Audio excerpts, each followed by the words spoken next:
Good evening, ladies and gentlemen. I now call to order the regular meeting of the City Council and successor agency to the Redevelopment Agency and Housing Authority meeting of Tuesday, July 18th, 2023. Now, before we do anything else, I want to make an announcement because some of you may be here to, it's actually our last item that could go off quite late, but a new business item regarding the bridge shelter that's been removed from the agenda and will not be heard tonight. So I just want to make you aware of that. Most of you are probably here for something else, but in case you were here for that, that's not going to happen. So with that, please stand and join me and the council. We have a video of the national anthem, then remain standing and we'll do the Pledge of Allegiance together.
Now for the Pledge of Allegiance.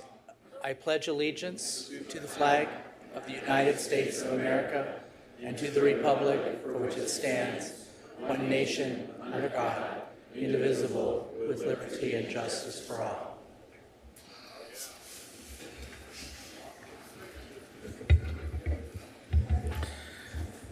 Thank you, everyone.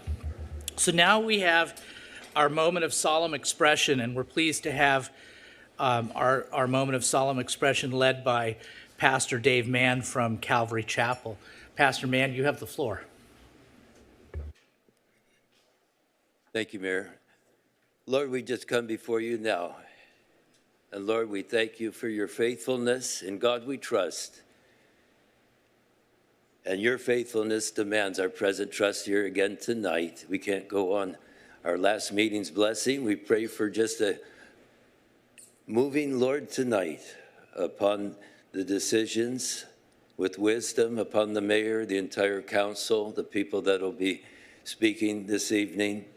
We ask your blessing upon the police chief, his entire team, Lord, that represent the city of Costa Mesa here in protecting us. Your blessing upon each one, their families.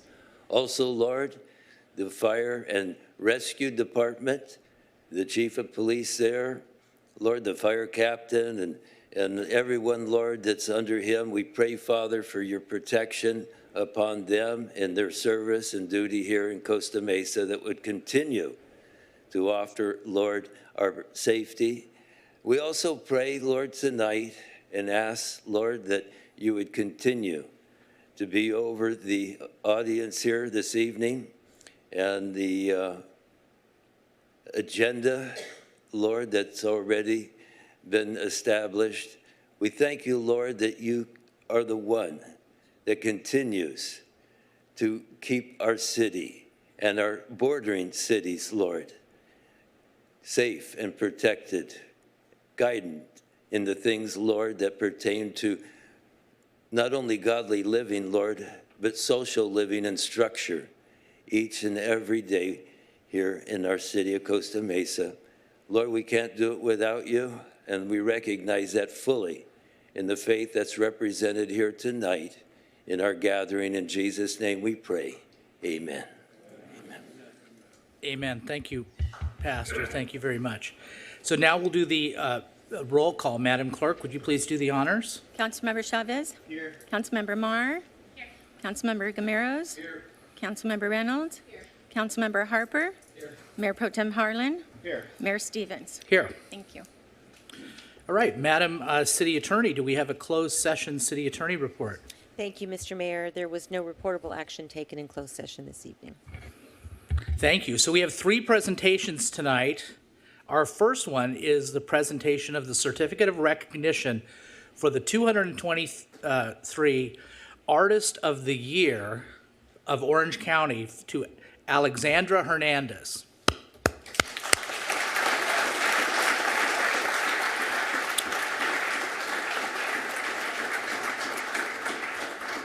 A few words about Alexandra, and then we're going to call up her teacher and Alexandra to say a few words, and then we'll take a photo. Tonight, we're proud to recognize the 2023 Orange County Artist of the Year in Fine Arts, Alexandra Hernandez. Alexandra graduated this year from Costa Mesa High School. Go Mustangs. She has been attracted to the arts from an early age, playing flute and viola in grade school. She took her first ceramics class as a high school freshman and fell in love with the techniques she learned. The City Council recognizes you, Alexandra, for your accomplishments which shine a light on your talent, artistry, and high-quality work right here in Costa Mesa, the city of the what? Arts, right? So it's great to have you here, and we're very proud of you. And we often, I would say, frequently have athletes here, and we're going to have athletes here next time. And it's great to have somebody from the arts community and in an academic pursuit that we can honor. And so joining us is Alexandra and her former art teacher, Costa Mesa High School Visual Arts and Ceramic instructor, Ms. Jackie Ames. I'd like to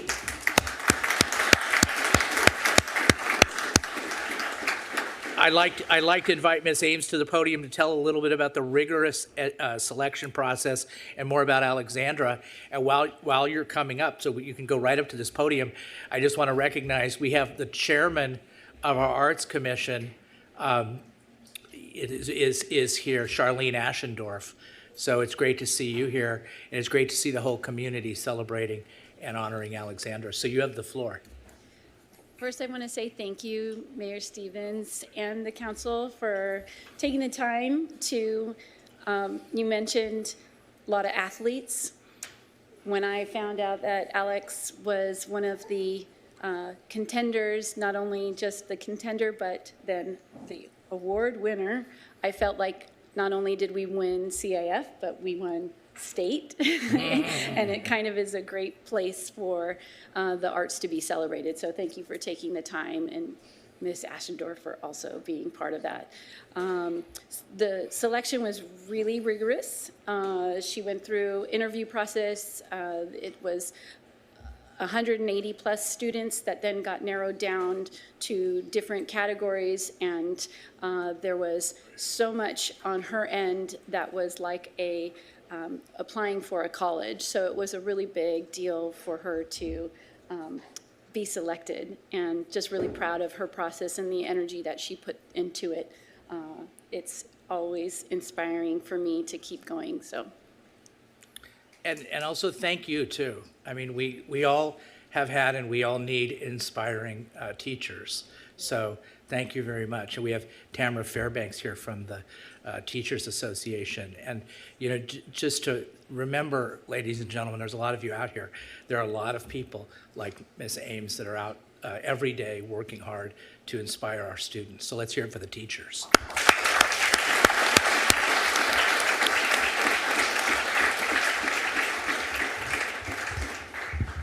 All right, so Alexandra, you want to say a few words? Couple words. I'd like to start off by thanking Miss Ames. Not only has she been one of the best teachers that I've had and encountered in my high school career, but she's been a terrific mentor, not only in school, but in my life. When she first told me that I had been nominated to participate in this process, I couldn't really comprehend just how big it would turn out to be. I remember when I had my first interview as a semifinalist, I was so nervous that my hands were shaking and my voice trembled as I tried to explain through each of my pieces to the judge panel. I was such a trembling mess that when I left, I had thought that I wasn't going to be able to pass to the next stage. And then a couple weeks later, I got a call from the organizer of the program, and she told me that I had won, and I didn't know how to contain myself, honestly. And actually that day, I think Miss Ames was out sick or was doing something else. I can't quite remember, but I remember when she came in that day, more later in the evening, I went up to her and I couldn't contain myself as I was telling her, guess what, I won. It was something that was just so out of what I pictured myself doing. So it was really a great honor, and I really want to thank Miss Ames, and then of course my parents, my mom sitting here in the audience, and I just think it was a really terrific opportunity to be a part of and experience. So I really want to say thank you, and thank you for inviting me here to City Hall, of course. Thank you. Thank you. Thank you. Let's take a photo.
So our second item is presentation is the 2023 Parks and Recreation Month. July is Parks and Recreation Month. Since 1985, Parks and Recreation Month has been celebrated in July to promote building strong, vibrant, and resilient communities through the power of parks and recreation, and to recognize that more than 160,000 full-time parks and recreation professionals and hundreds of thousands of part-time and seasonal workers maintain our country's local, state, and community parks. Tonight, we are proud to recognize the accomplishments of our City Parks and Community Services Department staff and our Public Works Parks Maintenance staff for building a strong and healthy community by maintaining and operating 30 parks in the great city of Costa Mesa. In the last year, the Parks and Community Services Department has served over 4,000 youth and adult participants in recreational programs at our parks and city facilities. We opened some of you might be interested in this, we opened 2 pickleball courts at Tanager Park.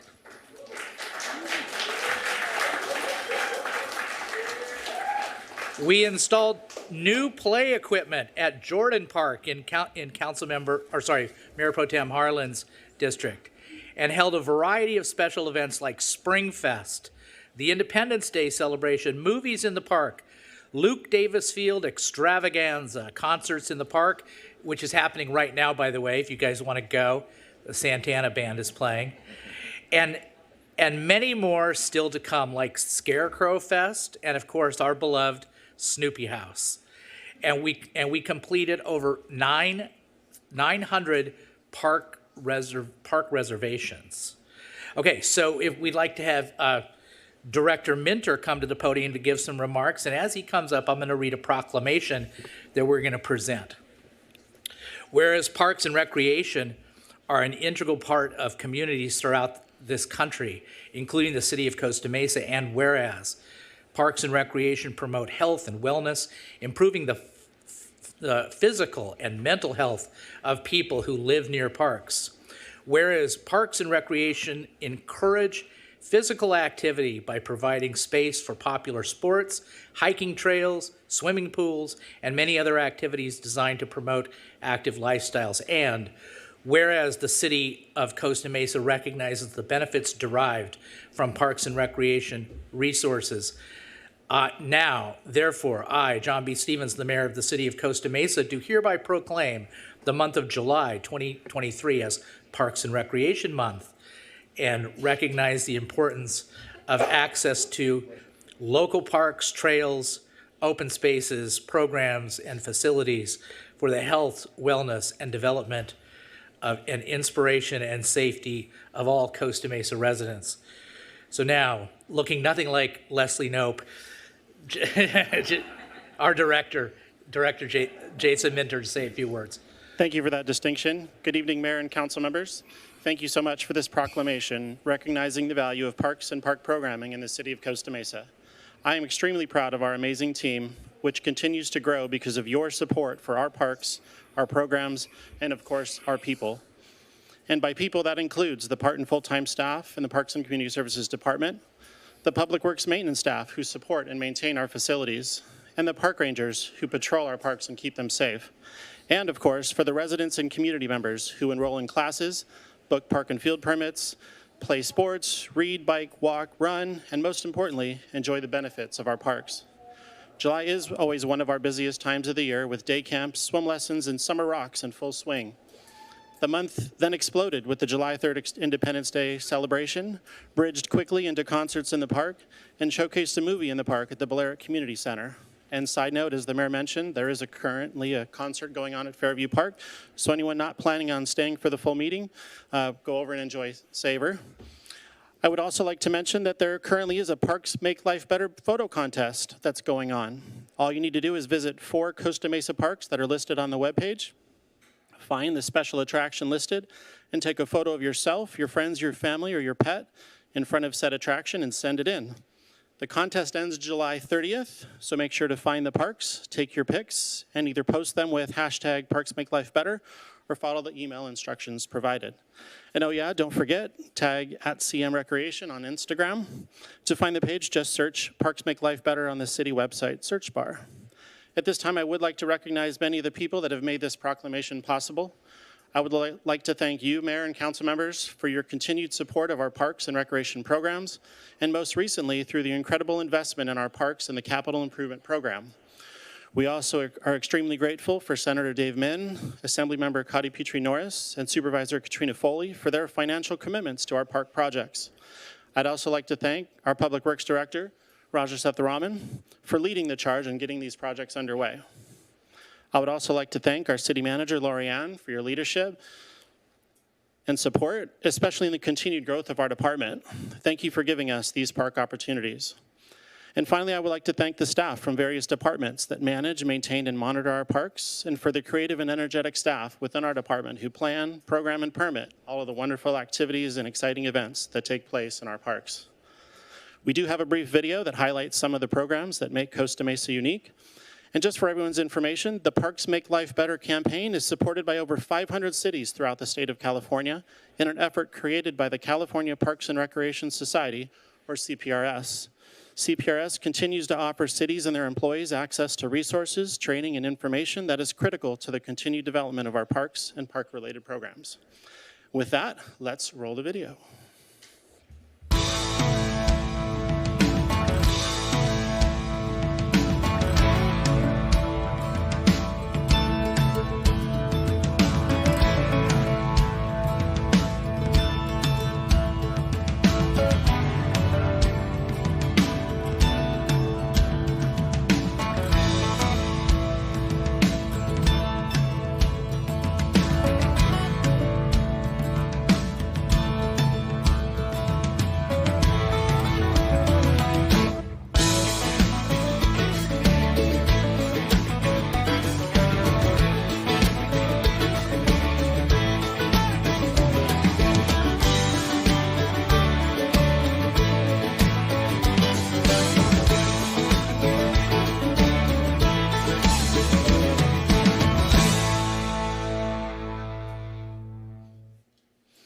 I would like to thank finally Monique Villasenor for putting together the video, thank the mayor and council members for your support of this proclamation, and thank you, Mayor, for giving me an opportunity to speak tonight on how parks make life better. You're very welcome. Okay. Let's all go down and take a picture. And people that have their shirts, let's come on up and have a nice picture.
So before we move on, I just want to recognize Liz Dorn Parker, who's our commissioner, who is up there with us receiving the proclamation.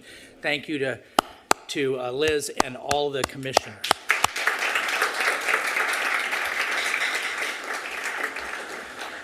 Okay, the last item is a presentation that's going to be done by our developmental services team, and it has to do with Tessa, which is a really big deal. I don't have a script, so I'm just going to talk for a couple minutes. I'm going to turn it over to Director Jennifer Lee, and you'll see a presentation. But the city of Costa Mesa has historically recently been very behind in our information technology. So about 3 or so years ago, we embarked on a 5-year plan to upgrade our information technology. And the first piece of that is called a land management system, which they're going to tell you about. It's called Tessa. They'll explain the acronym. But it's pretty amazing what it can do, and it's really going to up our game. I'm sure a lot of you just in your own, for your own reasons, have to do building permits.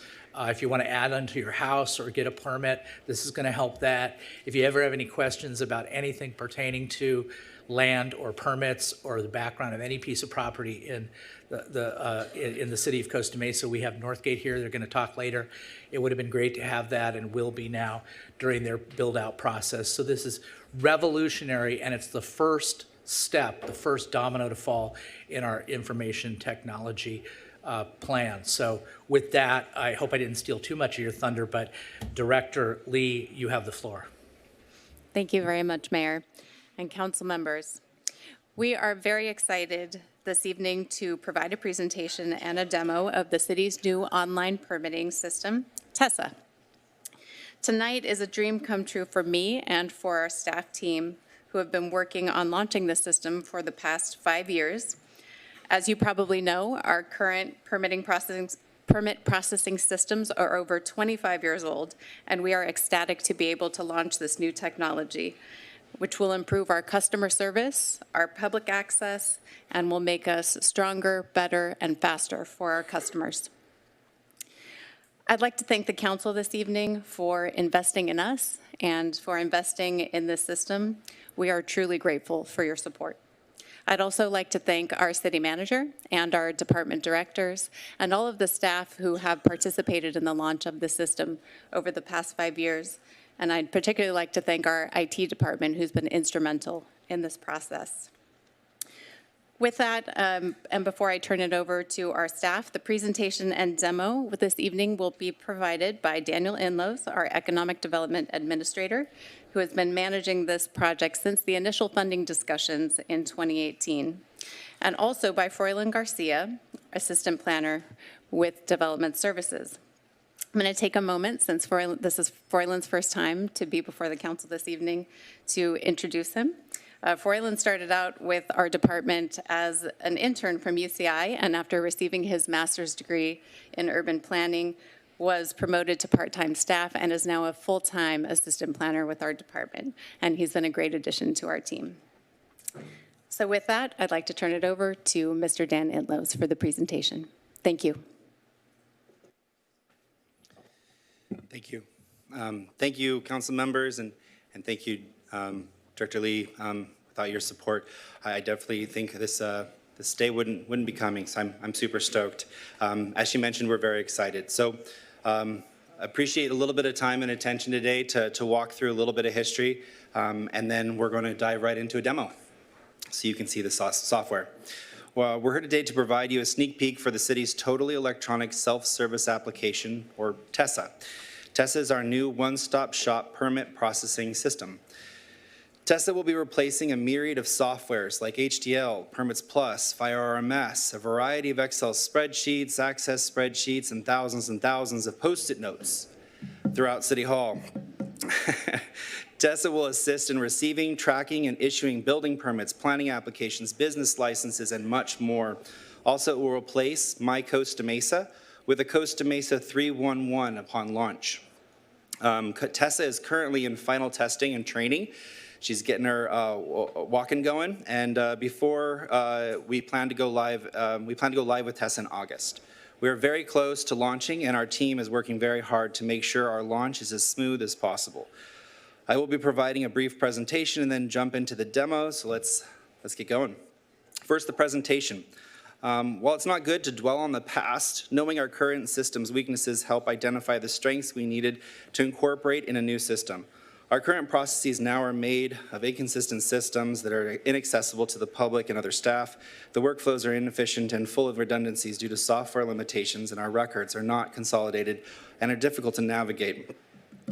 So, when we started envisioning what our new citywide system would be in 2018, a team of city staff members from 9 divisions was created. Since then, this collection of subject matter experts have provided feedback and direction every step of the way. We started with hundreds of functional requirements that were needed for the new system to support our team and our community. During the last 4 years, we've made thousands of configuration choices, hundreds of application types, and hundreds more of automations, all founded on the same 5 simple objectives: to be customer-friendly, coordinated, transparent, streamlined, and accountable. For example, all applicants have the same 7-step application submittal process to make the submittal process straightforward and uniform. Emails are automated to confirm you have completed something correctly, or to bring your attention back to the portal to help keep your application moving forward. The system creates a partnership with the applicant that continues through the permit process. An applicant can submit for, track, and receive their permit through the system. Finding records are simple. Applicant or other members of the public can use the public records search feature that searches through all records regardless of department or application type. Many goals require you to work with several departments. A business, for instance, may be required to work with a planning approval, a building permit for a tenant improvement, and a business license. Now all of those requests can be made in one system from home.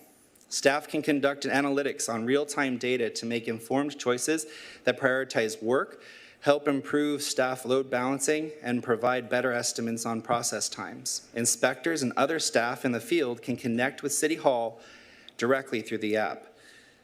All applications will be taken in electronically. This allows for more efficient review, better tracking of the reversions of plans, and quicker responses. The system only requires access to the internet, and while the system is served up to the public via the web, data is stored on premises, which means we can use this data to conduct other analysis. No more paper, That's gone. While the counter will remain fully staffed and staff will continue to provide excellent customer service, all applications will be taken in electronically. This is more environmental friendly and greatly improves our efficiency. When information is updated in the system, it is shared immediately. Applicants will be able to know where they are in the process and who is working on their application. It is important to know that many changes were made to policies and procedures to ensure a more seamless relationship with the software and leverage the benefits that it can produce. This includes consolidating steps, providing better templates, and improved document storage for tracking and tagging. This system has automated correspondence that is in keeping with our various departments' timeline goals to make sure we are responsive. All documentation for an application is shared between the applicant and staff. Escalations are built in to ensure supervisors are aware when an application has taken longer than expected.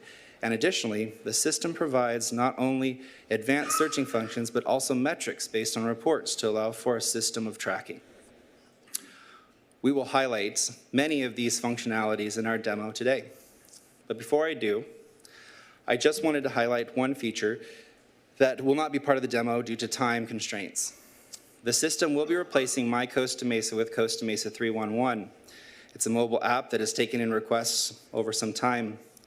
The new My Costa Mesa 311 will serve in the same capacity, taking in reporting an issue, providing calendar access to other key members of our staff and electeds through a map and selection like text feature. So having said that, I think, we wanted to make a couple of public announcements real quick. These are important for us to share with you. So we've got several ways that if we've piqued your interest already and you want to know more beyond the demo that will be presented today, we've got an FAQ sheet that's on the city website that'll be updated regularly that you can visit and check out. We've got social media platforms, obviously, that'll be sending out information about Tessa as we get closer to the launch date. And then we have two informational Q&A sessions, one on July 25th and one on July 27th at 3 p.m. inside these chambers to answer any questions for current applicants or future applicants of the system. All right, having said that, we're going to go ahead and dive into our live demo.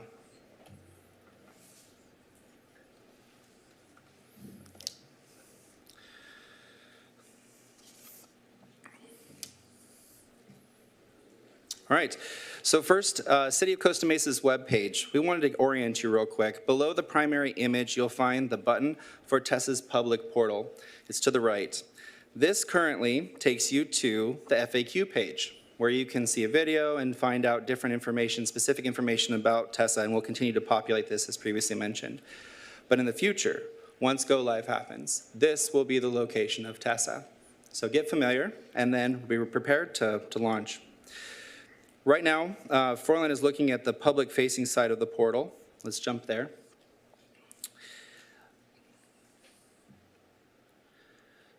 So what we're showing you is what an applicant or the member of the public portal will see. Let's imagine we are a property owner for a, wait a second, and there we go. Let's imagine we're a property owner for a commercial property in Costa Mesa. We are looking to get a building permit for a tenant improvement for a 2,000 square foot office, as well as some outdoor modifications for retail use. If we were unclear as to what application to submit, you could get assistance by answering some questions in our decision engine before being directed to our permit options. But you're familiar with our process and search directly for a commercial building permit. All right. Once you have hit apply, selected the correct permit application, you start with a 7-step application process. Each step provides you with a description of what is being requested and flexibility for a variety of the projects we encounter. The first is location. Allows you to submit multiple properties, not just one, if it's part of your application process. We will be able to also add other properties for billing and primary contact if necessary. Next is type. Seeks for you to confirm your application type, providing a complete description for your project and a declared valuation for your work, which is necessary for our building permits. The following is contact. providing you an opportunity to identify the applicant or primary context as well as additional context for this project. And it's important to note that not only will be able to provide themselves as a contact, but anybody else that they work with will be able to identify it as a contact as well, and they'll have access to the same dashboard. Next is additional info.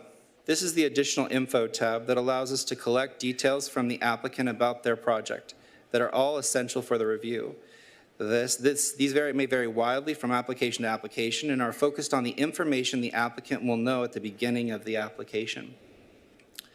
The ones that are required have a red asterisk. The ones that are not, that are provided as just additional useful information, don't. If you skip one with a red asterisk, it will notify you, so you can make sure you don't skip anything.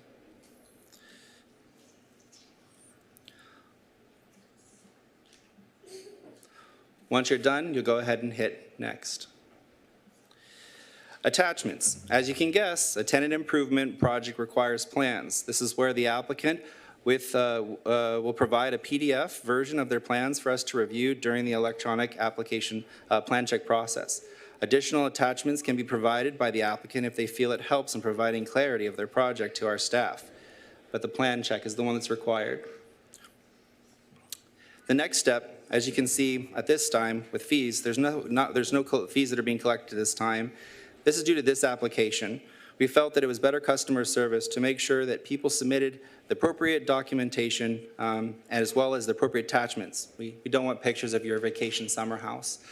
We want to make sure you've submitted the plans and everything looks good before we go forward and charge you fees. Those fees will be then collected through an invoice process. Following that, we will then confirm a signature. And then lastly, review to ensure the application is correct through a review stage. So that's it. 7 steps. Your application is submitted for a wide variety of 267 application types in the city of Costa Mesa. Now the application has been submitted and city staff has received the application for its review and preliminary review, and generate the invoice if the application is in good order. Again, generating the invoice is done back of house. The invoice is sent to the applicant, and the applicant is notified via email that they will receive an invoice. The invoice will be attached to the email and placed in the portal. And then they can pay that invoice online through the portal, through credit card or e-check. Once the invoice is paid, city staff will route the plans for review. All relevant divisions will assign a staff member for review the plans, to review the plans, and they will either complete their review without corrections or provide corrections within the Bluebeam session. So now this is where we're jumping to our review portion. This is a look at our electronic e-review, which is done in Bluebeam, which is integrated seamlessly to our system. This allows for concurrent plan check of all departments to review everything, provide feedback, save, and then resubmit to the applicant. We'll now go to the public portal so you can see what the applicant sees after receiving the corrections from staff.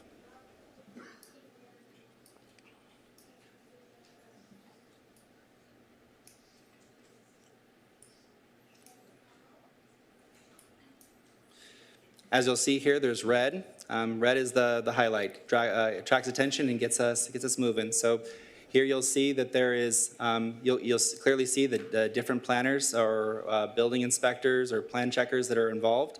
There'll be a link to provide them direct contact to their email or phone to be able to coordinate with them as to what issues that you have. And then also all of the corrections will be placed in the attachments folder as a revision to the initial submittal.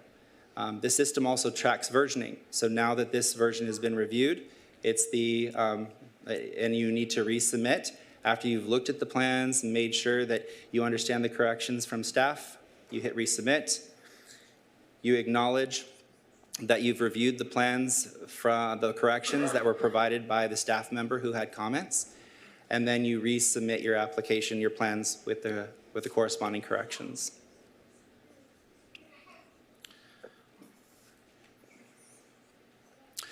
Once they have reviewed the corrections, acknowledge in the system they have reviewed the comments, they will be able to resubmit. Once all corrections are addressed and the plans are ready For approval, staff will notify the applicant. Once they are ready to proceed with construction, a building permit will be spun off from the original plan check, making these two records linked in the system moving forward.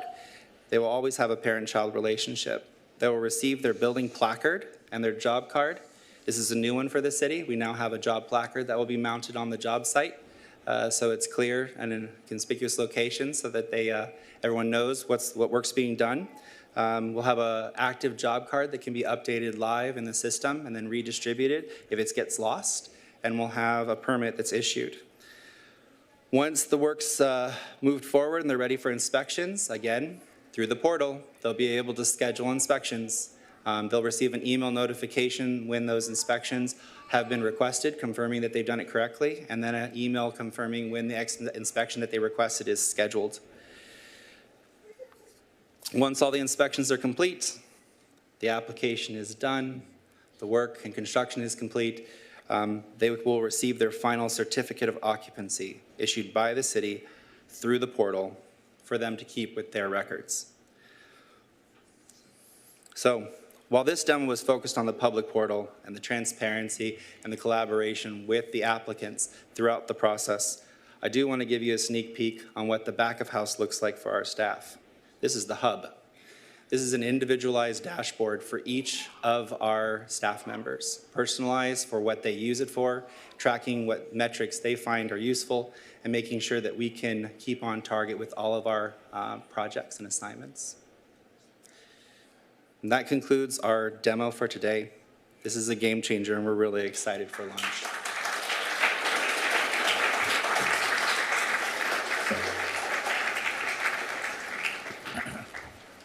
Okay, thank you very much. Under other circumstances, we might do questions, but ladies and gentlemen, the council has an opportunity to do a deeper dive and ask whatever questions they want of staff. So thank you very much for a great presentation and all the hard work to get us to this point. Really appreciate it. Okay, ladies and gentlemen, now is the time that we do public comments. And so the word about public comments, it's comments about things that are not on our agenda or that are on the consent calendar. So for example, if you're here to talk about the tennis center item, you would wait until that item is called, not talk about it now. Everybody gets 3 minutes. They'll hear a ding at 2 minutes, and then at 3 minutes, the mic will cut off. We go first to the people that are in the chambers that wish to speak, and then once they're done speaking, we'll go through our clerk to those on Zoom who wish to provide public comments. So that's the way public comments go. Flo, lead us off. I'm going to go from specific information to a universal truth and then back to a specific information. Specifically, my son Stan and his wife live in Beaumont, which has been under voluntary fire evacuation because of the rabbit fire. I got to connect with them yesterday, and they told me that summers in Beaumont are typically over 100 degrees. This morning, or this afternoon rather, the temperature in Beaumont was 119 degrees. Fires are raging in Canada. So far, 26 million acres have burned, and 18 U.S. states are under air quality alerts. Fires are also raging in Switzerland, Spain, Greece. Ocean water temperatures around Florida are in the high 90s. A headline today, Phoenix scorches at 110 degrees for the 19th straight day, breaking big U.S. city records in a global heat wave. Now to the universal. This is my current read, Carry On, by Congressman John Lewis, rest in peace, from Georgia. The chapter I read last night on environment hit me hard. I quote from John, "We must save the planet. We must save it for generations yet unborn. Our planet is in trouble. We have to act before it's too late. There are many steps that we can take to help the environment. We can bike regularly. We can take public transportation. recycle our paper, cans, and bottles, unquote. All of us have a legacy. What is yours? What is the legacy of the city of Costa Mesa? Do we make driving easier or harder? Do we pave the heck out of our softscape? Or do we narrow car lanes, remove middle turn lanes, lower speed limits, build protected bike lanes, and erect shaded bus stops?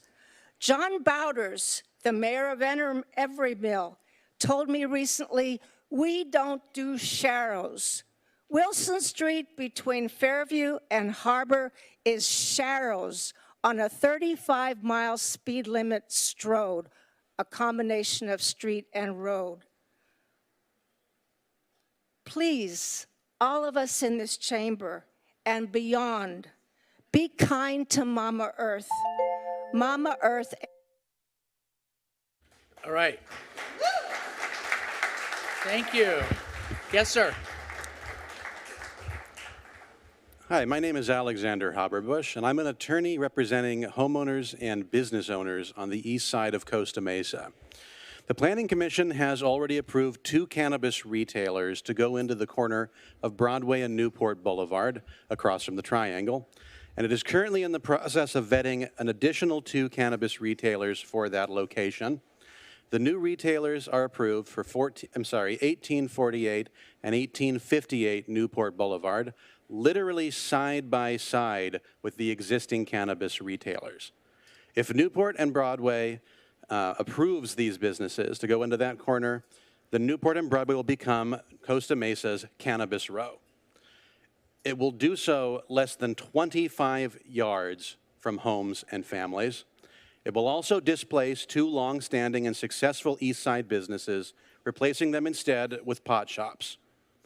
Now, my clients are not opposed to cannabis in Costa Mesa, but they are opposed to over-concentrating it in one area, which is exactly what the Planning Commission intends to do. It is undisputed that areas which have high concentrations of cannabis businesses experience higher rates of crime, quality of life issues, and drops in surrounding residential home values. I have been retained to encourage the city to reverse course on this before 4 pot shops dominate that corner and damage my clients' businesses and homes. If the city refuses to do this, we have been authorized to sue the city for the resultant injuries that 4 cannabis businesses on that corner will inevitably cause to East Side residents. You, the City Council, can address this in several ways. First, you could either modify the existing cannabis ordinance to put in buffers between existing shops so that they're not right next to each other, or you could impose a numeric limit on the number of shops permitted in a given area. Right now, there are over 60 existing applications for cannabis permits in that area. How many of these do we intend to put through?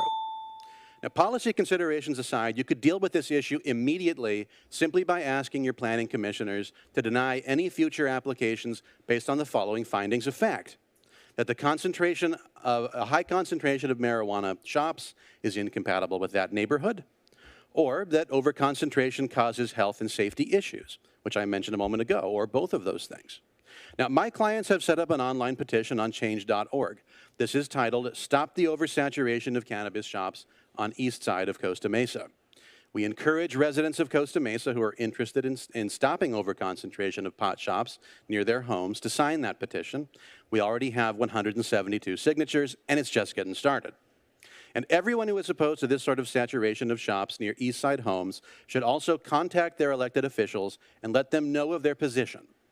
For more information, there's also a Facebook group called Too Many Pot Shops on the East Side of Costa Mesa. You can visit that. All right, thank you.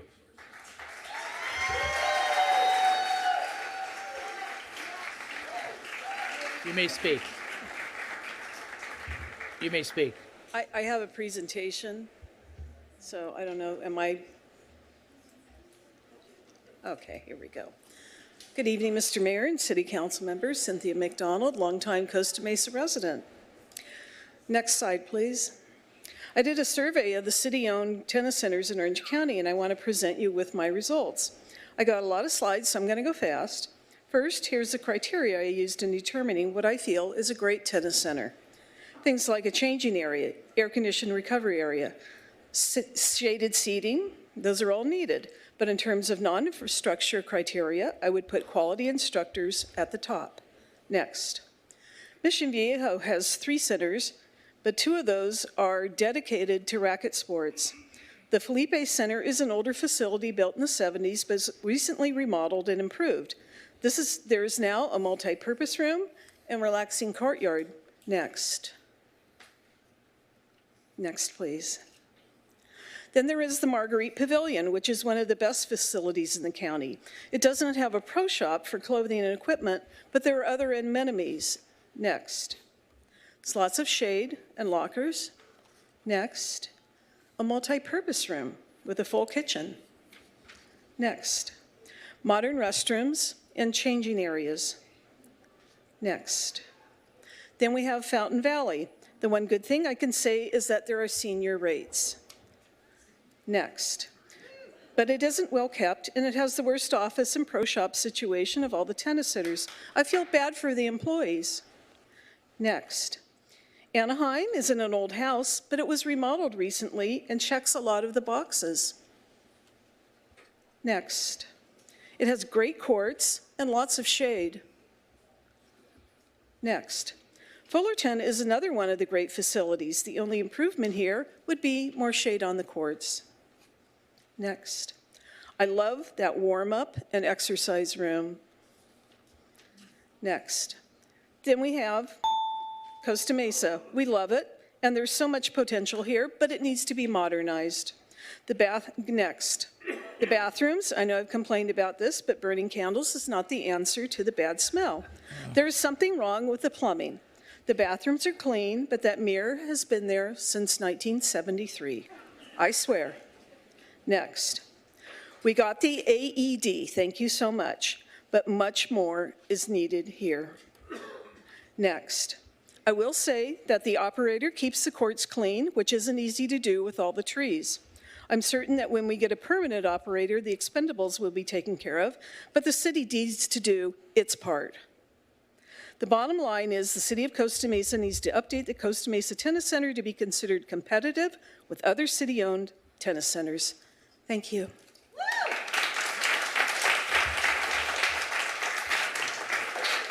Kim, hold on just a second.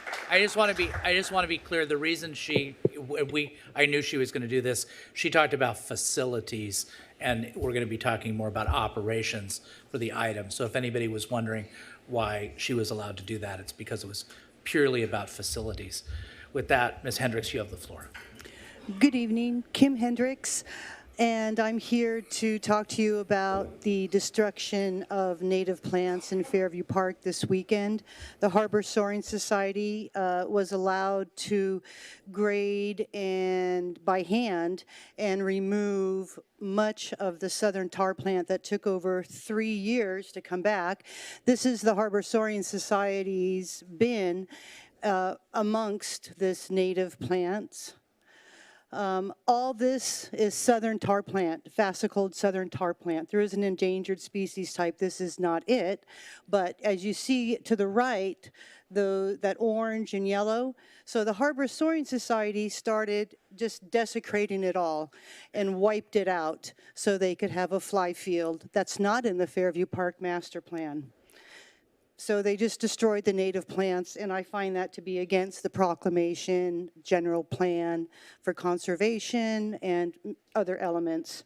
So yeah, they destroyed the habitat, and it was very painful to watch because we've had volunteers out there for over 2 years trying to restore the native plants.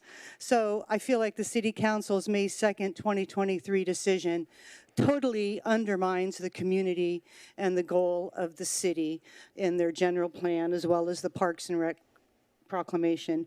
And the birds watched. I'm not a very good photographer, but I'm getting better. And the birds did not like this at all. And they watched. The turkey vultures came and they watched, and they knew something bad was happening. And it's really horrific that the City Council allowed this, and I hope that you will reverse this. And so did multiple police and park rangers watched. And there was no reason we didn't do anything but document. U.S. Fish and Wildlife, I had talked to them just the day before, and I said, there isn't going to be a protest. We're just going, they said they encouraged us to document it. So we did. And the white glider that landed in the brush outside of the marked area, well, I'm not here to incriminate people, but that flyer trampled through an area that he wasn't supposed to be in. And when I brought it up to the Parks and Rec director, he said, well, you know, it's not that close to the vernal pool, and there's a fence over there. It's too bad he doesn't know there's no fence over there, and it is close to the vernal pool. So the city really needs to step up and start taking care of Fairview Park again. And it's very horrendous that you guys did that May 2nd, 2023 decision against all recommendations from U.S. Fish and Wildlife, California Department of Fish and Wildlife, city staff, city committee. I don't understand why, for the first time in years, we have a city staff that actually gives you objective information and you ignore it. Thank you very much. Thank you. Hold on. Oh, yeah, you got it. Yes, sir.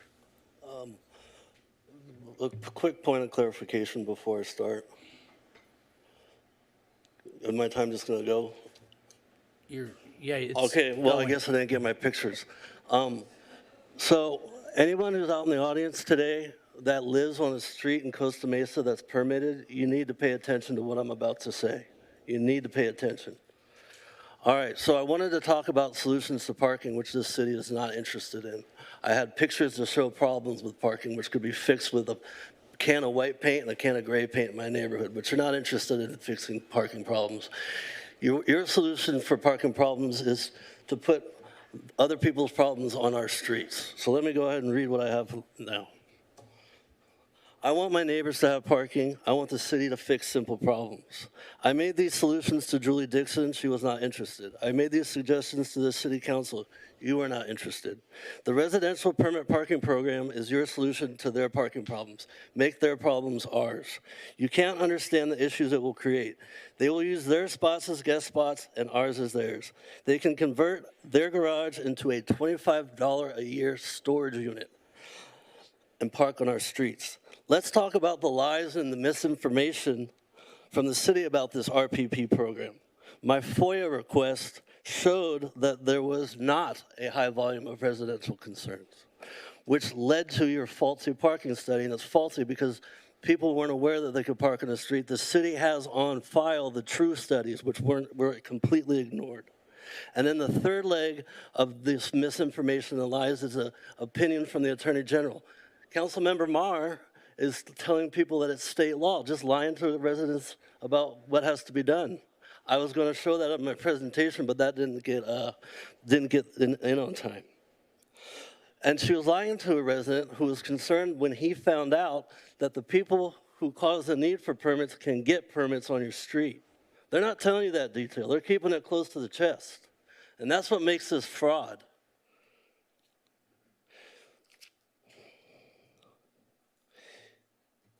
He was emailing the council member because he knew that neighbors that cause the need for parking can get permits under this new program. It is this detail that's intentionally left out. And again, this is fraud. I have the email threads that show how difficult it was to get this information. You guys didn't want this information out. Julie Dixon, at the Phase 1 city-sanctioned meeting, violated my First Amendment right by hanging up on me and refusing to answer my straightforward question, what are the adjacent streets that can park on my street? She hung up on me, so she didn't have to get that question answered and keep that information private. Finally, as I passed out flyers throughout the city about this ripoff of a program, I was stunned to realize that 100% of the people that I talked to were not aware that the people that cause the need for permits can get permits. When you sell somebody something and you withhold information intentionally, you... Thank you, sir. Thank you, sir. Yes, sir. Yes, ma'am.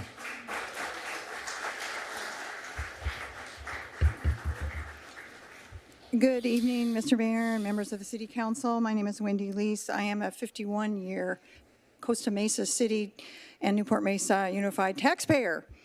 And first of all, thank you for taking off the item regarding the behavioral health proposal at our Bridge Center. As I said in my email, we do more than other cities to help the homeless. We do not need to add more beds, and to take money away from the projects that you've already voted on would be really unfair to the people of Costa Mesa. We do more than our share. We've been doing more than our share for the homeless since 2011, since 2010, when I was on the city council. I'm here because I appreciate Ms. Hendricks' PowerPoint. I was out there at Fairview Park as an observer, and I saw that the city was wasting money. And we are into an inflation, a recession. Having 3 of our wonderful police officers observing people pulling weeds of an airfield is a waste of money. And then having the head of the Parks Department out there is a waste of money too. And an ambassador. That was like total overkill. Don't you trust the people from the Harbor Soaring Society to follow the rules? I opposed and highly recommended that you did not approve flying at the field because, number one, there are rules and regulations with the U.S. Fish and Wildlife and the state that really basically say not in an environmentally protected habitat. And so you're putting the whole city at risk for ruining our relationship with U.S. Fish and Wildlife. Are they going to send a letter? Are we going to be in a lawsuit? I don't know. We kind of have to find the evidence. And I love Fairview Park, but I don't like to be out there as an observer. I think that people have a conscience. They should follow the rules. We don't need all that city staff to make sure that they are obeying the rules. The other part is, I know we were going to talk about committee restructuring, Mr. Mayor, this month. Well, I guess we're not going to do that till August. Here's the bottom line with me. I'm on several committees. The committee system is a way that we can voice our opinion without coming down to every meeting. We understand how the government works here. It's a learning process. I hope that you do not create something that diminishes that ability for us to solve problems, number one, in committees, give you information, make recommendations. And so to deny the number of meetings that we have for committees, to deny subcommittees, why? We are the residents. We are the citizens. If it's too much for the staff, which I don't believe it is, I think the working committees that I'm on, we do our own work. We really don't always need staff unless staff wants to participate. So please do not change. Thank you.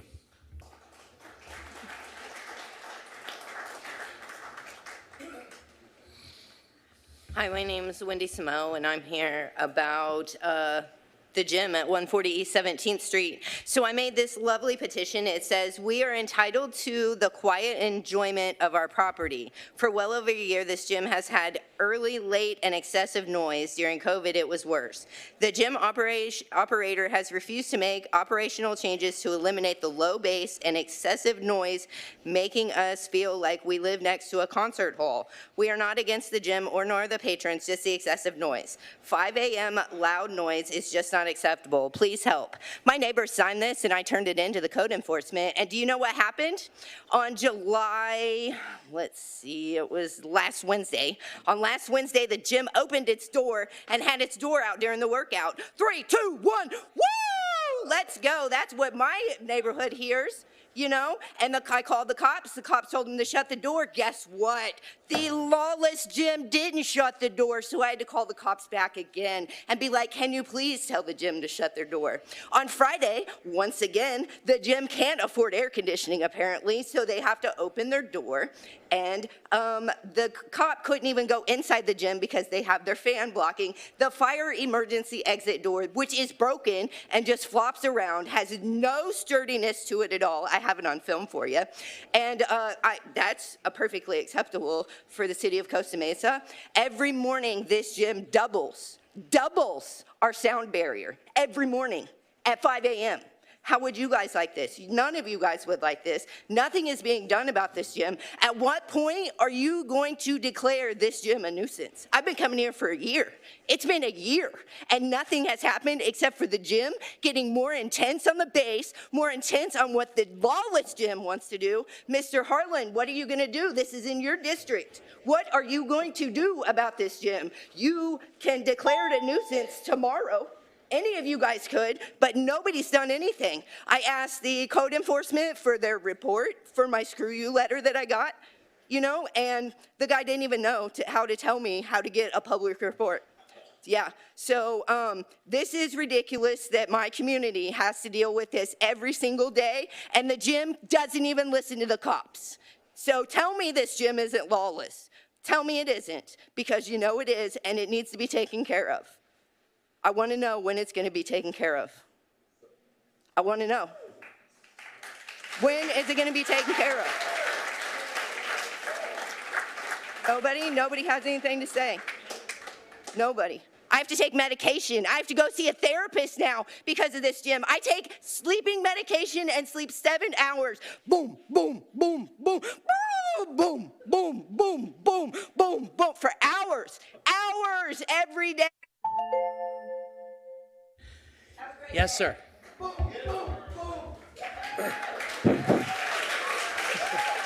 on a second.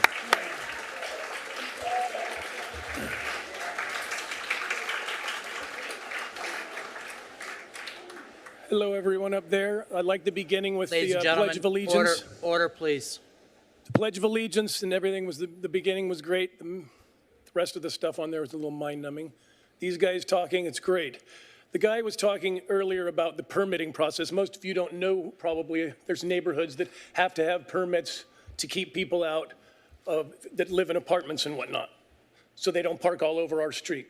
We used to have a good one before COVID. It was fine, didn't cost us anything. The people parked at the apartments and on the streets. Our streets were the same. Now they've changed it, or they're trying to change it, to where we have to pay for parking in front of our house. Can you address the council? Yeah. Yes. We have to pay for our parking in front of our house. We only get limited parking, so we have to pay to park in front of our house. We have to pay for parking for our friends or family who come to visit, and then we have to log online that they're there so that the roving ticket car doesn't give us a ticket, or my friends get a ticket, or my family gets a ticket. It's insane. And when they were going around doing all of this, it's been totally misleading. They've been lying and deceitful. As he was saying, fraud, every bit of it. There's so many things that are so illegal about it. The apartment renters can vote for the parking. And then they get to pay for parking passes to park in front of our houses. So do you understand that? Sir. The fact that we will have to pay for even is just insane at best. We will have to pay for our friends and everyone. It's crazy. The whole thing is similar to a timeshare. What happens next year? Now we pay more every year because this thing goes up. We have to pay to park in front of our house and only allowed a couple cars. It's crazy. Our home values are going to be totally dependent on this. Our houses, if your houses were in these neighborhoods, it's fine, yeah, but you know, when someone goes shopping with a realtor, oh, this is the neighborhood where you have to get parking passes. You can only park a couple cars. You can't have other people. You have to put it in your name, in the house's name, not everyone else in your house. It's completely illegal and crazy. The guy on Zoom, there was a Zoom meeting last night. He said he's going to sue the city council and the city and each of these guys individually. I'm going to chip in on it. I mean, why not? Because you guys are affecting my home value. You live there. You do it on every street in Costa Mesa then, but you're doing it on ours. Have when your friends come over for a party that you got to sit there and log online and worry about it every time and pay money for them to park there, an annual fee. That's insane. I pay taxes for this. The apartment renters don't, and they get to vote on it, and they get to buy them. They're going to fill our streets, and they're making money. It's absolutely cuckoo.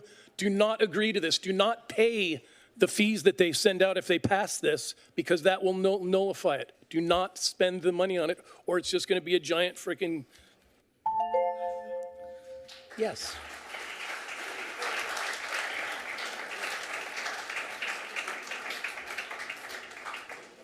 Yes, ma'am.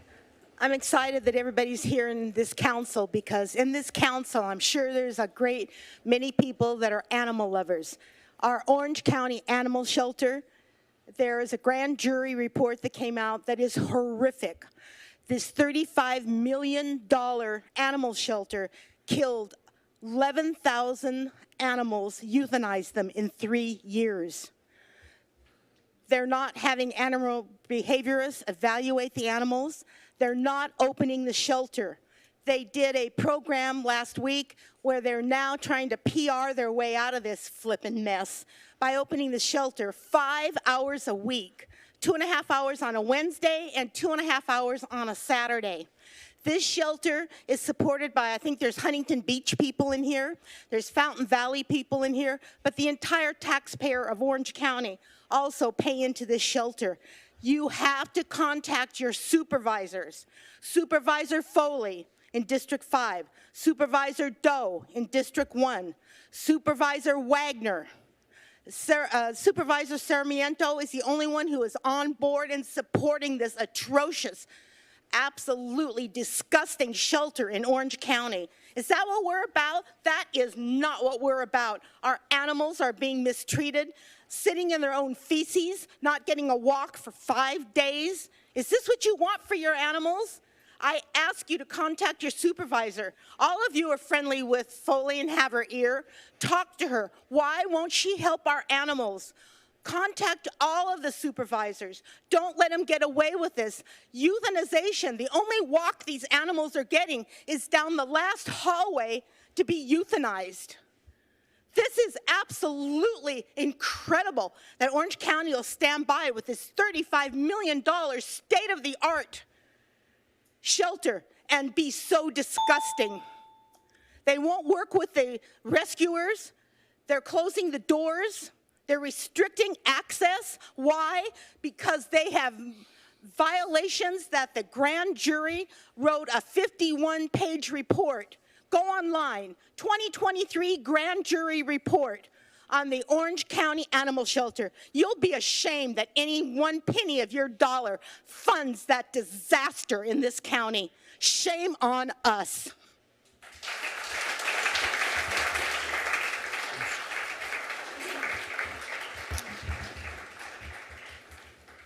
Hi, Council. I'm here also expressing some concerns about the new parking permit plan and just some of the misinformation given to us as residents. City has been really difficult to get any information about this plan and the actual agenda behind it, where you're now allowing multifamily, high-density apartments to be able to get parking permits to park in single-family residential neighborhoods. And honestly, the plan, you've lied about the reason for it. You're stating that it's new state law requiring that the city allow this to happen, but it's not. It's an Attorney General opinion from 2016, by the way. It's not new. We've had a plan in place since then that was perfectly fine. It worked great, and it allowed residents to have parking on their street. This new plan, I mean, did you guys do any work to look at the numbers of additional permits that you're going to allow with these multifamily residential neighborhoods, the apartments? I mean, we're talking hundreds of additional permits allowed in my neighborhood alone, on my street alone. There's probably only 10 spots available on my street, and you're going to allow 100 more permits to park on my street? That's ridiculous. It makes no sense. We had a plan in place. It worked, and I'm just against this entire new plan. So thank you. Thank you. Who do we have on Zoom? Jennifer Tanaka, please. Ms. Tanaka, you have the floor. Hi, good evening, City Council and members of the staff. I just have one thank you and one quick comment this evening. First, I'd like to thank Mayor Stevens and Mayor Pro Tem Harlan and City Manager Farrell Harrison for their time and attention to the issues that have arisen around Harbor Park. Thanks to their hard work, we now have at least an interim solution that allows residents to access the fields in the evenings and on weekends And I was really excited to hear the discussions about this park have been taking place between the city and Newport Mesa Unified School District.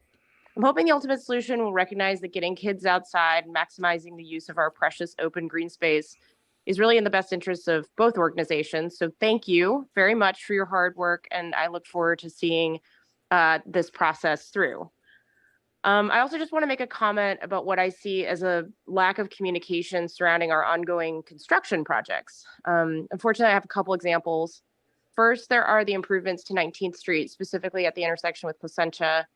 I know there's a lot of really exciting improvements coming to the street, but what the public sees is the construction of a single bulb out and a lane closed with an LED construction sign.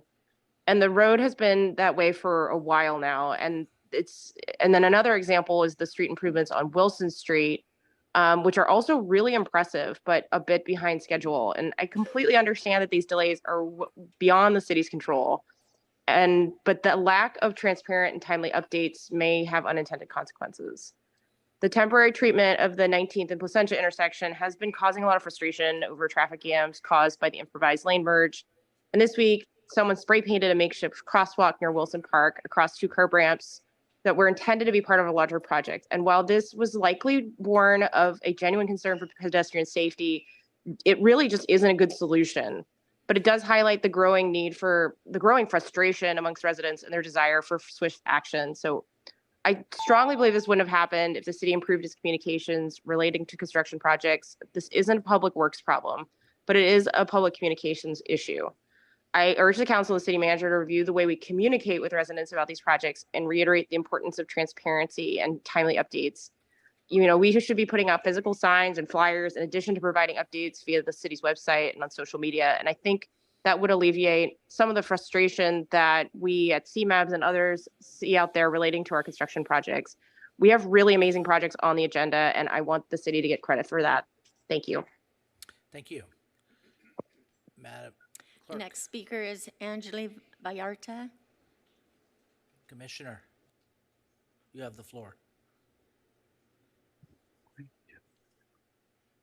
Commissioner. Hello. Yeah. Hi, my name is Xavier Vallarta. I'm a resident of District 4. What I saw Saturday in Fairview Park was shameful. To start, 2 police cars, 4 police officers who show up to protecting our streets, with protecting the Harbor Society from 2 longtime Costa Mesa seniors and activists, and my family. I was with a 7-year-old daughter. To see the swallows that day and distress because you approved of the destruction of habitat, the habitat also for the protected and endangered fairy shrimp. This habitat is a unique and a critical fare, one of my favorite amphibians, the western toad, who you probably don't even notice is there. It's such an important thing for this ecosystem. Today, you proclaim parks make life better. We have to protect wildlife and nature for the future of Costa Mesa and the ecosystem. So please, if you can reverse that, it's for the future, for the ecosystem. It's very important. It's not only recreation. Recreation, you can find recreation in different places.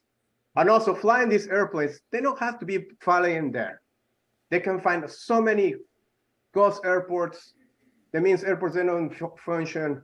So many parking lots, empty parking lots. Why they has to be in a place, nature, they have nature. It's shameful. Shameful that you guys approve that. So please, for the future, for the ecosystem, try to reverse this. Thank you. Thank you. No further speakers. No other speakers, so we'll close public comment, and now what we do is we go to the council member committee reports and suggestions, and each council member gets a chance to speak, and my only request to my brothers and sisters is that they be brief tonight, and so we'll start off with council member from District 3, Andrea Marr. Oh, we're not in discussion? There we go, sorry. Okay. Thank you, Mr. Mayor. Maybe we could all just take a breath. Just like a big inhale and an exhale. I appreciate that passions are high and folks feel very strongly about these things. This is a governing body that spends a lot of time reading your emails and listening and participating. We're here to understand, we're here to listen. I've read every single email you have sent. There's been hundreds over the last couple of days. No one is here to ruin your life. This is basically one step above a volunteer position. And I think that we are all here because we truly care about our community. So I want all of you to keep that in mind, as you yell and scream and send us angry emails, we're trying to do our best up here. So just a couple of comments from me, because I'll keep this short. We've talked about dispensaries on and off over the last year. I think we're at 20 total permitted, if I'm correct. Miss Lee, off the top of your head? Nope, catching you off guard. I think we're at 20. Yeah, okay. There's 8 just on Newport Boulevard. There's 6 approved on Harbor. I will be the first to say this is one of the votes that I regret and wish I could take back. We thought when we passed this that the market would take care of itself to some extent, that no 2 cannabis stores would say, hey, we should totally locate next to each other. That seems good for business. But that is not what has happened. As was described by one of the speakers, we're seeing an over-concentration in the specific parts of town. It's kind of getting to the point where I can't, in good conscience, respond to emails that talk about over-concentration without saying, yeah, I completely agree. And so I'd like to bring the ordinance back. I recognize that no matter what we direct staff to do, it's going to take more than 4 hours of staff time. So for the city manager, as I understand our process right now, can we bring this back for discussion, not the ordinance itself, but a further discussion of the ordinance in the next council meeting? If I can get a majority of my colleagues to agree, then we'll direct staff to bring back the ordinance itself with options for either a buffer zone or a cap to the total number. Is that process okay? Next council meeting, we can at least talk about next steps. Okay. So I'm just going to leave my comments there. Thank you, everyone, in advance for kind of trying to keep the temperature at a nice simmer. We don't need to boil over. Appreciate your patience. Thank you. Thank you. And so now from District 5, Councilmember Arliss Reynolds. Great, thank you. I'll pick up right there. I support Councilmember Marr's suggestion about bringing the cannabis ordinance back.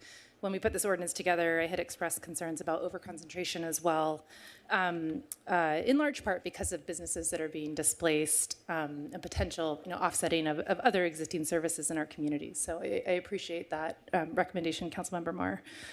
I know I have lots of questions, but just wanted to say congrats to our team on Tessa. I know it's been a lot of work. It will be game-changing in terms of our ability to work internally and support the community. So congrats on that. It's a really exciting achievement and really fantastic presentation as well.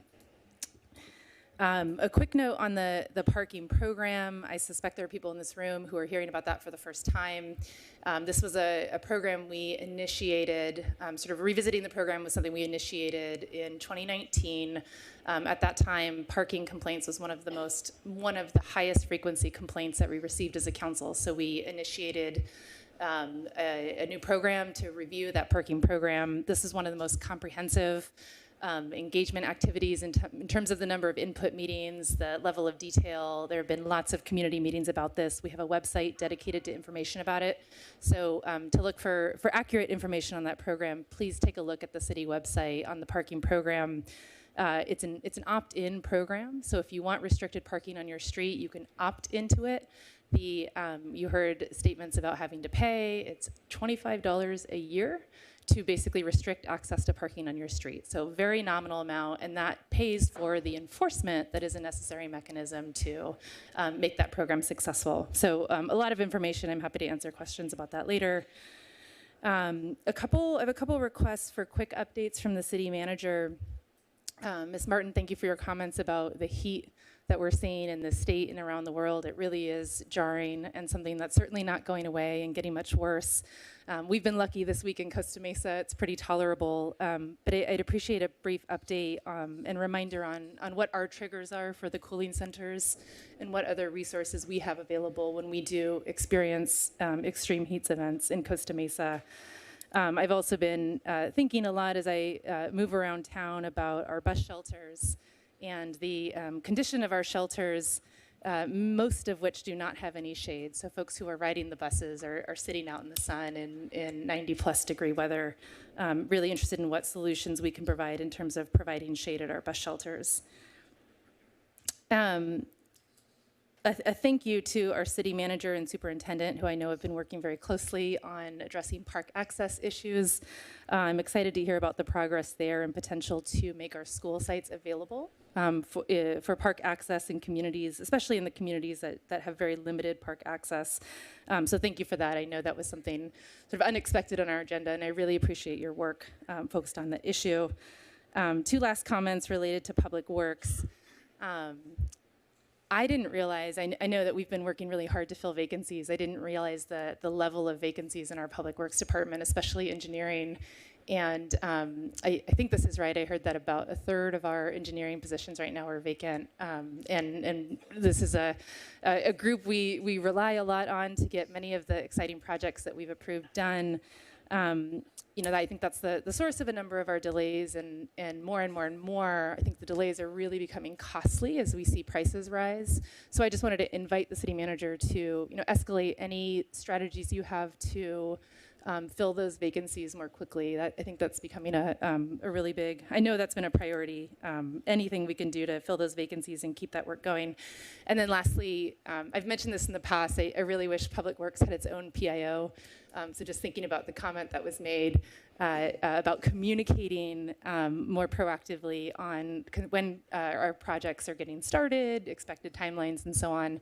I've asked if we could just, on our current social media, get some more updates about current projects, what to expect, how long they're going to be happening. I think that would be really helpful in fielding a lot of complaints. I'm getting stopped at grocery stores and coffee shops with these kinds of questions. Okay, thank you. Thank you. Next from District 4, Councilmember Manuel Chavez. Thank you, Mr. Mayor, and thank you everyone for joining us today. Looking forward to hearing your comments on the items you care about. Want to say a few thank yous and a few updates for folks in my district.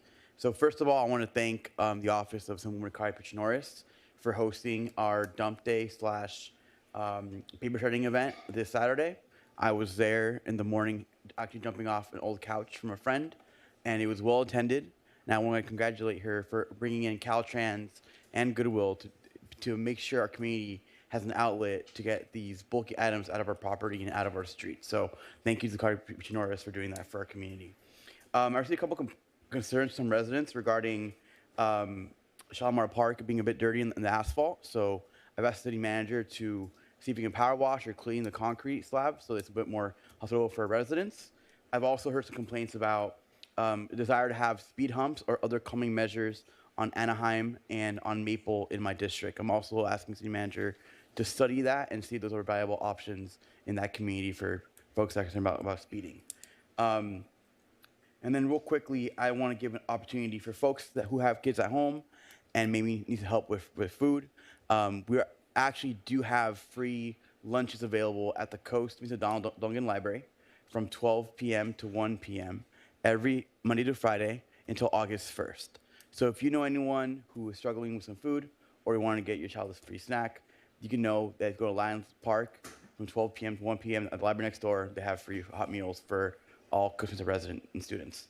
And then finally, just real quickly, I know we've had the speaker speak on the park about the gym and east side. If we can just double down on that and see what we can do to mitigate those concerns, I think it's fair for us to pursue other options if they're disregarding police citations and visits. So those are my comments for today. Thank you everyone for coming and looking forward to hearing your comments. Thanks. Thank you. From District 2, Councilmember Lauren Gameros. Thank you, Mr. Mayor. I'm going to be very brief. I just want to acknowledge our public safety right now. It's getting really hot, and we have a wildfire team out there trying to fight fires locally, and I just want to wish them safety and make sure they get back okay. That's all I have. Thank you. Thank you. From District 1, Councilmember Donald Harper. Thank you, Mayor. Thank you, Councilmember Mar. I totally agree with you. Let's bring the ordinance back, and I appreciate you expressing what you expressed. I voted no on cannabis and didn't think it was good for our city and still don't.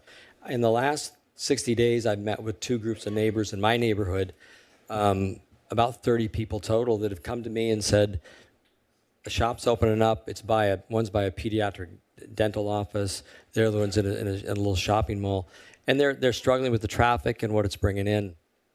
The other thing a lot of people might not know about cannabis, and it's concerned me for a long time, and I brought it up when we voted on this issue, gosh, a year and a half ago or 2 years ago, and is the taxes on cannabis, all the way from the grower level up to the retail level, are over 50%. So while we believed and hoped it would eliminate the black market, it's in fact strengthened the black market. Think about competing with someone and they have to pay 60 cents more than you do for the product per dollar. And so it's not helped that. So there are, I think, 62 cannabis shops applied for, over 20 approved, maybe 10 open. So I don't know how many we're going to end up in the long run. I do think the economics will solve the problem, but it may take years. So I don't think anybody wants to live with that. So I think we need to bring that back. Parking permits, never liked them, voted no on it. I don't want them in my neighborhood. So if you want to talk about cannabis or parking permits with me, you can email me and call me, and I'd be happy to talk about it. So the last thing is thank you, Cynthia McDonald, for doing work and presenting what the tennis centers look like around the area. I have for the last, and people are getting annoyed at me here at the council level, I have been bringing up trying to do some work on the tennis center. And it's not about little fuzzy tennis balls, and I like tennis, but it's about our community looking excellent. Parks, curbs, streets, community centers, libraries, and tennis centers. And I want to represent our city well. I want those amenities to attract homeowners, attract people to stay here, attract tourism, and from that we generate revenue and we can pay for a lot of things, a lot of good things. And so I know that in September, when the audit's done, and we're going to revisit the budget, there's a potential that we can squeeze some money out of the city and do basic maintenance at Costa Mesa Tennis Center and improve things. And we're going to spend over $200 million in the next fiscal year. This is not a poor city, so to not do basic maintenance on the assets we own, I think we need to correct. And that's it.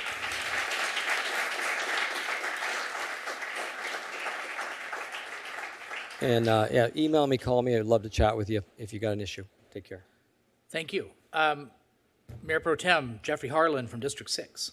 Thank you, Mr. Mayor. I will be brief. You guys have all been very patient. I know we have a long night ahead of us. This is just barely the first set. I wanted to give an acknowledgement. Oh, I got plenty of grown puns tonight. I just want to acknowledge and thank staff for putting on our 4th of July celebration and working with our sponsors. I was able to attend the later part of it. It seems like it's an amazing event every year. I think it's firmly established as a tradition here in Costa Mesa, and I'm looking forward to continuing that. I want to thank staff again, also echoing comments of my colleagues about Tessa. I know it's hard to kind of get super excited about software and web-based programs, but this really is going to be, I'm not going to use the word game changer. It's going to make a huge difference both for the community as well as for staff. One thing I don't think was mentioned during that presentation, though, as part of that development, a lot of our city processes were re-examined. So we worked on improving efficiencies. So I think we'll see a lot of improvement with this in place. A few things, just updates for city manager. I think Councilmember Reynolds had mentioned Harper Park and some of the other fields with the district. So if we can get an update on that and if we're going to be taking any kind of council action in the near future. And then lastly, again, I appreciate Councilmember Chavez mentioning the gym. This has been a source of irritation, certainly from Ms. Simeo. I would note, though, the city has opened or had opened and conducted an investigation, I think visited 40 times, if I'm correct.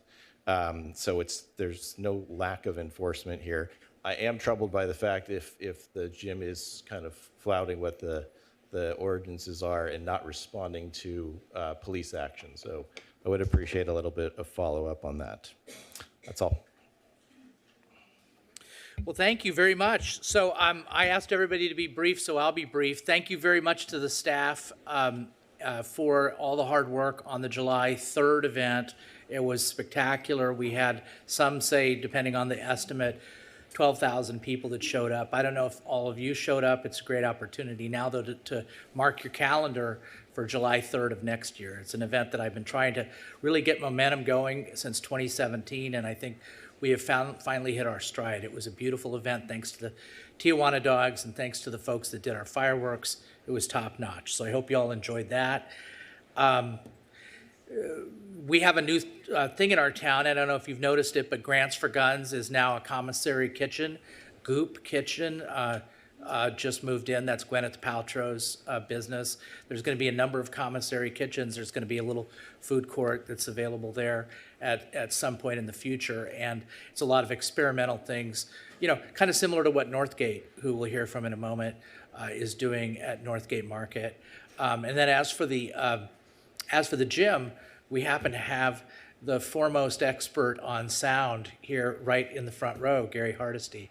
So maybe we'll put you on that, Mr. Hardesty, call you into service, draft you, if you will. So anyway, I'm really interested to hear what everybody has to say about the tennis item. I'm sure that's what most of you are here on. And there's also room in the community room where you can watch it on Zoom if you feel uncomfortable. Thank you to staff for the fans that are back there. And so, you know, as Councilmember Marr said, take deep breaths. We're all here to listen to you, and we'll talk more about that when the item comes up. City Manager Farrell Harrison.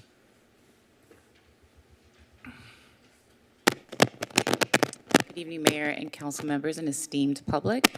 I'm going to skip the remarks that I had regarding July 3rd event since you covered most of that, but it was a fantastic time and thanks to staff.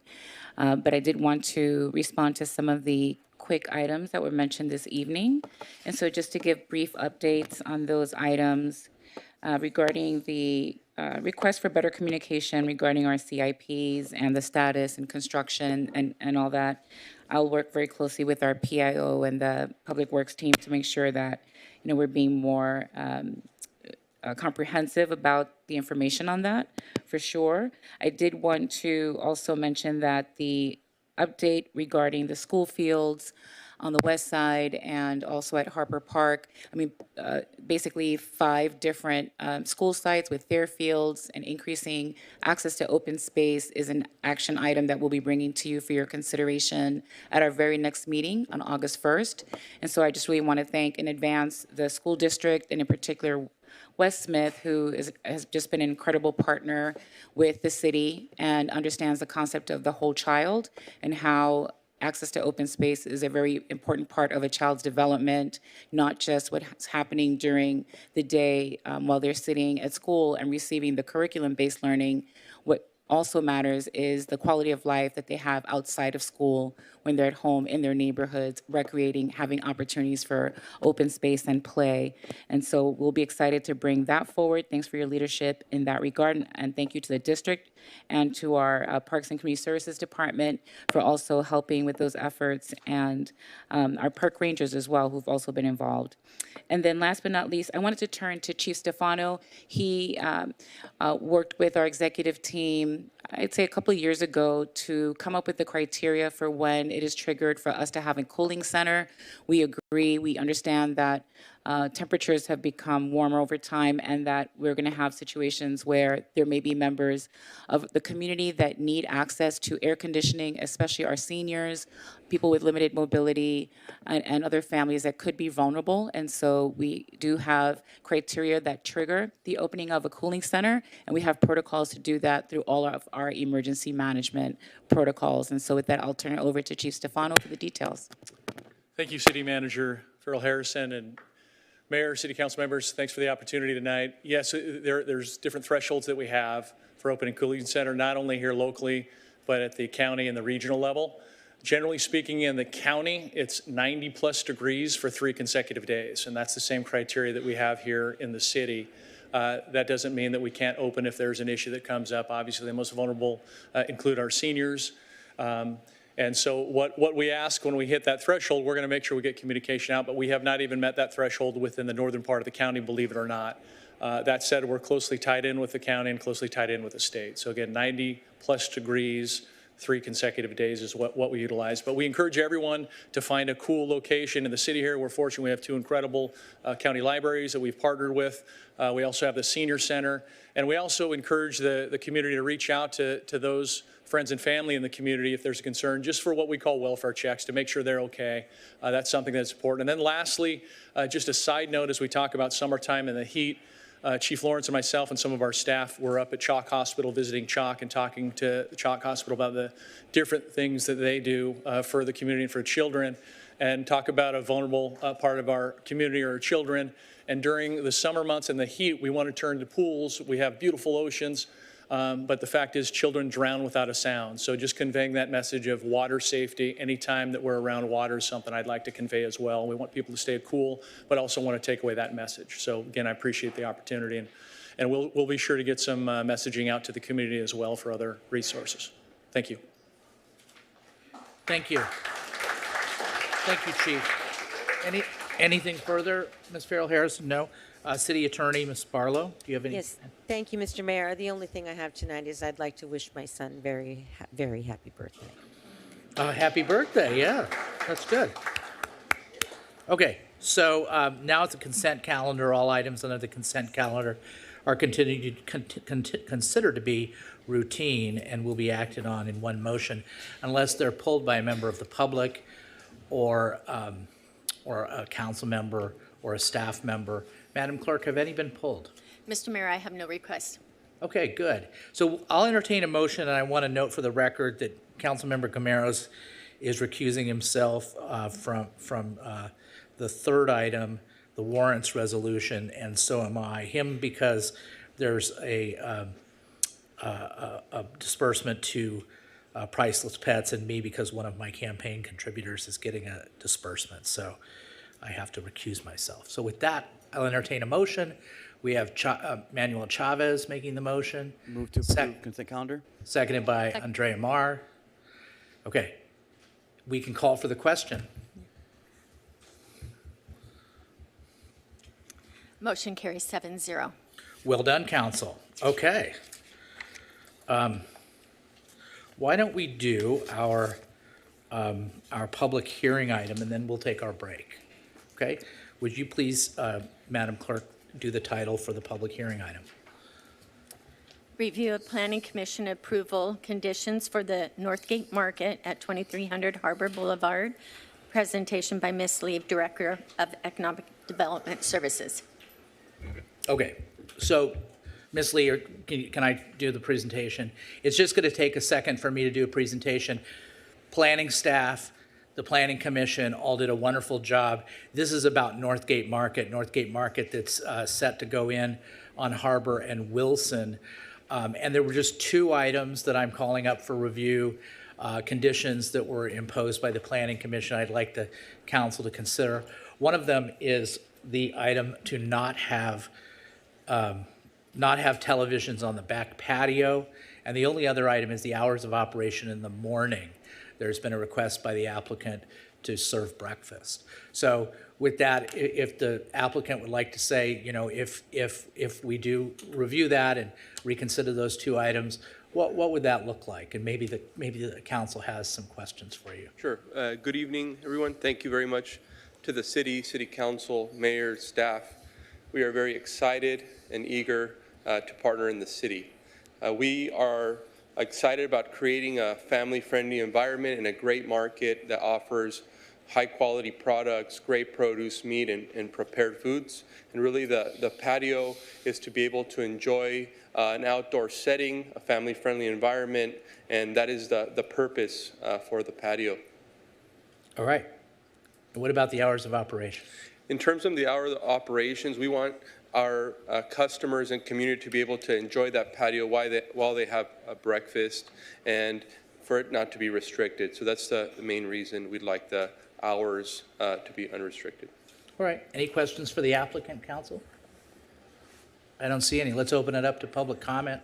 Anybody wish to speak on this item? Anybody on Zoom? No, Mr. Mayor. Okay. Okay.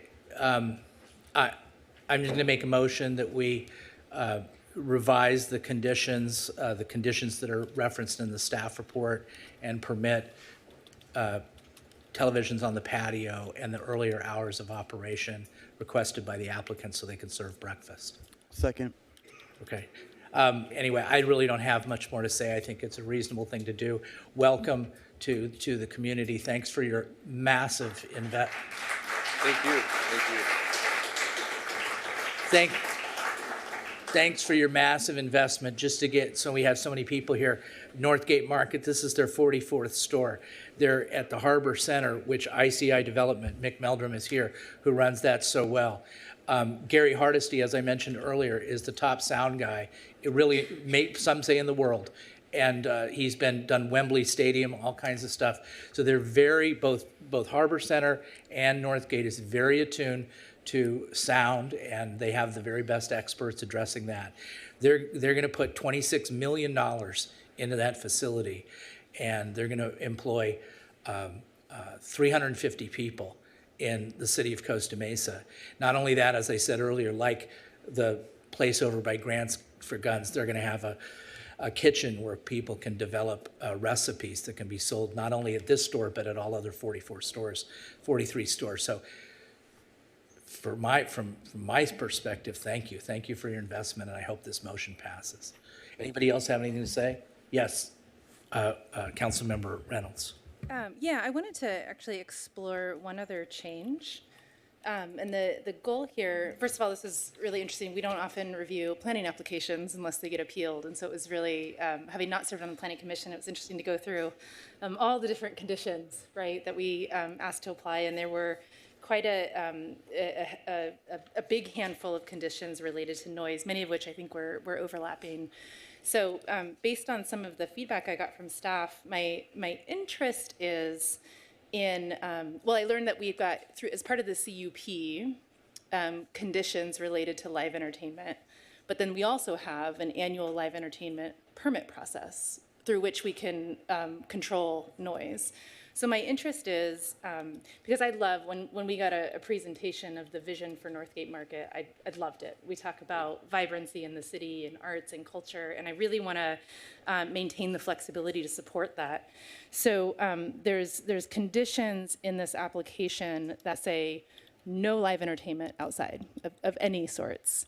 And that's something that we can condition through live entertainment permits. So what I'd like to do is strike the conditions that prohibit live entertainment in the CUP, and then just leave that for the live entertainment permit. So I think, and I'll ask staff to confirm this, that would mean striking condition of approval number 18 and number 14.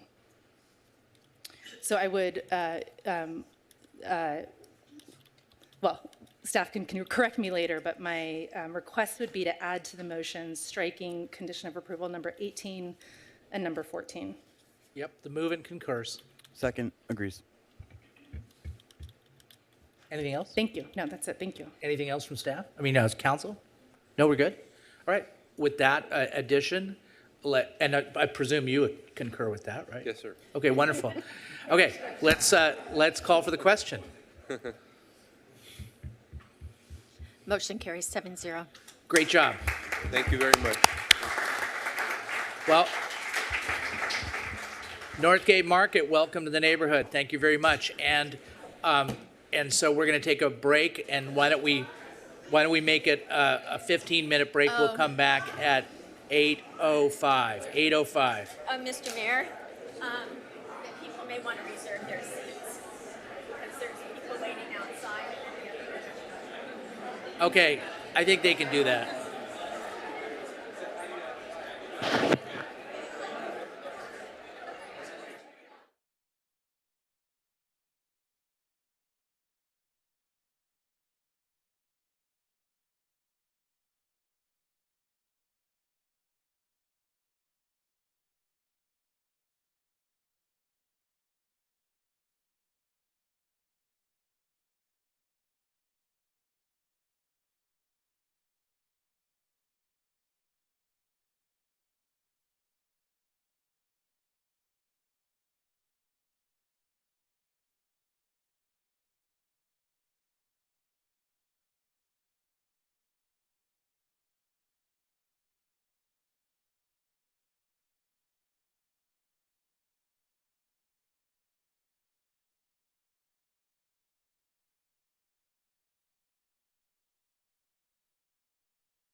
All right, excellent. So now we have our first new business item.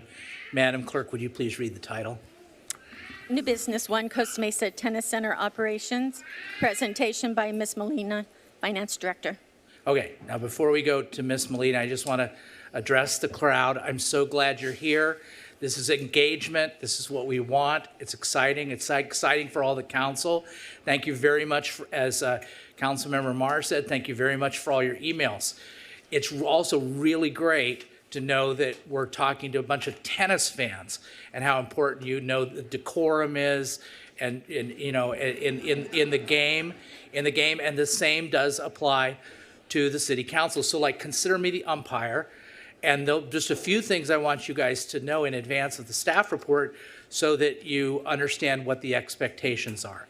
So people are going to say things that you agree with, and people are going to say things that you disagree with. With respect to the people that say things that you disagree with, that's okay.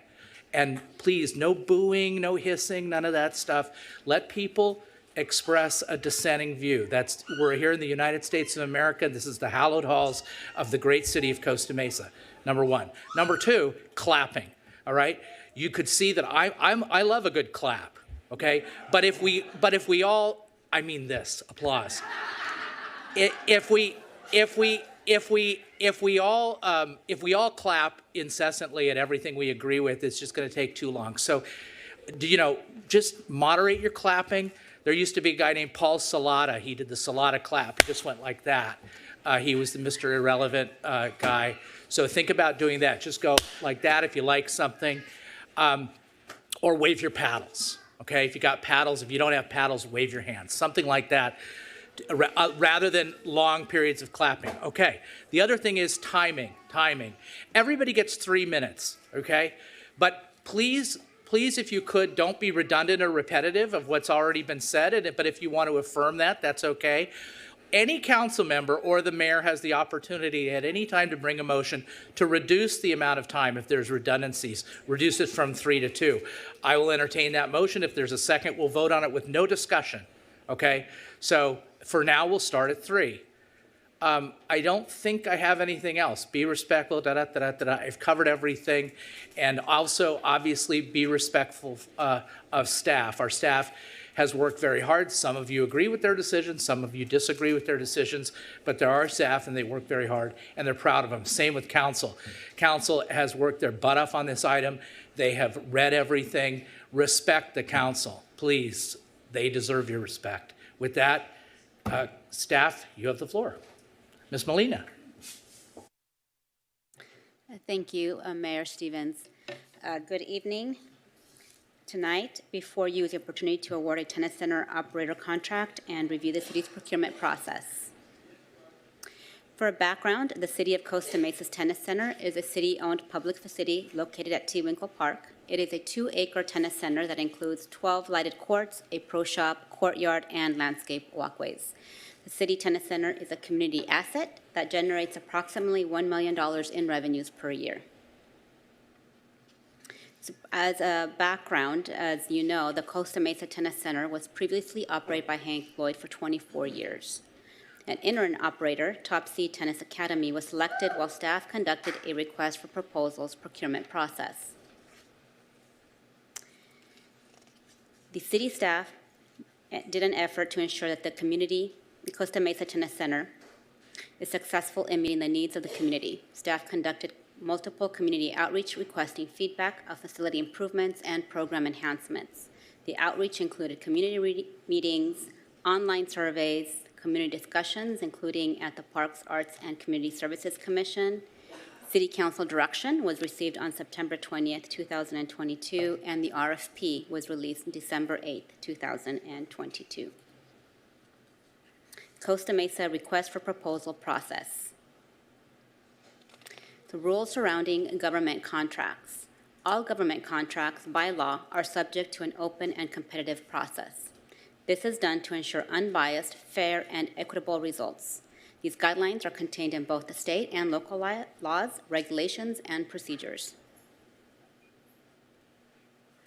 In California State Government Code, we're citing multiple codes here that the state The city staff adheres to Chapter 18, bidding and outreach programs, general provisions, as well as the State of California Public Contract Code.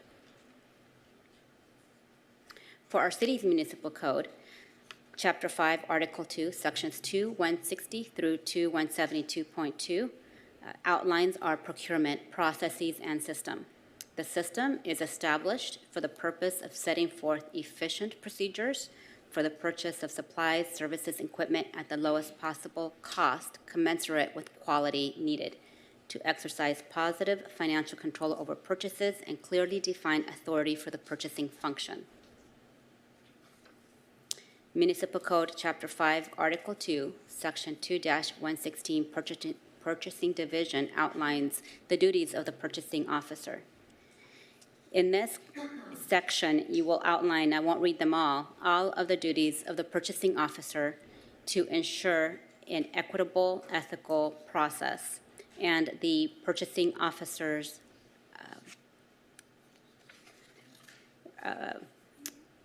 reviews and obligations. The purchasing officer is the only officer that can purchase, procure any supplies, equipment, materials, contracts within the city. She'll be the head of and general supervision of the purchasing division, have multiple powers and duties, which include the contract for supplies, equipment for any city department or agencies, procure the need of quality and supplies, utilize vendor sourcing, prepare recommendations to council, including and executing contracts and documents as by the California Government Code, Section 40602. We are also under a Municipal Code, Chapter 5, Article 2, Section 2-172.2, Ethics Guideline. A statement of policy in our Municipal Code requires that city employees shall discharge their duties impartially so as to ensure fair competitive access to city procurement opportunities by responsible contractors. Per this section, there's only one person that is designated as the expert in the city procurement process, which is the purchasing officer. The purchasing officer is the monitor of the interaction and process to ensure fairness. In the purchasing division, we have two buyers. One of the buyers is assigned to each procurement process. A panel is then selected from multiple departments. In this particular case, we had staff from finance, the city manager's office, Parks and Community Services, and Public Works to provide comprehensive input and ensure that no one department is exclusively in charge of decision-making. These provisions and compliance is subject to a formal audit by the city's independent outside auditors each year. This is done to ensure that there is a fair, equitable, and open competitive process for city contracts. The city currently contracts with Davis Farr for its annual financial statement and internal control audit services. So you know, Davis Farr does review our procurement processes when they are here reviewing our year-end process. So they currently are in the middle of that for the last fiscal year. For our tennis center procurement process and overview. On September 20th, 2022, the proposed scope of services for the selection of a tennis center operator was reviewed and approved by City Council with direction regarding the differentiation of responsibilities between the city and the potential operator and flexibility with revenues. The RFP was therefore issued on December 8th, 2022. The scope of services including criteria to allow for a fair and transparent evaluation process. Before you is a procurement schedule. On December 8th, the tennis center operator bid was posted on our Planet Bids online. On December 21st, there was a mandatory pre-bid meeting. On January 4th, questions from the vendors to the city were due back to the city. On January 11th, the city was the deadline to respond to the vendors.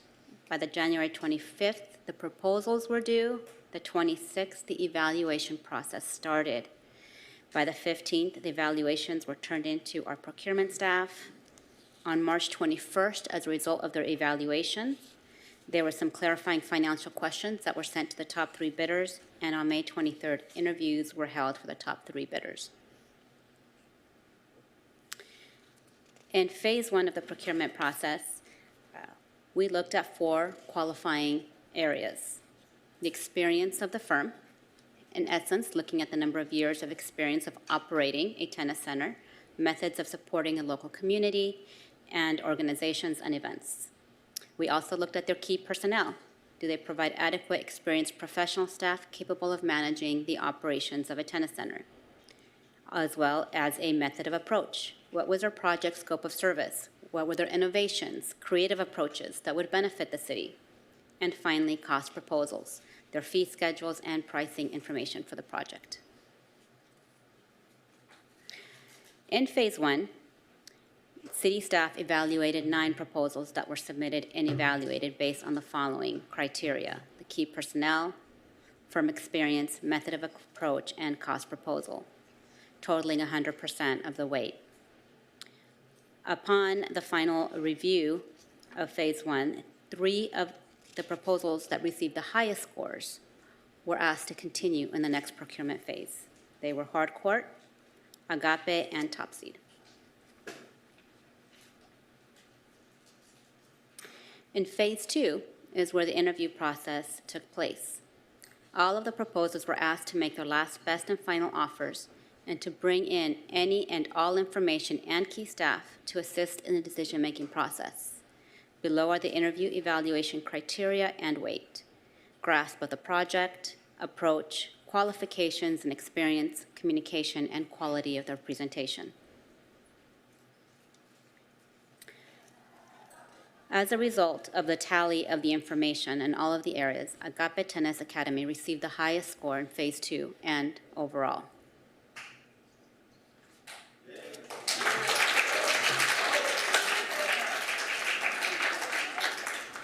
Please, continue. For Agape Tennis Academy, Tennis Academy was founded in 2012 with the mission to enrich lives and communities through a tennis mission that drives their team to improve the quality of life in the communities they serve, whether through coaching young leaders on the courts or collaborating with the community with service events. They currently operate 4 tennis centers as a national and local operator. They also received excellent reference from a local Orange County city. Agape Tennis Academy was deemed the most qualified tennis center operator based on the following criteria: the qualifications of key personnel, where their operations management personnel had over 20 years of management experience. Their tennis center instructors varied from 12, 24 to over 6 years of experience, and some from 4 to 1.5 years. Agape Tennis Academy has shown a strong tennis teaching experience along with the business personnel in place to start operations immediately. Agape Tennis Academy will also look to recruit, hire, or retain the existing tennis center staff and instructors. In the area of qualifications of their firm experience, Agape has over a decade in operating and managing tennis facilities, a deep understanding of the city's objectives for the operation of the tennis center. They have the capacity to run the tennis center and meet the needs of the community. They use proper accounting and record-keeping mechanisms to report financial and other relevant statistical information to the city as it relates to the tennis center operations. In their methods of approach, Agape has offered innovative opportunities that make this proposal unique based on their national exposure. They provided a maintenance plan and a programming plan. They also utilize club automation software as a management tool. This allows to manage all sales, reservations, registrations, and payments, as well as allowing guests to register and make their payments online. Agape has proposed 3 cost proposal options. They have multiple accomplishments, ranging from kindness awards to sanctioned USTA tennis tournaments, hosted the USTA Southern California Championships, USTA Junior Sectionals, and they have over 2,360 unique tournament participants in 2022. In closing, city staff thanks you, City Council, for your patience during this process. This is the first time in 25 years that the city has undergone a formal RFP for the city's tennis center operator. This procurement process was unbiased and based on California statute and the city's municipal code. Based on this analysis, staff recommends Agape Tennis Academy. City Council is the ultimate authority and can direct city staff to work with this operator or a different operator, or reject all proposals and provide alternative direction. Right. So this is a time where the council has an opportunity to ask questions of staff, not make necessarily statements, but to ask questions to get a fuller view from staff. I also neglected to say, though, that I've invited the 3 applicants. We have during the public comment, there's 3 minutes, as I said, but each applicant has the opportunity to speak for 5 minutes. So I've given each applicant 2 extra minutes to state their case. So with that, though, council, do you have any questions of staff? Councilmember Harper. Thanks, Carol. I think, well, let me start with, I've expressed some frustration with what the agenda topic looked like, in that it doesn't have the detail or a matrix that compares the different bidders. And I would have included, you did something for us late in the day, sent it to us, but I think the public would have liked to have seen that, and I think it should be appropriate. And I think that they needed to understand, what everybody bid, and I don't have that information. You've alluded to it, and why don't we have that information, what they bid as far as cost or cost sharing, or lease rate or whatever? So there's multiple reasons. In order to ensure a fair and unbiased process, and that there is no interference outside of, obviously, city staff, we make sure that the process is maintained confidential throughout the entire evaluation process. Once the evaluation process is finalized, which normally takes place tonight, that information now becomes public information. For cost proposals, however, because the city has not yet negotiated a contract, we do refrain from providing the cost proposals information until the city has negotiated, and it's to ensure a fair, competitive costing negotiations. You're telling me that, and I have a word for it, but I'm not going to use it. I don't understand when someone bids I'm looking at an entity that wants to do this work, and part of that is what it costs and what their sharing is, and what their accounting is, and what their tennis pros are, all those things. And I don't understand why I can't look at those together, because it seems like that's important. So I'll refer that You're to looking the at city the attorney. attorney. I'm going to point out that I asked for information about this process months ago, and our attorney told me I couldn't have it.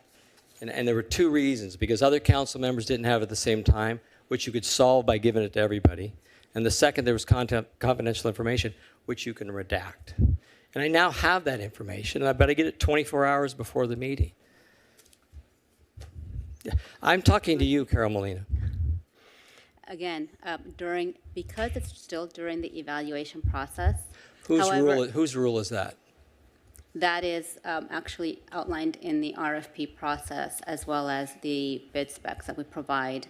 And also it ensures that there's unbiased. However, I don't you're going to have to explain that to me like I'm a 12-year-old. I don't understand that. I've sat on 12 boards in my lifetime, private and public, and I've never seen someone come to me as a board member and say, here's a few pieces of information, and we're picking these guys, and then we're going to go negotiate later term and rate and fees, and please approve it. I wouldn't do that.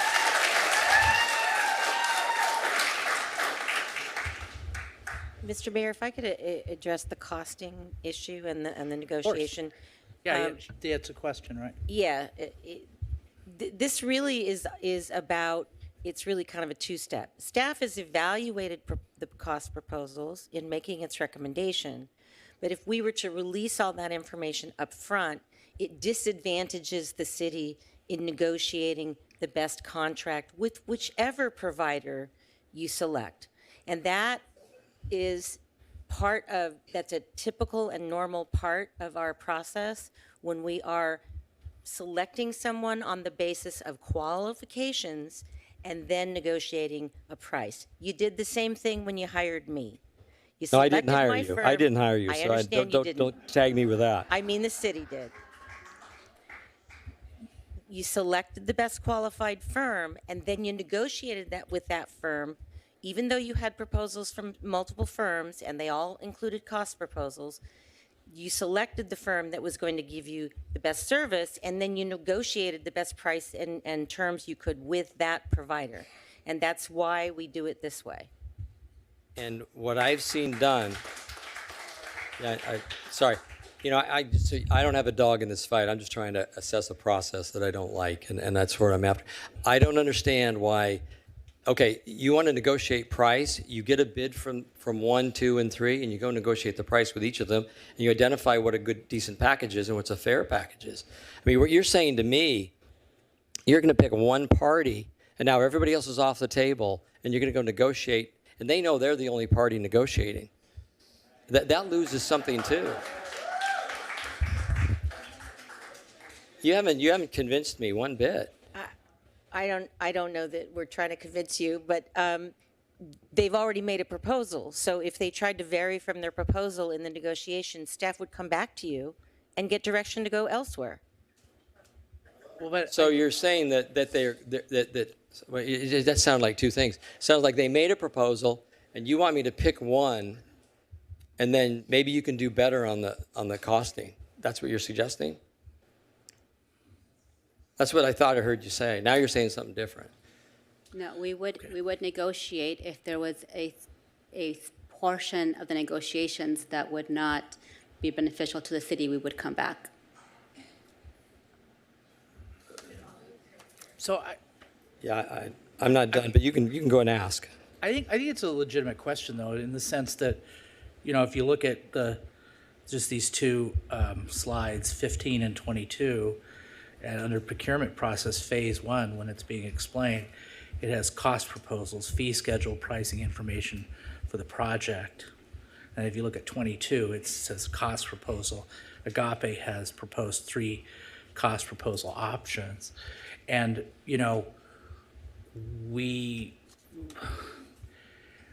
it seems to me like we're the ones, trust me, I respect the work that you've done and I respect the recommendation. But ultimately, it is kind of a de novo consideration that we're making. And, the panel has had the benefit to look at that data, and it's not being provided to the council. We're the ultimate decision makers.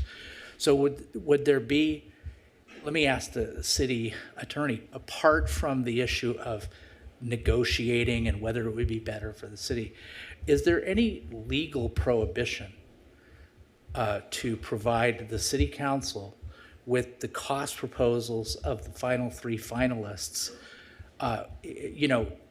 redacting anything that is confidential? Is there any legal prohibition on doing that? The council can always waive it unless we have received that information from the applicants as a confidential communication. Right, but I'm not asking hypothetical. I'm saying with respect to this item and these applicants, is there any legal prohibition for the council to review the cost proposals? There is not, and if the council gets it, so does the rest of the public. Okay. And therefore, all of that information is out there, and it frankly undermines the negotiation process, but I'll let the city manager speak. I don't understand why you do a bid and there's what, we had 9 bidders, and I'm sorry, I bid stuff all the time in our business, and the honorable people that accept bids, if you win the bid, you win the bid. The city doesn't come back and negotiate against you again. I'm not naive. Don't think I'm naive about what a bid is. I think the city manager probably you addressed can't it do better that. than No I outbursts. So a couple of things to consider as we deliberate about the process. So phase 1 is a process where we're evaluating the proposal on the merits of what's on the paper and what's written in those 4 separate categories. The cost portion of it is one of the factors. Typically, when you're looking at an RFP, or request for proposal process in government, and I understand that some folks may have experience in the private sector, our rules and our obligations relate to government contracts, which is a very different process. We're following the California Government Code, we're following the municipal code, and we're also following best practices. When you're doing a request for proposals for a service such as this, you're looking at a multitude of factors. It's not just cost, it's not just the qualifications, it's not just the key personnel, it's a combination of all of those. And that's why there are different categories and there are different ratings. Cost is one of the many factors. It's not the only factor. It was taken into account in the assessment of the number of points that each rater gave the cost proposal. Typically, and this is, I've worked at 5 different cities and it's the same process. You retain the cost information and the cost proposal because now you're going into phase 2. In phase 2 of the process, that's the interview process. In that second phase, there's an opportunity to do a last, best, and final. That's when all of the vendors can sharpen their pencils, they can think a little bit about their proposal, especially on the cost side, make it a little bit richer if they want to for the city, a little more cost sharing. They have the full flexibility, authority to modify their proposal. At that point, there's probably been a series of questions and answers, some dialogue, some more information, and then they give their final proposal in the phase 2 part of the process. That's the interview process, and any new information that they provide is then analyzed at that time. And then there's the final tally and the scoring. And so the cost proposal information, again, is one of the many different variables. In the end, the cost can be negotiated. What can't be negotiated, which is why that information is held back. And it's council's discretion on how you want to handle that. But you can't negotiate qualifications. You can't negotiate key personnel. You might be able to negotiate methodology and approach. The cost you can negotiate. And so you would absolutely be undermining the city's ability to negotiate the best deal for the city if you were to do that. Again, it's your discretion. I've never seen that done. And I would discourage you from doing that because that is the one thing that you can negotiate with whomever you decide to contract with tonight. Whether it's Agape, it's Hardcourt, it's Top Seed, in the end, this is a public asset. It's a community resource. It's $1 million operation. And that's a very important decision, and I would take it very seriously. Okay. I do, but I've seen contracts come before us over the last 3 years, and they've already got the dollar amount in them. You've already considered the dollar amount and the quality of the vendor together, and they come to this council, we vote on that. We have never had an issue where you came and said, and frankly, I got 973 words in this document, and about 20 are about agave, and the rest are they're just fluff. It doesn't tell me anything about the vendors chosen. And so you're saying, Don, pick this one, and then we're going to go negotiate the terms of the contract, the length of the contract, whether it's percentage or flat fee. And I don't get that. I've seen the complete opposite while I've been up here. If you want to show me a law, a California law or even a city regulation that requires you to do what you're doing, I'll read it, but I haven't seen it.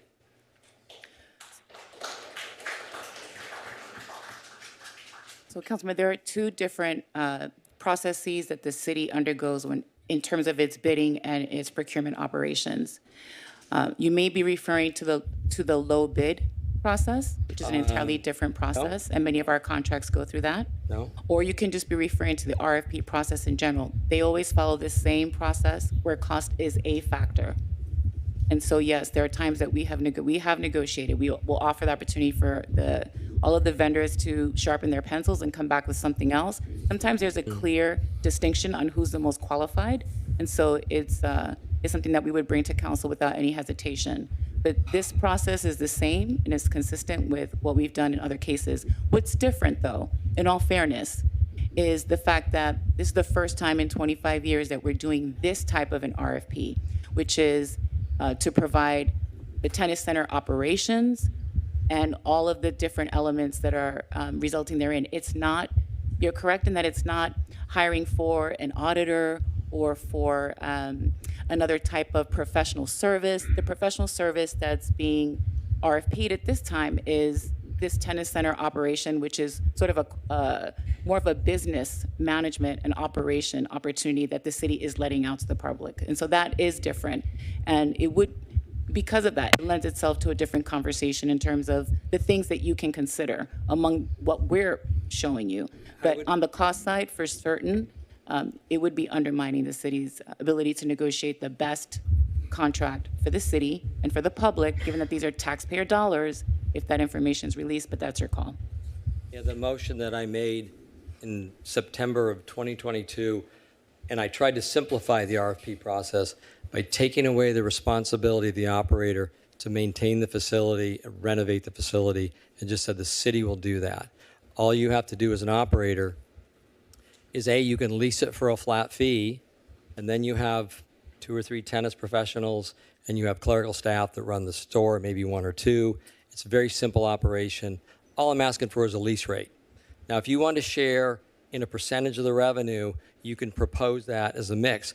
But all those things, whether it's percentage of revenue, flat fee, in addition to who you are and the programs you're offering, which I still don't know what everybody offered. I don't know how many scholarship programs. I don't know how many free clinics. I don't know how many lessons. I don't know how much pickleball was offered. None of that is in your agenda item. None of that has been presented where I can compare it and go, look at all these things, and then look at the dollar amount we're going to collect. And it's a risk reward about, who you're taking a risk with. Somebody may say, I'll give you 50% of the revenue. And that may sound fantastic, but if they're not stable or there's other factors, I may say no. It all is one package. I've seen bids I've seen agenda items, and I can't think of them right now, but I've seen where there's dollar amounts and you've already picked somebody, and it isn't just us picking, oh, we like these people, and now we're going to negotiate terms and dollar amounts. And it is an important thing. I agree it's important. So that's what I don't see. And I think I'll leave it there unless you guys want to debate it some more. I appreciate your patience with me. Let me ask a related question, okay? Let's assume for the sake of discussion that the council, who has to make this difficult decision, wants the information, because we've all received the proposals, the narratives. And as city manager said, there's a process to go through, and in phase 2, you do the interview, you could sharpen your pencils, and you could make your last, best, and final offer. And presumably that's been done by the 3 candidates.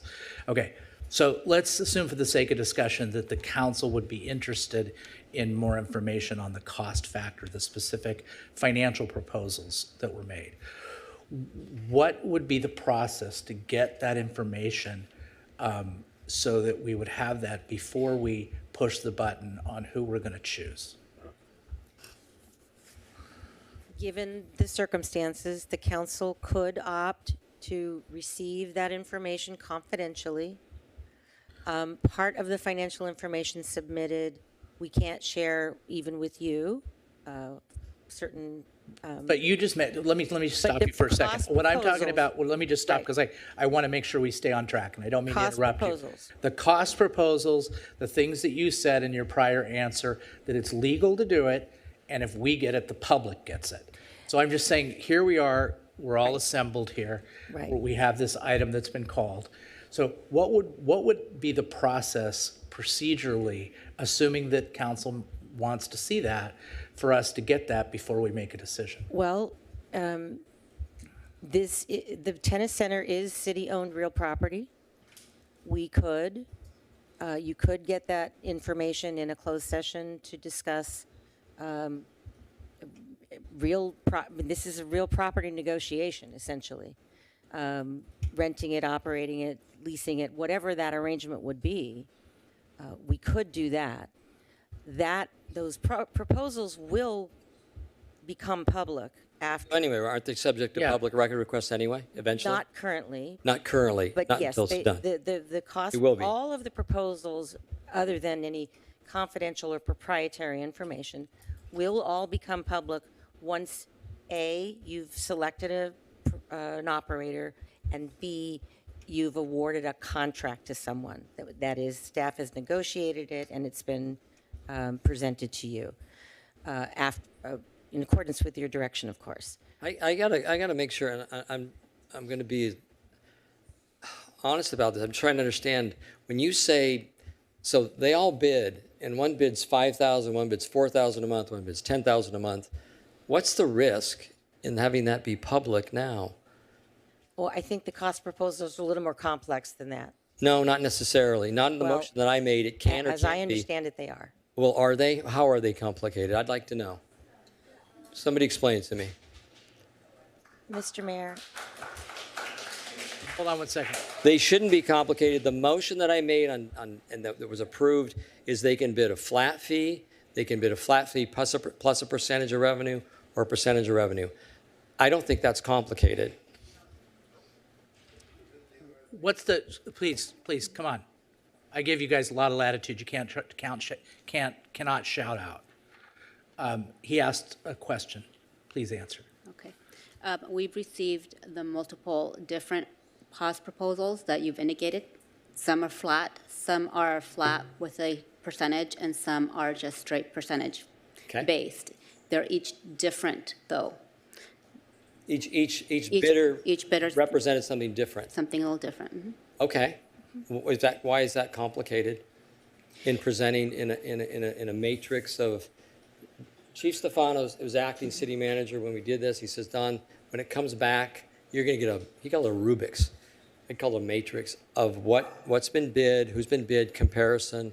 And I just assumed there might be a lease term, lease amount. It'd be real easy to look at. And I say that not only for me and for the rest of the council, so we're actually making a decision about something we know something about, but I say it for the public too, so the public can look at it and go, yeah, I see why they did that. I think it's helpful. Mr. Mayor, if we're going to have discussions about leasing the tennis center as part of this transaction, that should be done in closed session. We don't negotiate in open session for real property transactions. We just don't. I'm not negotiating. I thought you said earlier, though, that if the information comes to the council, it would go to the public. In the context of a negotiation, we can do that in closed session, and that information will become public eventually. It doesn't have to become public tonight. It doesn't have to become public before we actually negotiate an agreement.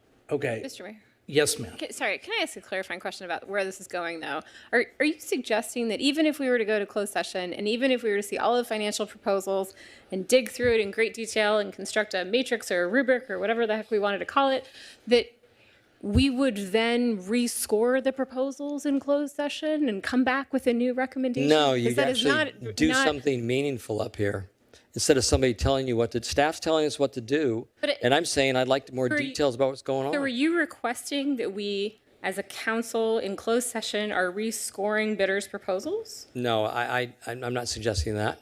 So what are we doing with all that information exactly? You're telling me, Ms. Barlow brought up something to make it sound more complicated than it is.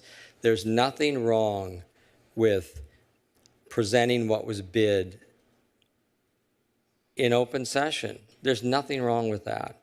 You can say it's a real estate transaction and negotiation has to occur in closed session. That's fine. Well, but they could still bid. It's going to become public information anyway.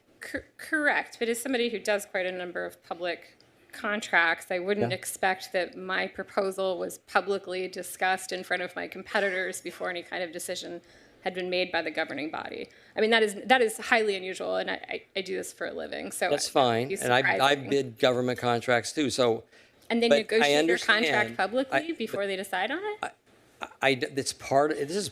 I mean, it's interesting you're bringing this up because one of the reasons that when I made the motion in September was to say I just want a flat fee because it made it very simple for the very reason you're describing. Yeah. And now it gets a little more complicated because it's a percentage and a revenue. But it's still a number. Andrew, I just don't understand the difference. I understand the problem. I think where I'm going with this, and Mr. Mayor, pardon me if this is it's all right. out of line at this point, but it seems to me that the concerns that I've heard from the council and frankly from the public revolve more around what do we really want? And answering that question, that's a how was the RFP designed question. And I agree actually with Councilmember Harper that I thought I was going to see it again before it went out to the public. I think we got acknowledgement that it had gone public, and I didn't read the RFP at the time on our website. But as this process has evolved, it seems like our concern, I care less about seeing the numbers, frankly. If we don't think that the RFP got to the heart of what we want in a tennis operator, then we need to pull the RFP back and reissue it. Like that is a different action entirely than me pretending I'm a procurement officer from the dais, which I don't think is appropriate. And frankly, I think council members have gone to jail for less. I'm not trying to do that, but I'm just trying to look at the data that a decision was made on and say they're not all the same thing, and it's not just a number that changes the decision. And you agree with that? I completely agree with that. I just don't know what I do with that information afterwards. I mean, afterwards, after you make a decision, I review it in great detail. I do what? I reevaluate the bids myself? There should have been a summary in this agenda that said years of experience, accounting software, how many scholarships they're going to offer, free clinics, hours of operation, all those things that they should commit to. And that's kind of what I was looking for, is that whoever we give this to, for example, they don't just go off the rails and do something we don't expect them to do. And they generate a lot of revenue and we get a lot of income. That was never my goal in this. My goal was to provide a quality tennis center for residents that pay taxes. Yeah, I mean, remember when I said we're doing questions here? Sorry. I mean, we're off the rails on that, Yeah, totally. which is fine. I mean, look at. I think we like to confine this to questions. I think you've asked Councilmember Harper. You've asked some really good questions.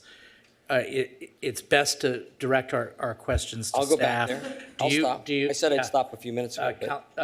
Councilmember Marr, do you have any questions? I have a couple more questions about. Sorry, but I thought he I'll said- let you go and I'll pick up So later. do you have other questions? Let's exhaust your questions. Let me give Don a break. Oh yeah. You want to take a break? We'll get all your questions. I've got a few. I want. Thank you. Let's Go ahead. Go ahead. Let's go then to Mayor Pro Tem Harlan. Everybody will get a chance to ask all their questions. Okay. So, Ms. Molina, so my question has to do with, I'm looking at 16 and 17 on the presentation. So I want to understand in the procurement process that's outlined, were phase 1 and phase 2, so the initial proposal and the interviews, was that articulated in the RFP? Yes, they do articulate. The first process is the evaluation of the proposal, which in essence is phase 1. Phase 2 comes in the interview process. Okay, and it appears to me that equal weight was given to those phases. Is that correct? And was that made apparent in the RFP? That is correct.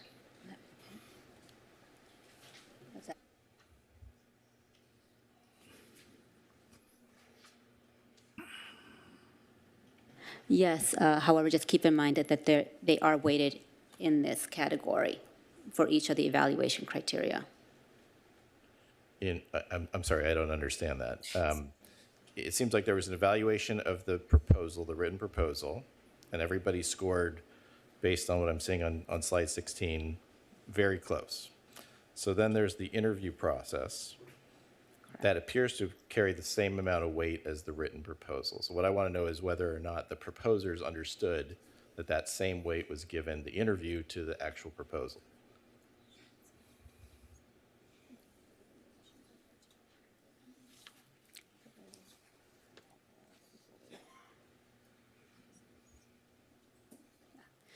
We do not disclose the equal weight. However, we do disclose what the expectation from the city staff is at the time of the interview process. Okay, so you would then give the proposers, tell them we're going to evaluate your interview based on these 5 categories: grasp of the project, approach, qualifications, communication, quality, presentation? Correct. Okay. And it appears that there was also another opportunity to do a cost proposal in the interview process. Is that correct? That's correct. They are told that during the interview process, it's their last, best, and final offer. So in this case, if they wanted to come back and revisit their cost proposal or any other section of their proposal, this would be the opportunity to do so. Okay, so was that cost proposal, the last, final, and best, evaluated in the interview at any point? It was evaluated as part of the phase 2, yes. Okay, so where would I find that then in the evaluation criteria? It would be part of the qualifications and experience category. Okay. All right. I yield to Dawn. So, well, here, so, okay, so I've got a question. So, okay, so somebody goes in, they do the proposal, a cost proposal, that cost proposal is evaluated in the phase 1, and under this evaluation criteria, and it's given a 20% weight, right? And the 20% weight is something that was made clear to the applicants, right? The weighting? Yes, it was Okay. clear.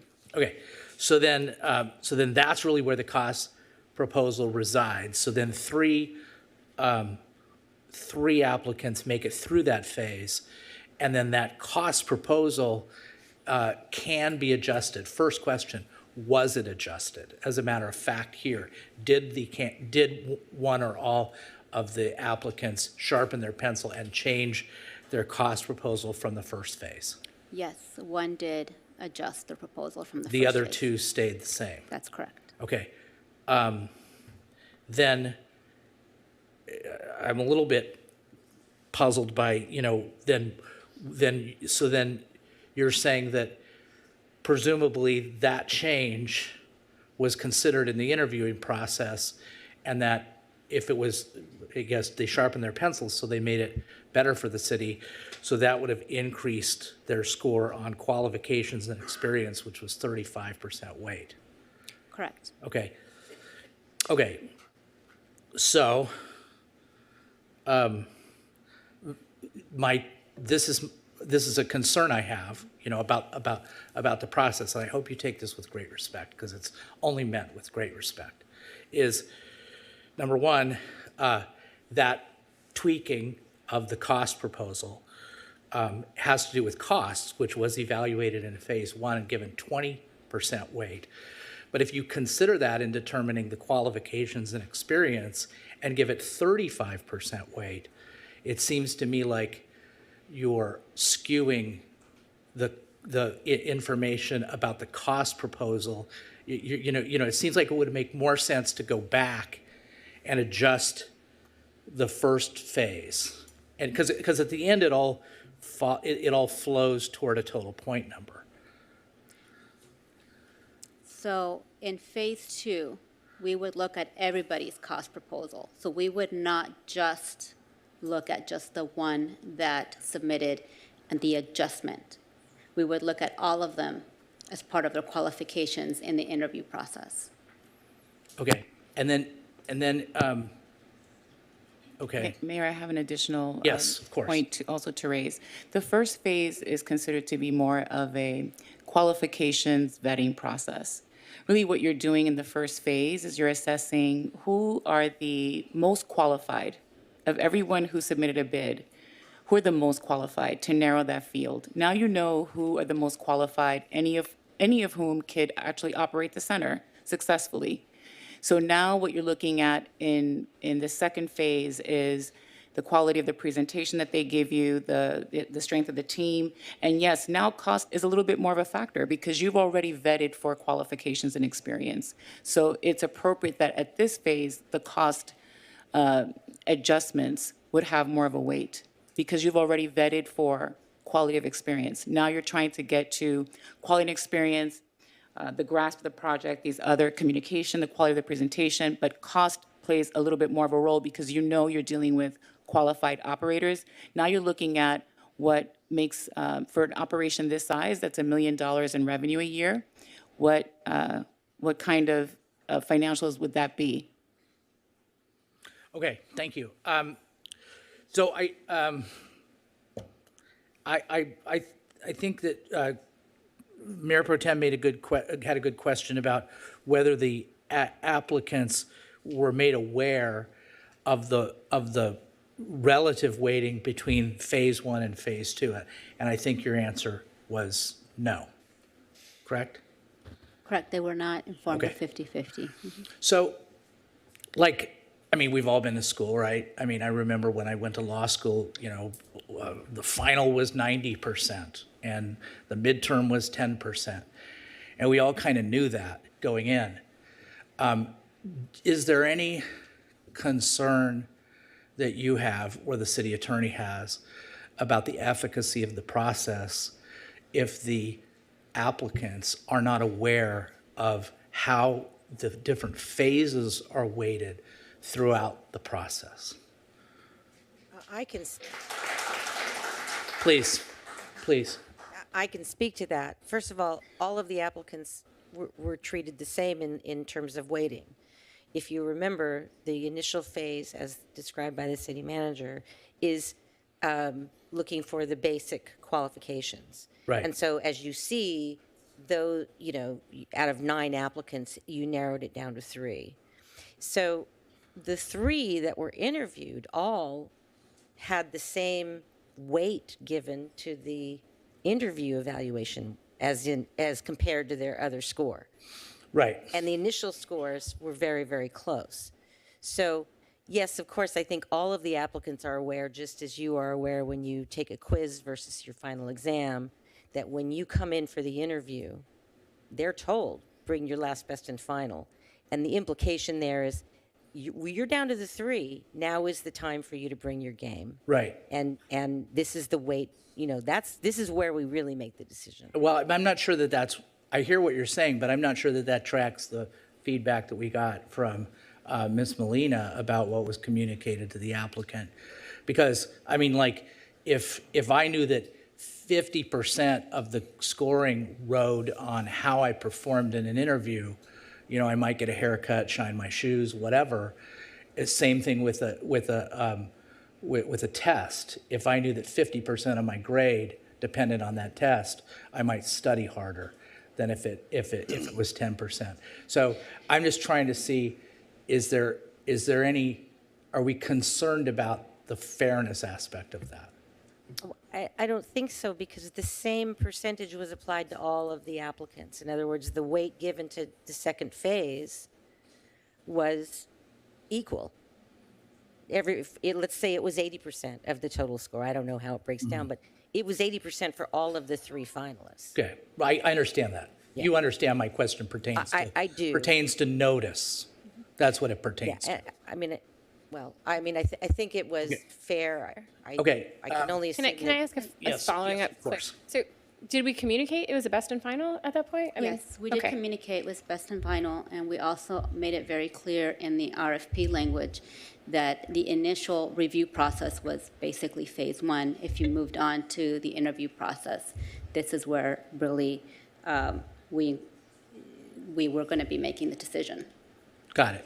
So Now, I'm sorry, hold on one second. We haven't heard from Councilmember Chavez. I have a question for my council. I mean, do we want to change the evaluation criteria? Because I feel like we're asking a lot of questions that are getting at the process not being ideal for some members of the council.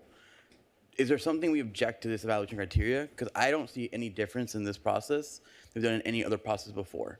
And maybe I'm missing something, maybe this is something different, but I'm quite frankly more interested in hearing what the public has to say about the operators than about the criteria at this point. You know, there's a point you're making, and I was going to make it, and the most important thing to the city is maybe it's the revenue, maybe it's they pay their bill. That's maybe as a city entity. The most important thing to the community is that they want to come back to the tennis center, and that lends itself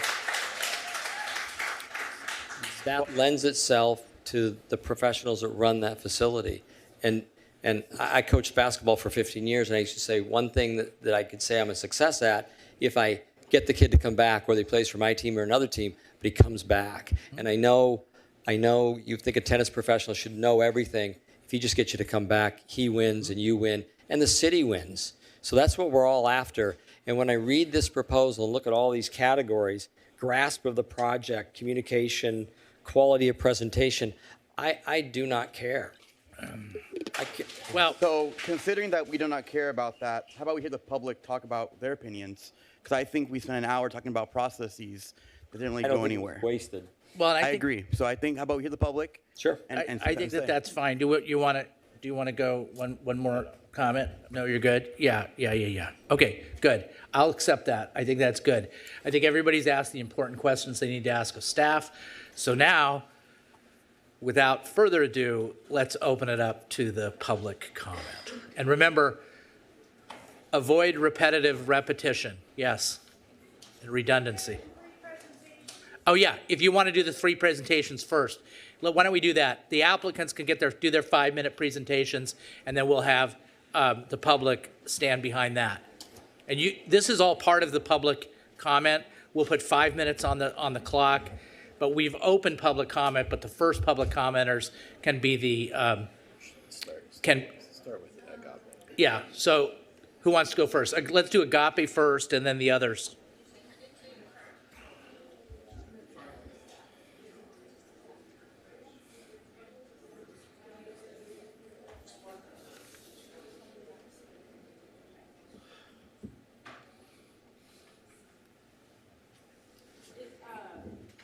Oh, sorry. Hold on one second. I need to get your mic on. And we're going to give you 5 minutes. Okay. Mayor Stevens, is my team allowed to stand up here with me? Sure. I was told they would be. You've got 5 minutes. Okay, team, come on, please.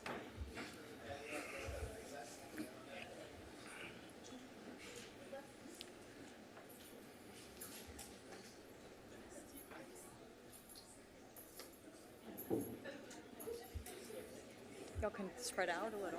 You can get closer to the mic. Oh. Yeah, go ahead and roll it. Please. Okay. Thank you guys for the opportunity to hear us again. Appreciate the staff's recommendation to award the contract to Agape, and happy to speak to council here today and to you, Mayor Stevens. This is a lot of our staff just at the Fountain Valley Tennis Center, which is 10 minutes away from the Costa Mesa Tennis Center. Everybody behind me works at that one tennis center. We have about 27 staff at that particular center. It is the same size, almost exactly as the Costa Mesa Tennis Center, so we'd anticipate a similar size staff, which would include any incumbent staff that might want to stay on the team. Be it the Ball brothers, be it Eduardo, whoever would like to stay, we'd love to interview those people as well, along with our current staff as well. Our mission at Agape is bringing people and communities together through tennis and pickleball, as you can see here.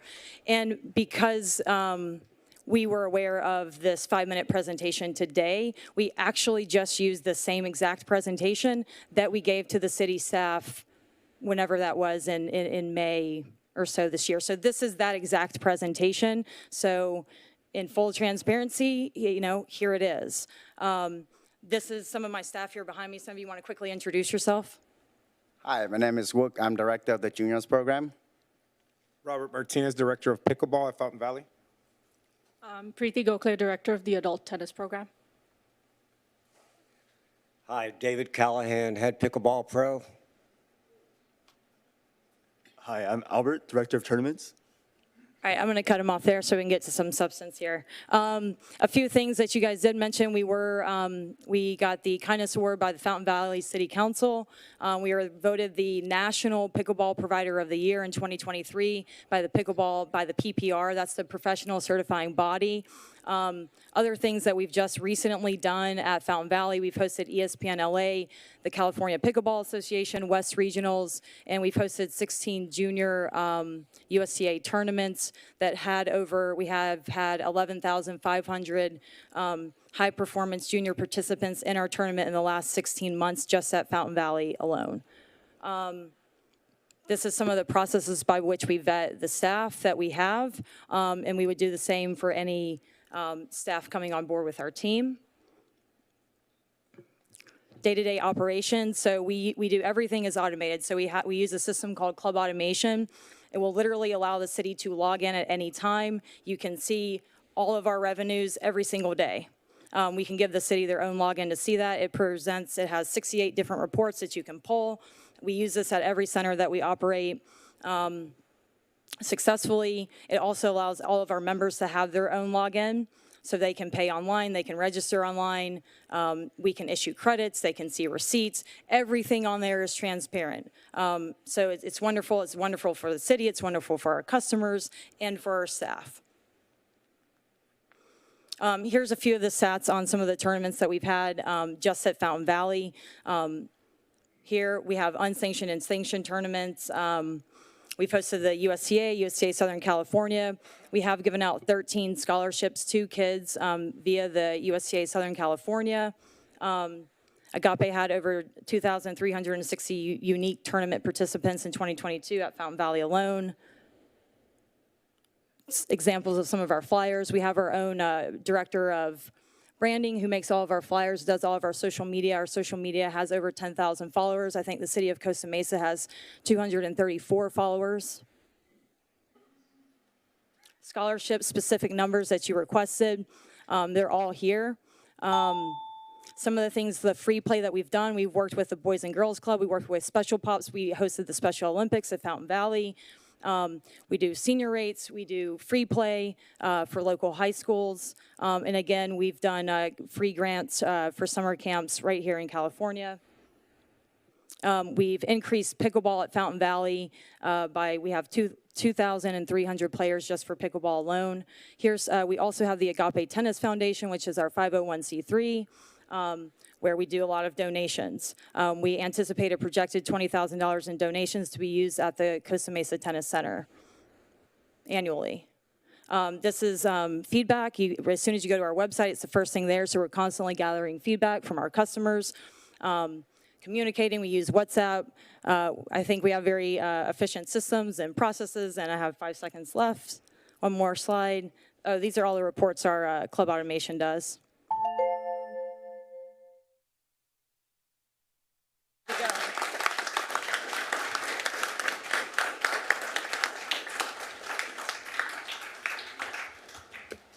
Thank you very much. Okay, Hardcourt, want to go?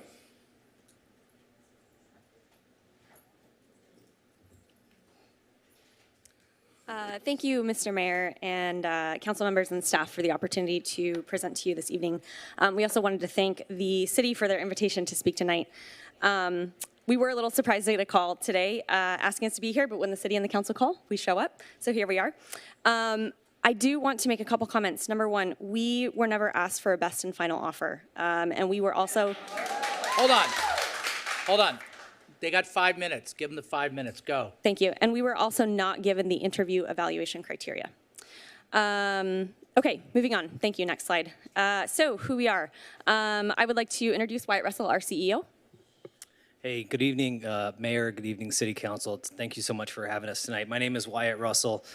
My family and I live in Costa Mesa, and I've been in the tennis industry for about 15 years. I started in Seattle, directing at a club up there in a similar situation where we brought a lot of the systems online. They were completely pen and paper.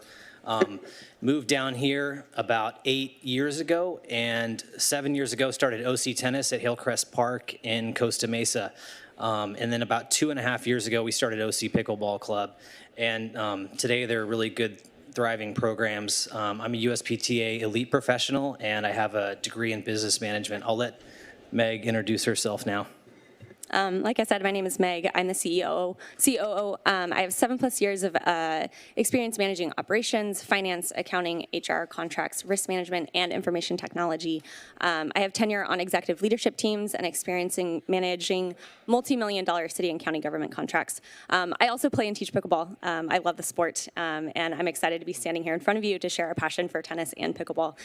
We also have a full staff of certified experienced tennis and pickleball teaching professionals and administrators staff. They're out teaching, so that's why they're not here with us tonight. Next, thank you. We are fully prepared to meet all the requirements of the RFP. Hopefully you have that information, but we offer comprehensive tennis and pickleball programming, priority access to the Center for Costa Mesa residents, free clinics, free court time, youth scholarships, nonprofit partnerships. We have an all-in-one tennis management software, and we also have a very customer service-oriented culture that is responsive, open, and attentive. So I think one of the biggest thing that sets us apart from the other operators is we are completely locally owned. And, we live here, and this is going to be, if we're selected, our sole focus. I mean, we'll still have Hailcrest, but Meg and I will be at the tennis center, day in and day out. From the beginning, we were 100% paperless and a cashless business. It just allows us to do things upfront and transparently. We have a third-party accountant that does all of our bookkeeping. So all of our merchant accounts, our bank accounts, and our credit card accounts are connected, and our books are completed every month. We have a lot of data that we can use to maximize the court utilization. I mean, one of the biggest things is filling the courts. We have years of honed online marketing experience. If you look us up, OC Tennis or OC Pickleball Club, we're usually going to be on the first page, if not the first result. And we really do have a top-tiered experienced staff. For the most part, they're employees, and they get, if selected, they're going to get paid time off, health insurance, and other benefits. And then did you want to? Yeah, Mr. Mayor, we had a slide showing our cost proposal in the interest of full transparency. We are not showing it, but I would like to ask your permission to show it if you'd like us to. Otherwise, we cannot. Oh, it's fine with me. It's fine with you. I have Okay. no objection. Okay, then you can go ahead and show the next slide. Thank you. So we came in with a flat rate. And we started at 90,000 for the first year. And the reason we came up with that number was because we kind of started with where the city was in their best year, and then we went up 3% a year from there. And what this allows is just, maximum transparency. It's easy. You guys know what you're going to get paid. We know how much, we're going to have to pay every month. And then there's no, worry about shrink or anything like that. So that's what we got. Okay. All right. Thank you. Yeah, thank you. Thank you, guys. Thank you so much. Wonderful. Thank you. Okay, and now we'll hear from Top Seed.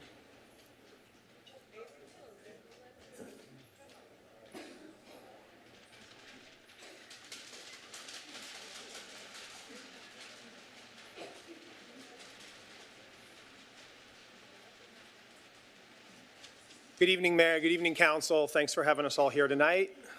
We are Top Seed. Given the fact we found out at 1 o'clock today we were going to be doing a presentation, as Amy has said as well, we're not too worried about giving a presentation. Our presentation's been the last 17 months. It's been 20 years of service with the community. And at this time, I'd like my family to stand up, if they would.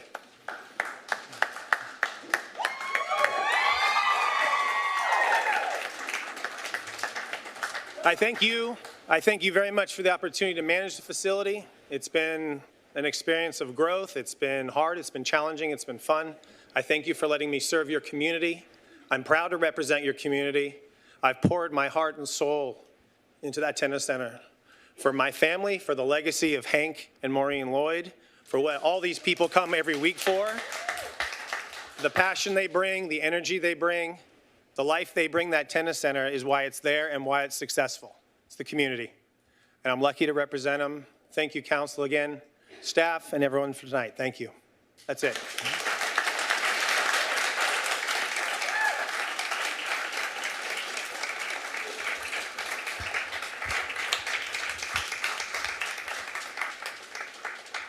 Okay, thank you to all the presentations and all the proposals that were made, and now we're going to hear from the public, but I just want to say on my own behalf, and I think I could speak for the council, we really appreciate that you did do the proposal, and whoever comes up the winner, I really appreciate your interest in the city, all of you.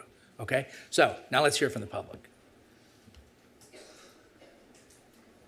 Line up on both sides. We'll go same thing as we did in public comment. We'll go to the people in the chambers first, and then we'll go to the people on Zoom. Mr. Mayor, Yes, ma'am. in the interest of time, can I ask that we limit comments to 2 minutes? Second. Okay, so stop, ladies and gentlemen. We have a motion by Councilmember Marr to go to limit comments to 2 minutes, seconded by Councilmember Chavez. Hold on, we'll call for the question. No discussion.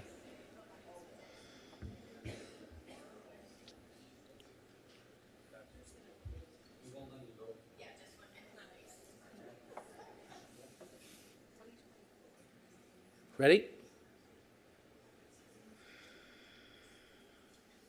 Motion carries 6-1 with Councilmember Harper voting no.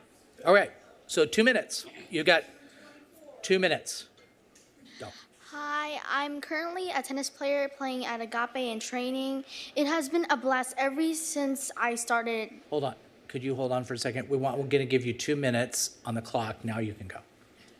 Hi, my name is Katie, and I'm an athlete currently training at Agape right now. And ever since the day I started there, I had a blast getting to see everyone having fun, having a great time, playing great tennis. I'm very happy that I'm there, getting to play in and having a blast. It's just the best thing ever. Thank you. Yes. Hi. Excuse me. Hi. My name is Margot Ferris. I'm going to age myself here and let you know I've been at Costa Mesa Tennis Center for over 30 years. I've been here through 6 managers that you've had. Several things you said tonight were incorrect. And this process was turned around once before. So there's something that just don't make any sense. And the one thing I'm finding, this is a tennis center that has become a community center. And I don't find that you took a lot of time to get community input. An RFP can give qualifications. I didn't see anywhere that references were listed for those qualifications. I didn't see that you did background research. I personally sat on the phone last night and called several different places. I have a home in Ventura County, called the Oxnard Center. I've called the Agape Center for the last week trying to find out what their policy is for leagues, lessons, the hours that they're open. Never got a call back from anyone. But the things that I'm seeing is Costa Mesa Tennis Center is really known for its leagues. And they're asking for money up front, which most of the seniors can't pay a year in advance. Everything's online. A lot of our seniors still don't do things online. I was there when Maureen took over. I was there when Mike was there and Kathy was there, and the place was some place you didn't want to go to. So what Hank and Maureen did was great. I think Top Seed and the Ball family have been there most of that time. And keep that community center what it is, a community center for everybody there. Between fundraisers, pro-am tournaments, round robins, clinics, lessons of all sorts. The oldest player I knew there was a man 93 that every year donated $100 to put his wife's name on the court and when she died. And the last time we saw him, his daughter drove him to Costa Mesa Tennis Center because it was his birthday, and that's what he told her he wanted to do because he had Alzheimer at that time. To me, that says a lot about the community at Costa Mesa, the people that have been there. I run one of the leagues here for 1,500 women, and I consider myself. Thank you. Yeah, yes, you have the floor. I'm a player at Agape Tennis Academy, and I really appreciate the positivity there. And the coaches are always very kind and nice, and they always encourage us to have a lot of energy and to be honest. And I love their positivity there. Thank you. Yes, yes. Hi, I'm Wook. I'm one of the coaches at Agape, and one thing I would say is that of the 2 years I've been there, I've been showered with nothing but love and positivity. I work with a lot of other private academy, but a lot of them is very competitive to each other. But we're here. Every time that I go to the court, I see not just my coworker. I see them as my brother, my sister, my family, my aunt, my godfather. Every single one there is amazing. And one thing I would say is that positivity is what pushed everybody to become better. We have players that, are top 10 for 10 and under, number 1 in 10 and under for Southern California, and we have players that are, Division I college player here, and they all want to be there because of the environment and not just the result they could bring. And I believe, too, is that positivity leads to result. So I'll leave you at that. Thank you. Yes, sir. How you doing? My name is Kenny G. Unlike anything else you've ever been part of, the sense of belonging is really important to me. Agape gives me that. Corporate support. It's a security where you don't have to worry about anything because I don't know, I have a hard time reading my writing, but they're going to be here tomorrow is what I'm getting from Agape.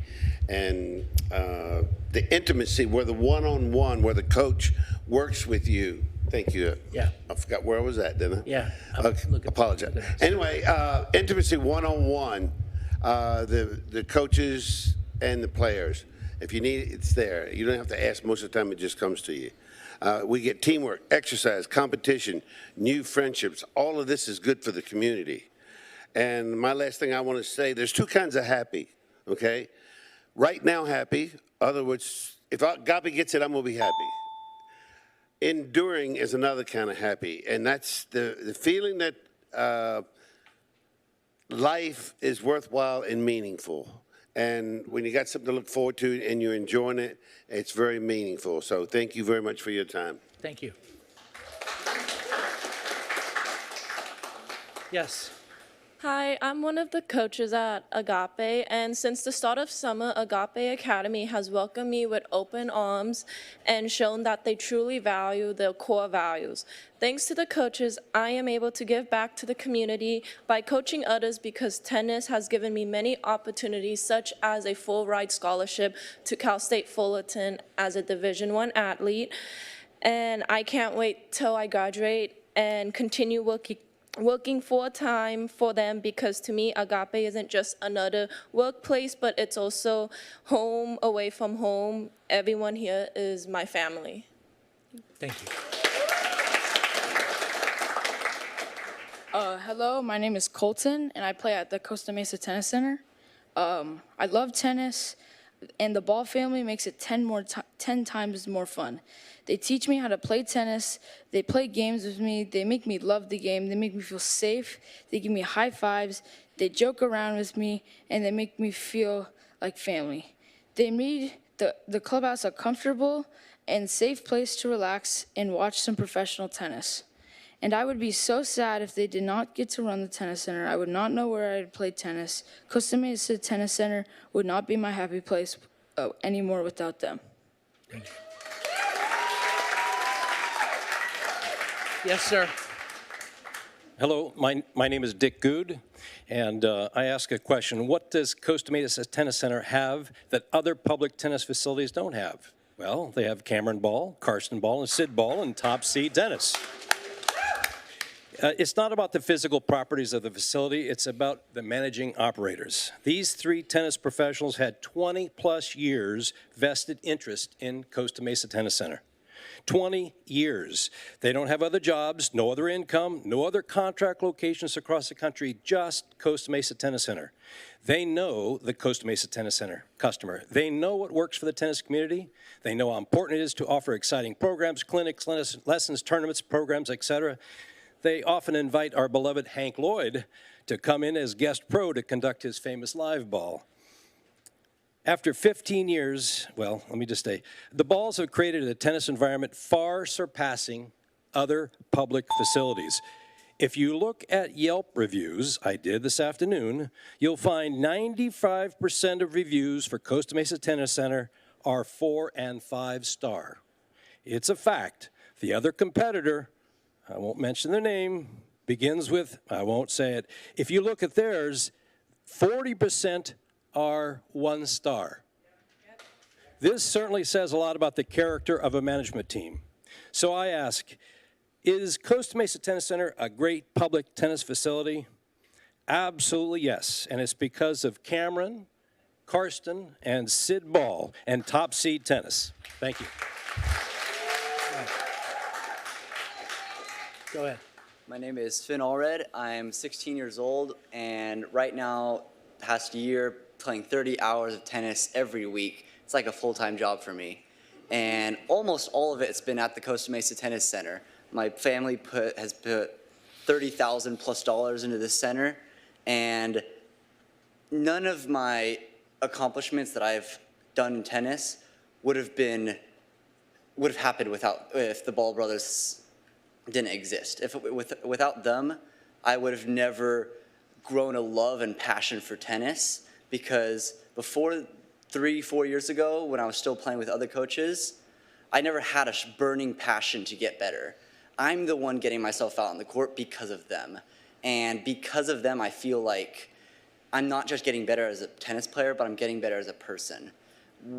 Karsten Ball spent days finding a racket for me because I couldn't use one of the rackets that had broken. He spent his own valuable time so that one individual person could do what they wanted to do. And through the hours, the sweat, the tears, and the fun, the balls have made tennis not just a sport for me, but a new meaning to life and a new goal to work for.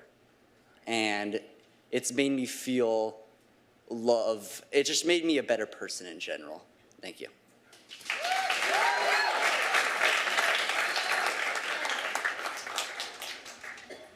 Hi, my name is Alex. When I started at Agape 3 years ago, we were given 5 core values to go by. H for honesty, E for excellence, A for attitude, R for responsibility, and T for teamwork.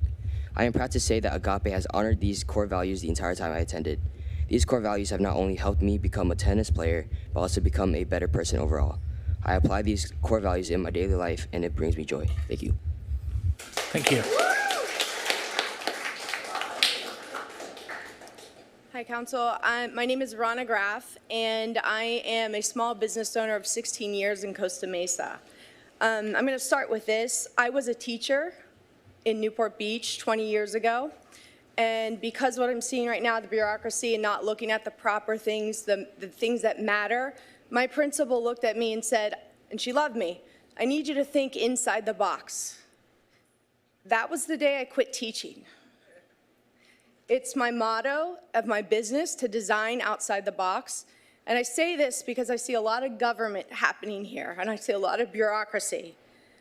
And I also see that you're not listening to what's in the best interest of the people. And really what matters is the community. And I'm going to go back to my little notes here. This is why I'm here speaking, because I'm speaking on behalf of the members of my community, of Top Seed and the operators. People need community more than ever now. People need to see a group that they belong to. I found Costa Mesa Tennis Center with a small group. It grew so quickly to a group of women that we meet every single week. Our small group continued to grow. We have a family, and people who put their heart and soul into this operation is this tennis center. It's a part of the community. That is what we're here for. It's the driving force. We want to know what the driving force for what the procurement was. And I heard a lot of that going back and forth. We never heard it. I've tried to play tennis at other places. I never felt a connection of community. I can speak on behalf of a lot of us. We've called the opponent, the other tennis center. There's a complete lack of operations. No one answers the phone. No one is there. That doesn't happen here. The courts are unkept. Thanks. Yes. Good evening, council members and Mr. Mayor. I'm Margaret Kane, and I'm training with the high performance class at Agape Tennis Academy. Agape is an amazing community of strong people and tennis players. The atmosphere is nothing short of warm and welcoming. All of the coaches strive to teach their students how to excel in their tennis career. However, their main focus is to make us better people.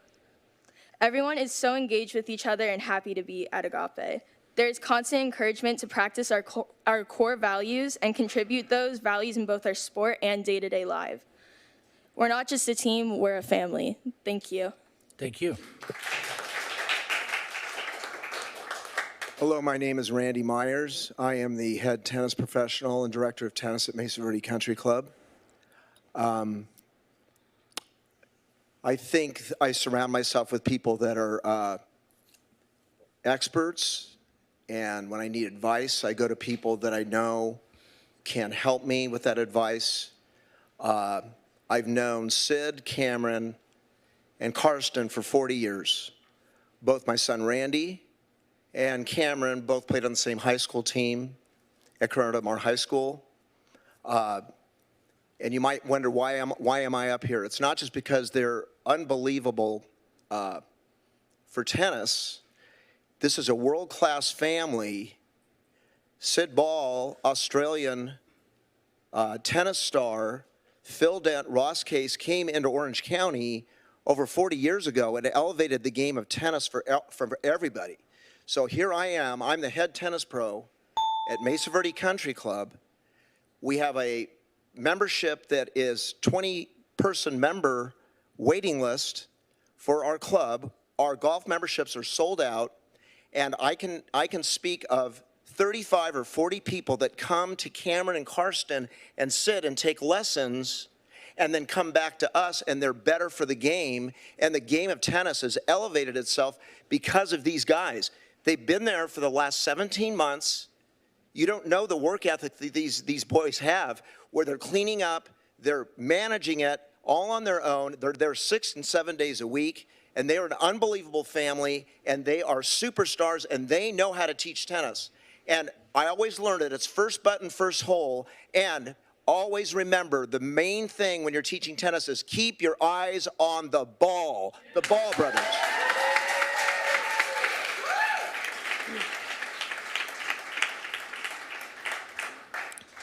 Yes, sir. Hi, I'm Tiger 2, and I'm a member of the Agape High Performance class. My first time joining Agape 3 years ago, I was nervous and uncertain about whether the academy would be good or not. However, when I joined, I was greeted by numerous amounts of kindness by both the coaches and my teammates. I believe that Agape is a great place to learn with good coaches, good players, and a great atmosphere. Agape is not only a place to learn how to play tennis, but also the start of becoming a good person. Thank you. Thank you. Yes, sir.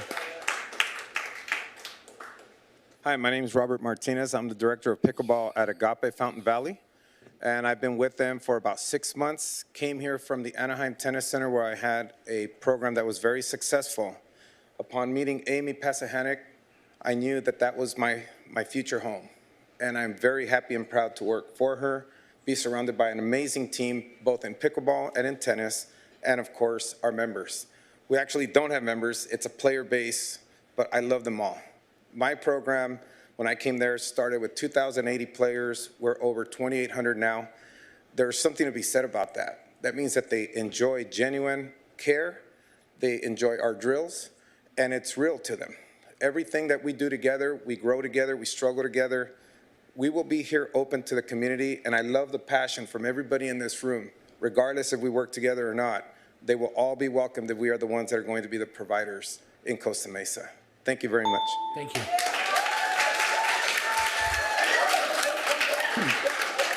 Hello. Hello. My name is Dean Sexton. I'm a homeowner in Mesa Del Mar for over 23 years. For over 2 decades, Hank Lloyd alongside Sid Ball and Cameron Ball shaped the Costa Mesa Tennis Center to be home away from home for countless members of the community. Sid Ball has been an esteemed figure in the world of professional tennis. His dedication to the sport has not only earned him many accolades, but has also instilled in him a deep understanding of the game, which he has passed on to his sons, Cameron, Karsten, and Christian.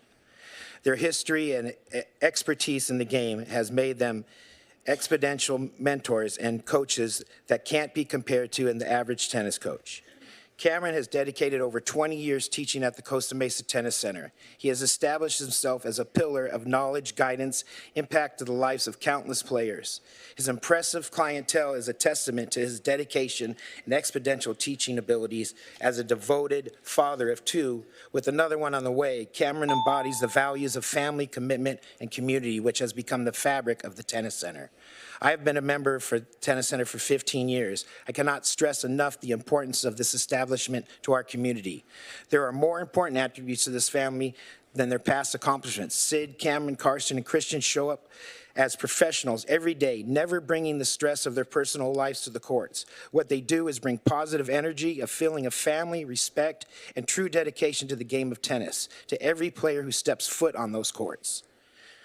A change in this ownership would not only be detrimental, but also a disservice to the very essence that makes this special and important to our community. Thank you. Thank you.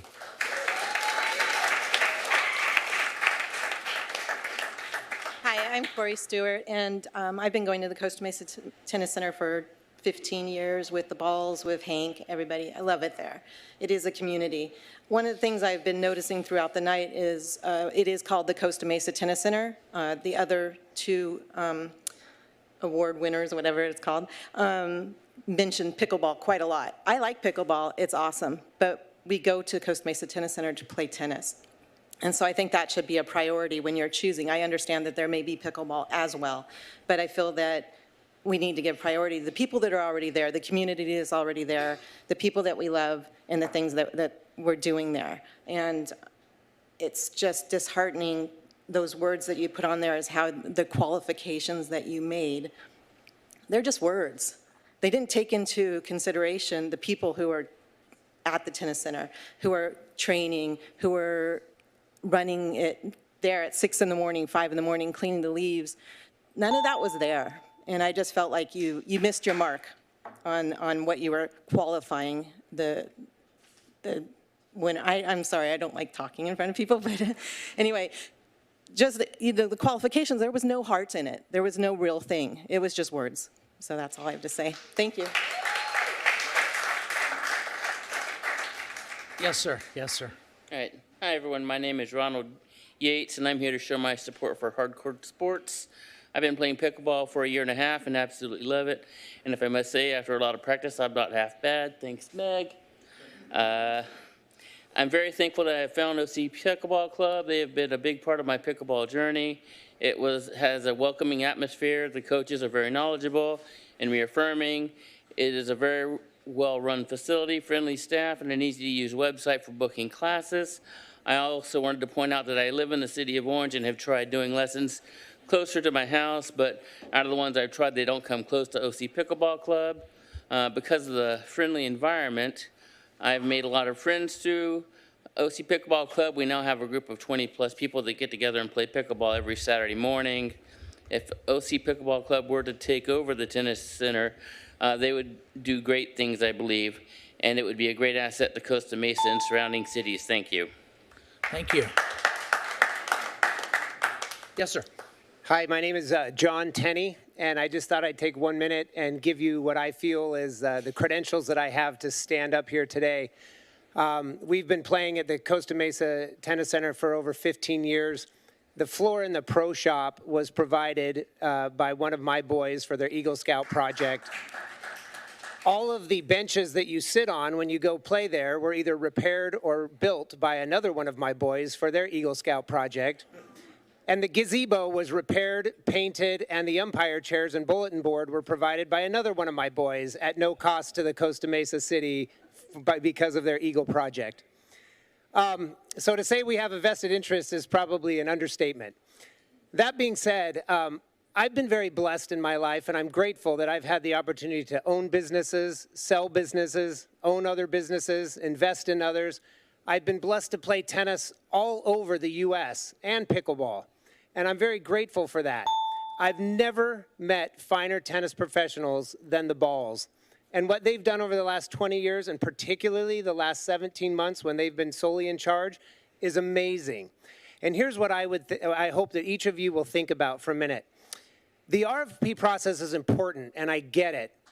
What I think as council members the RFP process should tell you is if you have a glaring problem and you need to make a change, we are your family. We are your constituents. We are your people.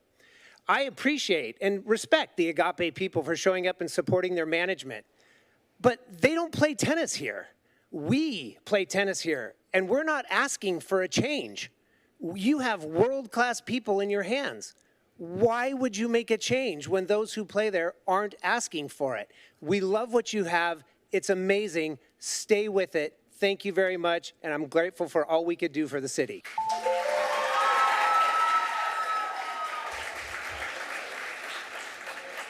Hi. Yes. I'm here to speak pro for hard court. I'm impressed by all the passion that's here tonight. I don't know if you guys get this kind of turnout every time you have a city council meeting, but this is a tough one, and everyone's talking about heart and feelings and love and acceptance, and we feel the same way at OC Tennis and Pickleball Club. It's just a great place to be. And so how you make your decision, I don't know.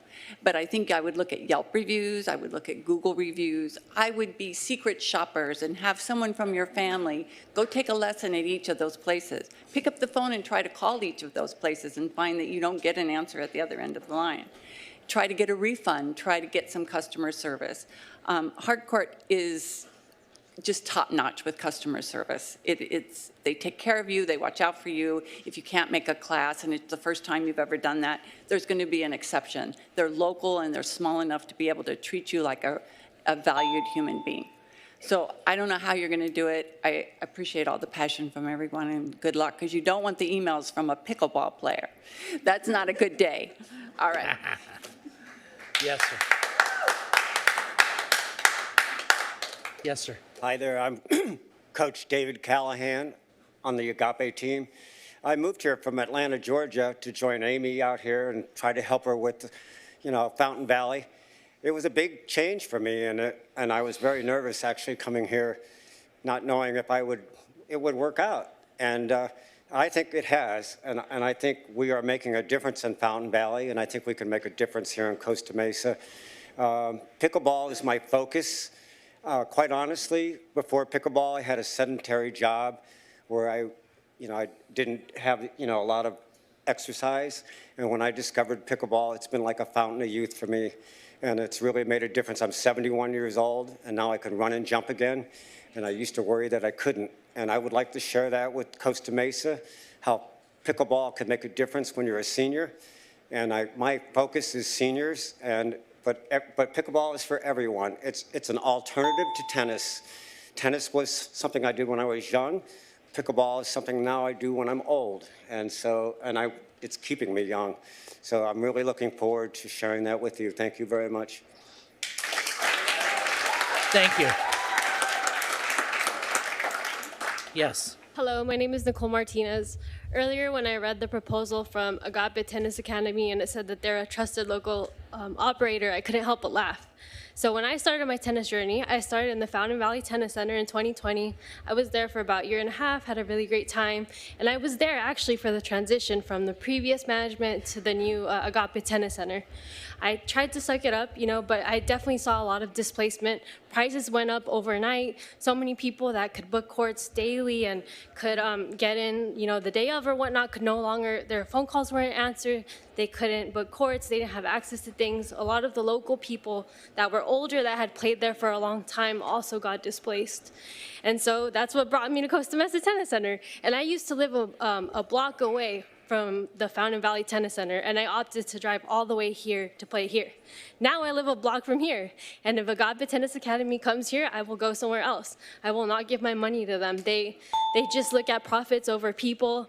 People aren't, so many of the people that I used to play with at Fountain Valley Tennis Center no longer play there. They've had to go to other places. There were weekly groups that met there for years that no longer went anymore because they couldn't rent a court, they didn't feel welcome, they were displaced by all the pickleball courts as well. I know pickleball is a growing sport, but there's so many other places and parks where pickleball could be built and whatnot. It would be great if you could preserve the tennis center for tennis. So that's just my opinion. And I do believe your first notion, I agree with everyone that the community should have been considered before making the decision to even say that you're going to choose Agape now. I really hope that you reevaluate based on all the opinions that we gave and also the criteria that you have up there for, grasp of project. That doesn't make much sense. So I really do think you should reconsider your criteria, show clearly for the different points that you showed originally, the 2000s, the 1900, whatever. Show what accumulated.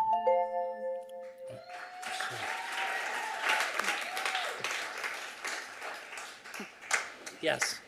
Hello, council members. My name is Cami Carisu, and I am the daughter of a loyal tennis player in the audience that has been here for 20 years. And I can honestly say it is the one consistent place in her life that has brought her community stability and joy. The center is a staple in the Costa Mesa community.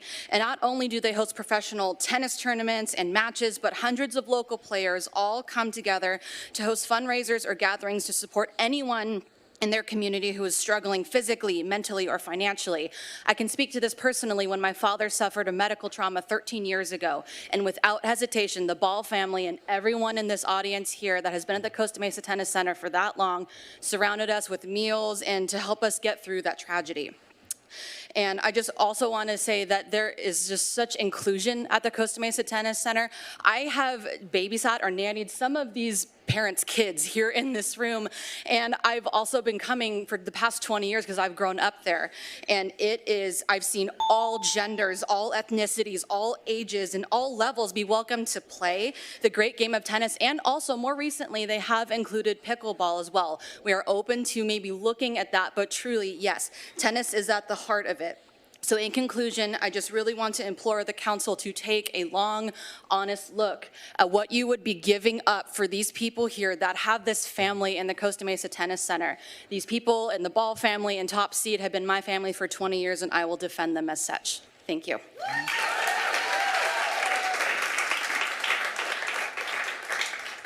Yes.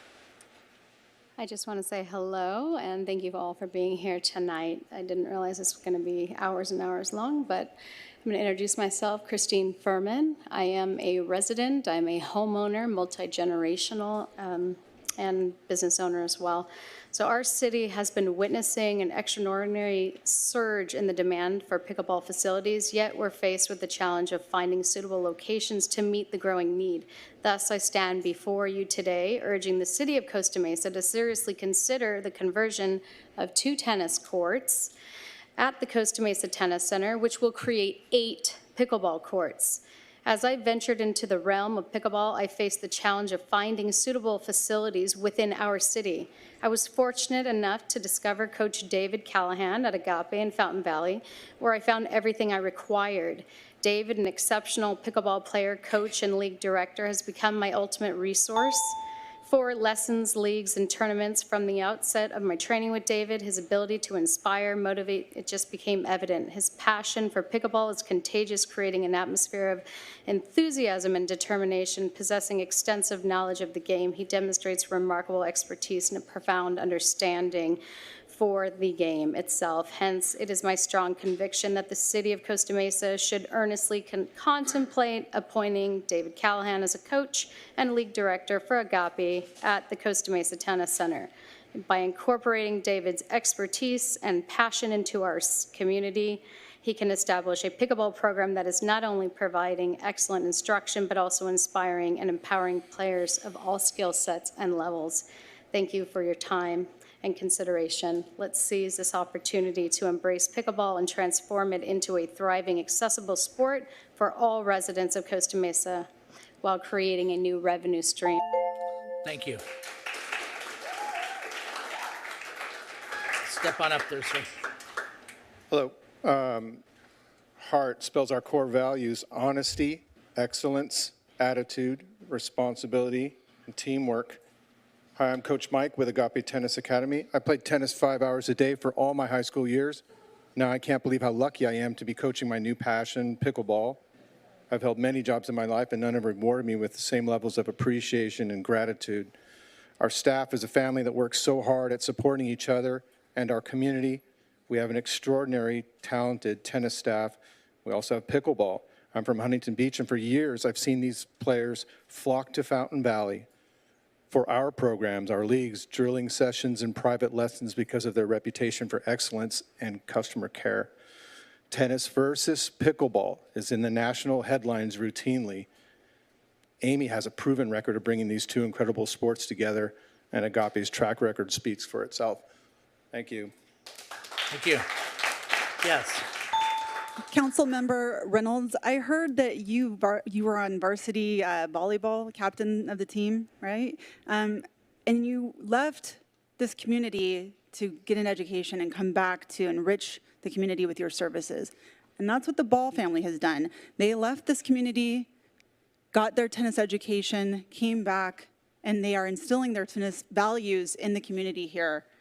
You can find Cameron and Karsten in the Costa Mesa Tennis Center morning till night, personally making sure the courts are ready, filling in for a staff member if they have a family emergency. No task is too big or too small for them to follow through and deliver exceptional experience for their community. The committee who selected Agape, were they distracted by the multiple locations and thinking that that was a good fit for Costa Mesa? I remember in the 90s, the anti-mall, the lab coming in, and I think that sets the tone for Costa Mesa, an individualized community that focuses on people who have unique aspects, not a one-size-fits-all box, chain group like the other committee or the other group that's here tonight. So my question is, did the committee review what happened in 2020 with Agape and the Atlanta City Council? Agape won that bid, but later it was alleged that Agape's bid misrepresented the amount of capital improvements that it would provide the city and grossly inflated the amount of revenue it would share with the city. It was alleged that Agape's proposal contained false and misleading material facts. After looking into these allegations, the city of Atlanta shelved Agape's contract and started the process again. Please consider flipping the committee's decision to award the contract to Agape and keeping Costa Mesa Tennis Center with the Ball family who grew up playing at these courts, who came back to enrich this community, who care for the courts and the community because they actually live in and are a part of this community.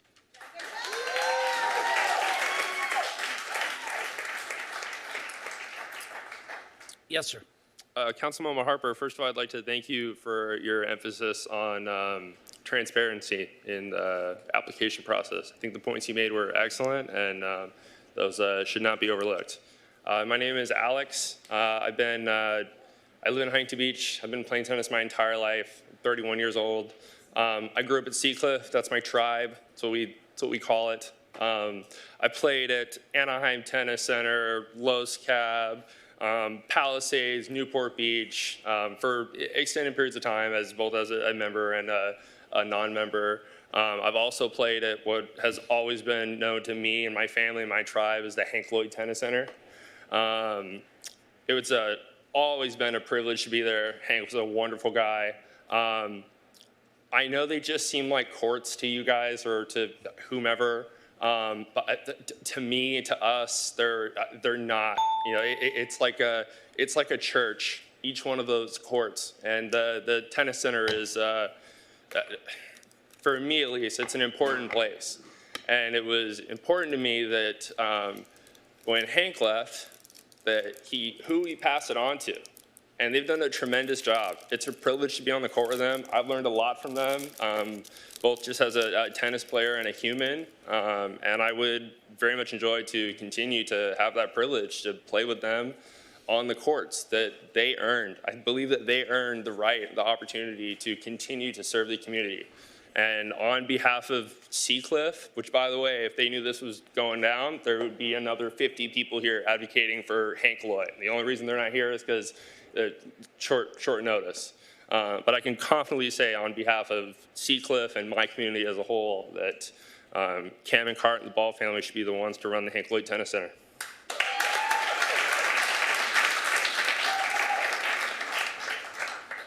Hello, my name is Liz Kirksey. I live in Huntington Beach.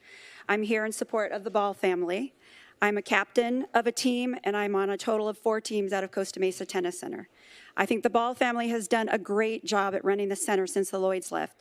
This past winter, with all the rain and some wind, was a true test of their commitment, great customer service, and ability to run this center successfully.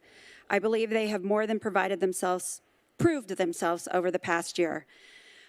I'm concerned with them losing the contract because I think they are an integral part of this center. My team's success is partly due to the clinics, the round robins, which are provided and encouraged at and by Costa Mesa Tennis Center.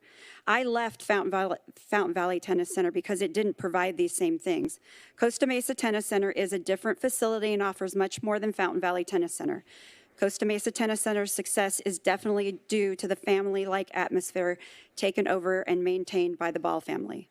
Their sense of community is what makes Costa Mesa Tennis Center a great place to come for tennis. To them, the Ball family, it's all about the people as well as the success of the center. Thank you.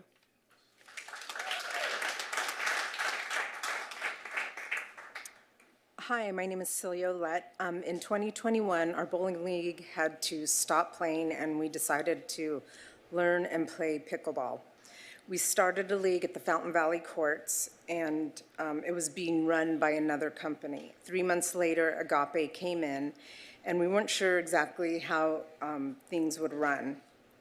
We were happy and pleased to see how organized, welcoming, and affordable they are. But really what made a difference were the coaches, especially Dave Callahan. He makes a difference. But all the coaches are fun, easygoing, and great instructors. If and when this transition does happen, we just hope you're pleasantly surprised. Thank you. Thank you. Good evening, Council. My name is Mark Kaufman. I'm a longtime resident of Costa Mesa. I'll start by posing a question that many in the gallery won't know the answer to, but all of the council members should know quite well. What is the motto of Costa Mesa? Call it a slogan, call it a tagline. The answer is City of the Arts. Paris is City of the Arts. Milan is City of the Arts. Florence is City of the Arts. New York City is City of the Arts. I bring this up for good reason. Artistic merit, while subjective, is conversely often undeniable. Measurable excellence occurs in all arts, crafts, and services, etc. Behind me sit the Ball family, who have explored, exercised, and expressed the craft of tennis to the point of becoming an art. All have dedicated their lives to the game of tennis, and all three have been nationally ranked. Nationally ranked. Two have played in all four majors. Two were rated in the top 100, and one even opposed on center court of the U.S. Open in New York City, a city of the arts, Novak Djokovic. These men have all played in the finest facilities and changed them in the most lauded of locker rooms. Believe me, they know what a tennis center could be. Suppose in 1485 Italy had dismissed Michelangelo. The world would be denied his masterpieces. Each of these fine men behind me have not only chiseled their way to excellence, but also passed that standard on to others. Each has launched students to higher realms of tennis accomplishment, and at least one to the French Open. It's popular lately to cite diversity, equity, and inclusivity, so I will. The Balls are first-generation descendants of Father Sid, a legal immigrant who left Australia and traveled across the oceans for our freedoms and Bill of Rights, a much greater risk than most citing DEI. Cameron, Sid's oldest son, once shared that his greatest day in life was when he witnessed his father, along with hundreds of others, receive their U.S. citizenship. Rome had the good fortune of Michelangelo, who once said, "We should learn from one's shoulders, not struggle at one's feet." I, for one, have never struggled at top seed feet. The facility is cleaner and more presentable. That's it. Sir, sir, sir. Sir, that's it. Yes. We have masters amongst us. Excuse me. There's Hi, somebody my else's name turn. is Jill Kikawa, and I am a resident of Fountain Valley. Agape manages the courts at Miles Square Park in our city, and I'm here to speak in favor of Agape being awarded the contract to manage the Costa Mesa Tennis Center. I've been going to the Agape courts in Fountain Valley regularly for 1.5 years. David has run leagues, given me lessons, taught drills, classes, and helped run socials for us. Agape has helped enhance our city by bringing lots of fun, community, and friendships to the courts. Thank you. Thank you. Yes. Hi, my name is Victor Pham, and I'm a tennis coach at Agape. One thing I would like to highlight about Agape is the community created by our staff and our clients. Before coming to Agape, I've never had a deeper bond with fellow coaches and clients as I do now. Having the opportunity to work with such an energetic and welcoming community not only provides me the environment to grow as a coach, but it helps to grow the dozens of juniors in our Quick Start and performance programs every day that come back not just looking for tennis lessons, but to grow into better people as well through our core values and principles that we teach every single class. To keep from being redundant, I would like to end off by just saying that I know without a doubt that under the leadership of Amy and our management team, that this positive energy will carry over whether who plays there and who doesn't. Thank you. Thank you. Yes, ma'am. Hi, my name is Joanne Walker, and I am a resident of Costa Mesa. However, I started pickleball 1.5 years ago in Fountain Valley at Agape, and I'm so grateful for Dave because he's the one that taught me how to play pickleball. What I hear over and over is about tennis, and just so you know, I'm a 25-year tennis player. However, after an accident and 2 surgeries, the doctor said no more. I didn't play for 14 years, and then I found pickleball. And it's just been such a joy to be able to play and be competitive. And you talk community, we have a community. I've made so many friends coming out of COVID, meeting all these people and having a social life. I'm a senior citizen. It's been awesome. And I just say that maybe it's time for pickleball at Costa Mesa. You really don't have a lot to offer here locally. I'm on East Side, and I drive all the way to Fountain Valley almost every day. So to have something here locally, as well as for my neighbors, I would certainly appreciate it. And just so you know, I support Agape. They've done a great job. I have no problem getting through. Lily, the office manager, is awesome, has worked with me and helped me with everything I need, and they're a great choice. Thank you for your time. Thank you. Yes. Hi, I'm Kim Shattinger. First, I just want to say that there's pickleball courts at Tanager Park in Costa Mesa for her. But I'm really just here to ask the council to not take the staff recommendation, to really take to heart all these people that are talking to you. I think the staff recommendation had a lot of fluff. I don't think there was a lot of transparency there. I'm at the tennis court at Costa Mesa at least 3 days a week. I play on 3 different leagues. We travel around Southern California. We have been to the Fountain Valley courts where I've had to track down a person to open up the courts 15 minutes after our match was supposed to start. In the middle of playing, I've had to track somebody down to actually go open up the restrooms, which when we're hosting, we're supposed to be able to provide those things. And I will say that Cameron and Karsten, they have been running this when they didn't really, you know, they stepped up for the city because you didn't have a plan in place after Hank and Maureen retired, and you had plenty of opportunity. But they took it upon themselves, and with Top Seed, and they really stepped up. They made the clubhouse better. They were there, rain or shine, and we had the wettest winter ever we've seen in Southern California, a very wet spring. They were out there squeegeeing courts and getting things ready when, you know, you call over at Fountain Valley and they wouldn't even answer the phone. It's, you know, the courts are wet. These people made it playable so we could continue our league matches. And as I said, I play on 3. So I'm there a lot, and they really are there, you know, at the crack of dawn and through the evening, and it's a family environment.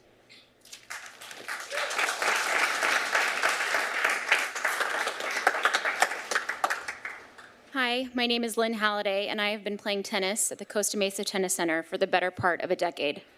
When I started, I was an unqualified player with little knowledge of the sport and an even more limited ability. My lack of ability and knowledge did not seem to be a deterrent to the coaches. From the very beginning, I felt welcome at the Costa Mesa Tennis Center by the Ball family. Sid and Cam created an environment where I could learn and succeed, and I quickly caught the tennis bug. But shortly after falling in love with the sport and the Ball family coaching, I moved down to South Orange County. What was once a short drive to play tennis turned into a 30-minute drive. So for 5 years now, I make the hour round-trip drive to play tennis on the Ball family courts.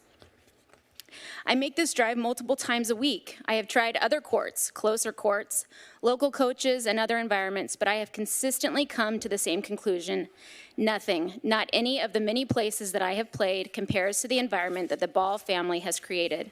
A place of kindness where all are welcome, a safe place, and what has become a family atmosphere and a second home to me.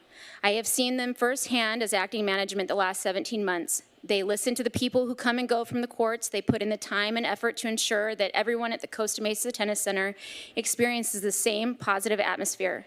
Many of my friends from South County have been happy to make the drive because they feel the difference there.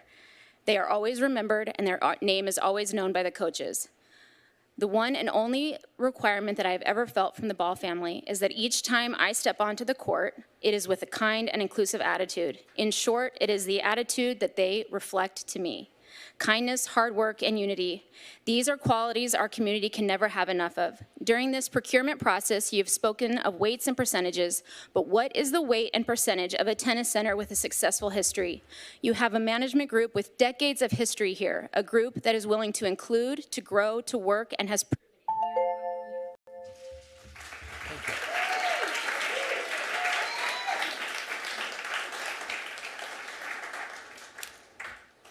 Hi, good evening. My name is Cheryl Kimmy. I am spending my evening with you on my husband's birthday, and I don't even have an offer of free lessons to be here. I'm here because of my gratitude, my passion, my heart for the Ball family, but also for Hank and Maureen, for Eduardo and Patrick. I'm sorry, I'm very nervous.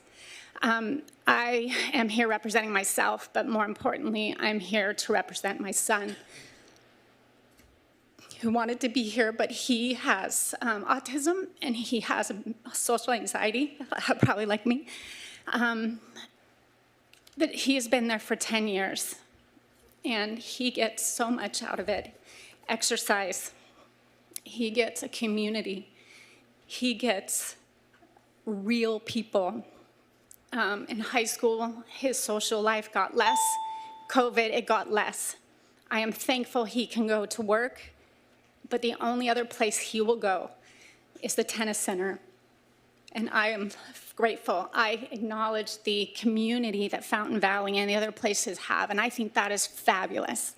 We have a community. Please don't take that away. Please consider that as a tangible, important factor in keeping the Ball family and the Top Seed Tennis running this community.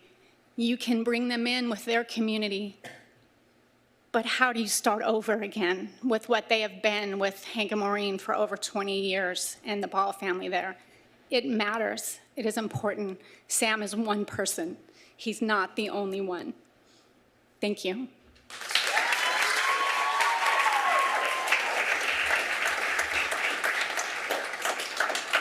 Yes. Hi. My name is Kira McLean, and I've been playing at the Costa Mesa Tennis Center for almost 2 years. I was introduced to the Ball family by a mutual friend and started attending their clinics on Mondays as a new player to the sport. From the start, they were kind, inclusive, and encouraging, and not to mention really good at what they do. I now play at Costa Mesa Tennis Center Mondays, twice on Thursdays and Saturday mornings, and my son plays there as well. It's a unique environment where positivity and encouragement are the drivers. I've played at other clubs in the area, public and private, but I keep finding myself adding more and more Costa Mesa Tennis Center days to my schedule because it's such a unique experience and place to be. And it is all a result of the Ball family. The city of Costa Mesa doesn't seem to realize what an amazing gift they have to have the Ball family at the helm of Costa Mesa Tennis Center. And you'd be doing a huge disservice to this community by outsourcing the center to a management company, which according to their website is actually headquartered in Georgia. The Ball family have made this center their home for so many years and are best equipped to manage the center because they know the area and the people. They make it a home for all players. Their heart is at that center, and you can tell how much they love what they do and where they do it at. And they've gotten all of us that play there to love it as well. You can't replicate the familial environment that the Ball family has cultivated through years of dedication, loyalty, hard work, and a deep sense of community. And I kindly ask that you take those attributes into consideration, reconsider the Agape recommendation, and instead put Top Seed and the Ball family in as permanent management. Thank you.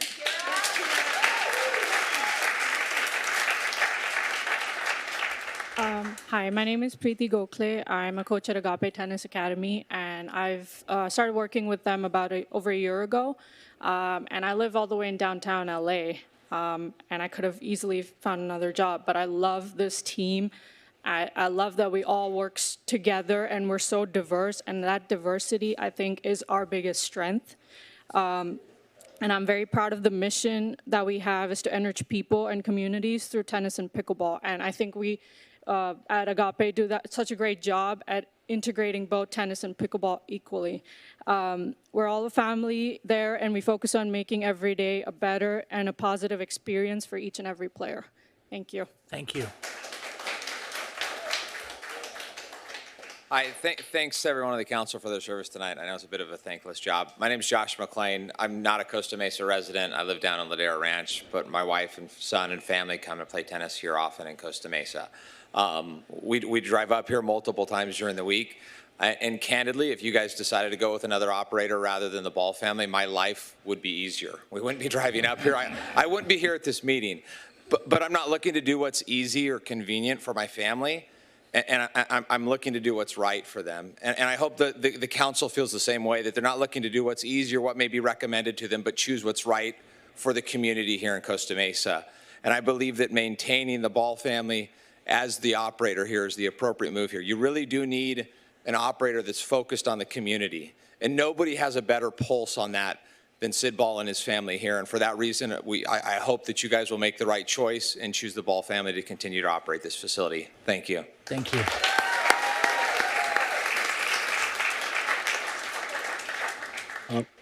Hello, my name is Jared, and I'm a proud coach for Agape Tennis Center. Throughout my years of tennis, I grew up playing in countless tennis locations, including Fountain Valley Tennis Center, Costa Mesa Tennis Center, Irvine Racket Club, and Los Cab, but I've never been part of a community more proud and connected than Agape. At Agape Tennis Academy, we do more than just teach tennis skills. We foster a sense of unity, camaraderie, and personal growth among our young athletes. Over the past 2 years of working here, I've witnessed firsthand and transformative power of sports in shaping the character and values of our youth. I'm proud to share that our academy has produced talented athletes who have not only excelled in tennis, but have also become role models within our community. They actively volunteer, mentor young players, and participate in various community service initiatives. This culture of giving back is something we instill in every student, creating a ripple effect of positive change throughout the city. I'm glad to be part of this Agape community, and I thank you for your time. Thank you. Hi, my name's Gretchen, and I've played tennis since I was 4 years old, so that's almost over 40 years. And I've been at Costa Mesa Tennis Center with the Balls for over 7 years, in both their clinics and in the league, lady leagues. I'm a lifetime member at a private tennis club in Tustin, and I choose to play tennis here. I never play there. I choose because I want to play with the Balls. They create an amazing community and a sense of pride in what they do and family. My father, Chuck Pate, was a professional tennis coach. He coached #1 doubles player in the world and number 18 singles player in the world, and he endorses the Balls. He says to me, there is nobody better to coach your children than the Ball family. Take them there. My 3 sons play at Costa Mesa Tennis Center. You saw 2 of them come speak tonight. They train with the Balls, and they've grown so much as young athletes and as young men. They teach them with discipline and heart, and they teach life about grit and fair play, sportsmanship, dedication, but most importantly, they've given them a place where they feel like they have a family. They bring positivity, they bring joy. My boys feel so safe there. They have made it a sense of community and family, which is passed down from the Hank Lloyd. They've been there forever, and there is nobody better in the hands of tennis than the Ball family. Thank you.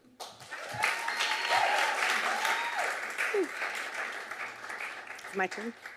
Hi, my name is Janine Nguyen, and I just have to thank you all for just being here and to listen. And thank you for taking my emails and my phone calls, and I so appreciate the phone calls back. I have a little bit of knowledge about city government in that my father-in-law was the city manager of Newport Beach for 20 years. And the stories he would tell, and it's a thankless job, I know that, and this is a hard night for you guys, and I feel for you. And I know that you're here to do what's good for the city of Costa Mesa. And I think you can sense that what we want for the city of Costa Mesa is for you to keep this sense of community that we have at the Costa Mesa Tennis Center.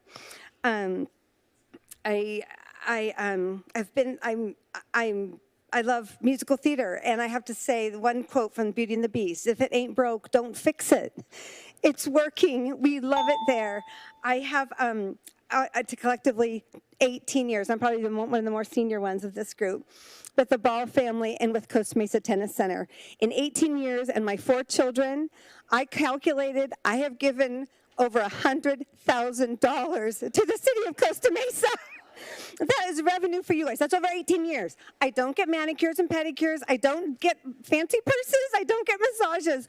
But I have a family at Costa Mesa Tennis Center. We have seen each other through house fires, my own. We've been through suicides. We've been through deaths in family. We have been through babies. We've been through brain surgery. We have been through everything together because of the cultivated, wonderful family environment that is there with the Ball family, with Eduardo, with Patrick, that was started with Hank Lloyd. I have been there for 18 years, and it has never been any different, and I hope that you decide to maybe reconsider. Thank you, you guys. Thank you.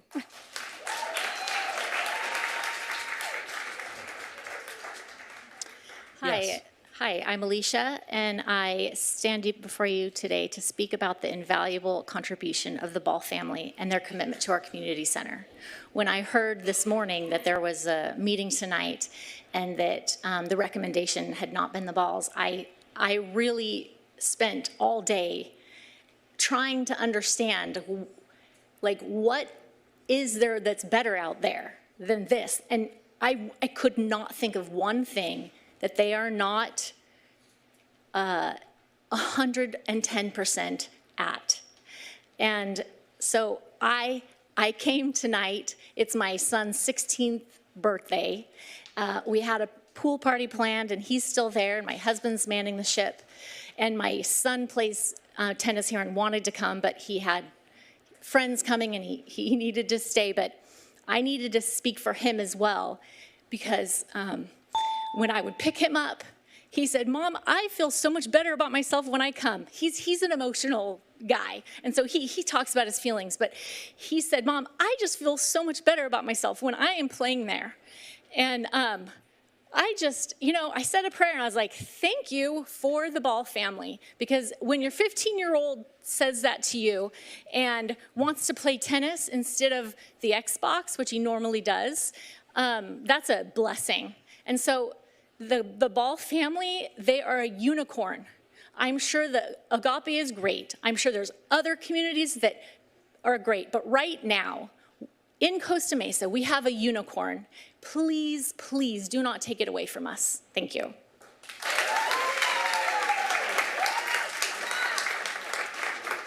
Hi, Council. My name is Laura Garner, and I just have a few things that I would like you to consider.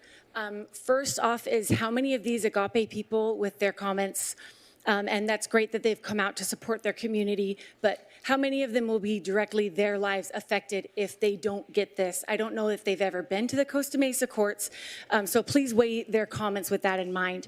I know that their group could pull out a video because they're a national corporation. But Costa Mesa Tennis Center is so loved because it's a local facility with local teachers and players. We don't have directors of every department because we're not administrative heavy. But is that really what you're looking for? Are you looking for the best presentation? These are professional tennis players and businessmen. The focus is truly on the individuals. Everything that Agape says is what we have times 100 at Costa Mesa Tennis Center. So like Janine said, if it ain't broke, don't fix it. And I would ask, is that worth firing us for? To overthrow them, I would personally like to see some outstanding, out-of-this-world data that I have not seen to replace them. The proposal personally is egregiously offensive. We are asking you to keep the balls in management in order to prevent what currently exists at Fountain Valley, an online reservation system, nobody manning the fort, the potential influx of homeless population because who's there to provide security and dirty services. Meanwhile, the Costa Mesa Tennis Center courts will be barren. Please, please make the right decision. Use common sense and logic rather than fuzzy categories and subjective, unquantifiable evaluation criteria for the community that you serve, and keep a good thing going.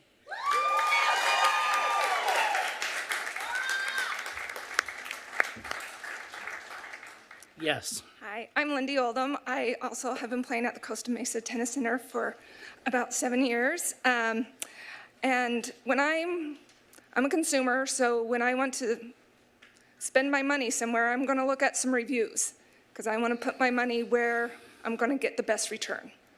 And so I looked at some reviews today.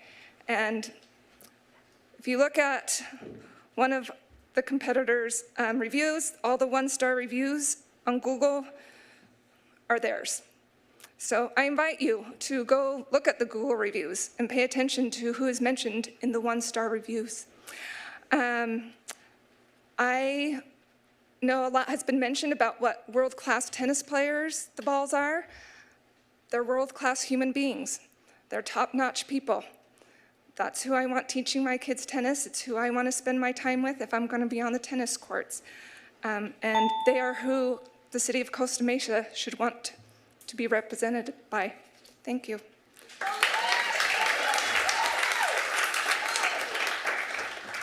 My name is Evan Garner, and I have been fortunate enough to receive tennis lessons from the Balls. Their personal care, attention, and unwavering motivation that have transformed me in ways that I never thought possible. Every lesson they give me, they're 100% to me. The Balls family dedication has been instrumental in helping me build confidence. Through their guidance, belief, and support, I have grown to trust myself in both on and off the court.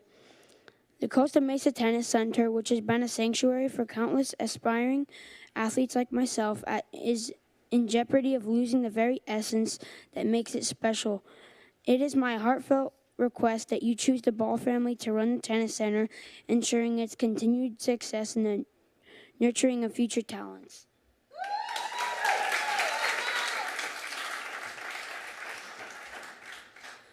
Hi, I'm here because I want to show support to the Ball family. I genuinely love playing tennis at the Costa Mesa Tennis Center, and going to tennis is something I look forward to every week. The Balls always make it so it's worth going. They show care to all of the players and even give us nicknames. Some of mine include Percy, Beatrice, and the main one, Brookie. All of these names are things related to something about me, showing that they have paid attention to me as a person. Karsten works to build a relationship with all of the kids that go to his clinics. Every time I go, I'm always glad I went. The Balls make sure everybody enjoys tennis, and I feel like they make going to tennis one of my favorite parts of the week. Before I had gone to the Costa Mesa Tennis Center and started playing with the Ball family, I had always done a lot of sports, but I never felt like they were right. The Ball family has helped me find the sport that I love. Yeah.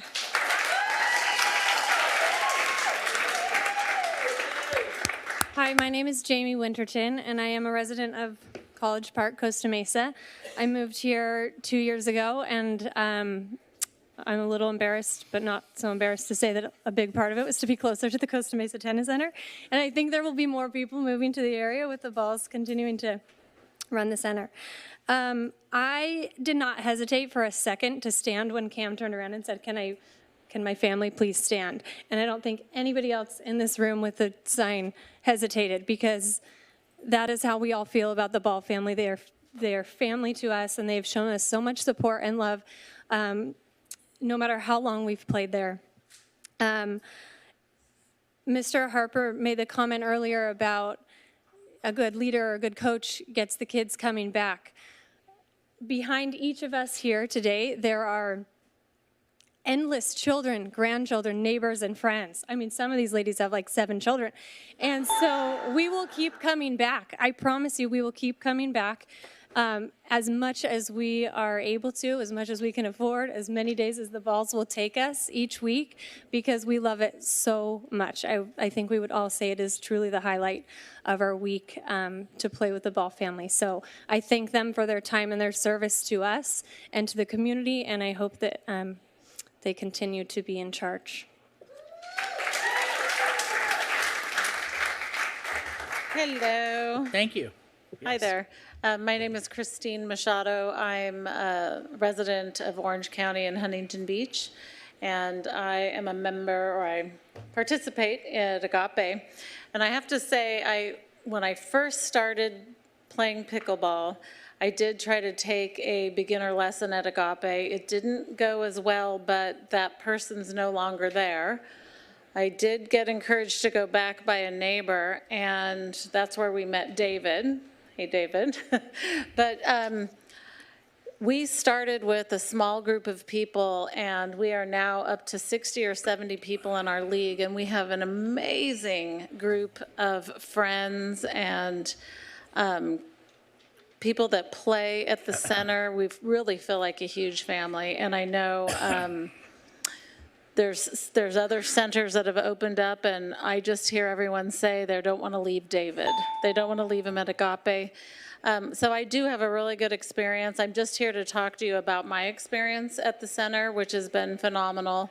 And I can learn all levels, and we do it's a great facility. So just wanted to give you my input. Thank you. Thank you. Yes. My name is David Hockwald. I've resided in Costa Mesa for over 20 years, and I've used the tennis center even longer. My competitive and social experiences in tennis have taken me to many clubs and facilities, not only locally, but across the U.S. and internationally. These days, I play at the center almost daily. My entire family has enjoyed the Costa Mesa Tennis Center. The strength of the facility is not the facility itself, as it needs a lot of work to bring it up to snuff, but it's the people who run it. None of the facilities that I've been around have the charisma of the Costa Mesa Tennis Center. The dedication and expertise and tireless efforts of the Ball family and the great personal energy that they have make the center the great resource that it is for the community. Their passion for the sport and the community are contagious and create a charisma and energy that's second to none.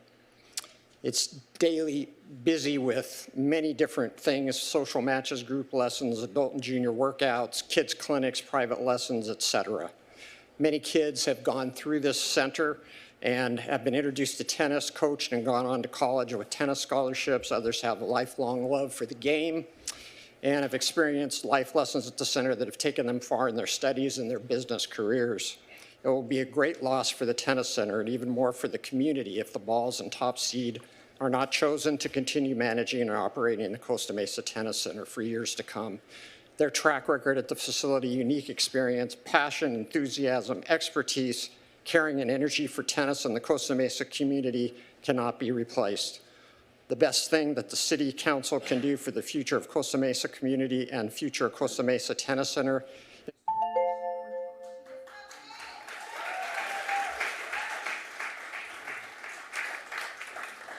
Thank you. Yes. Hi, my name is Hadley Stauffer, and I play at Costa Mesa Tennis Center. What I like hearing how the Agape Tennis Center has their family, and I like hearing and experiencing how the Costa Mesa Tennis Center has our family. What makes me sad, though, is if the Ball family isn't in charge of the Costa Mesa Tennis Center, that means that I lose my family. And I don't know, but if the Ball family stays in charge, then the Agape Tennis Center has their family, and I still have mine.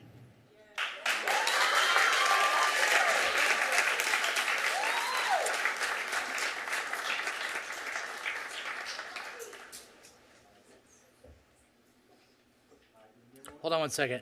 Something's going on. Okay, there you go. Oh, here we go. Okay, cool. Hi, everyone. Good evening. I'm Albert. I'm the director of tournaments here at Agape Tennis Academy and Fountain Valley Tennis Center. In my capacity as tournament director at Fountain Valley Tennis Center, we have successfully hosted a wide range of tournaments, from monthly 10-under tournaments to large competitions with over 400 players. These tournaments not only generate revenue for our tennis center that is reinvested into our programs and kids, but also attract visitors, bringing in thousands of families who visit our city 12 weekends a year. These visitors, along with their extended families, their grandparents, their aunts, their uncles, contribute to our local economy by patronizing our restaurants, coffee shops, hotels, and other small businesses.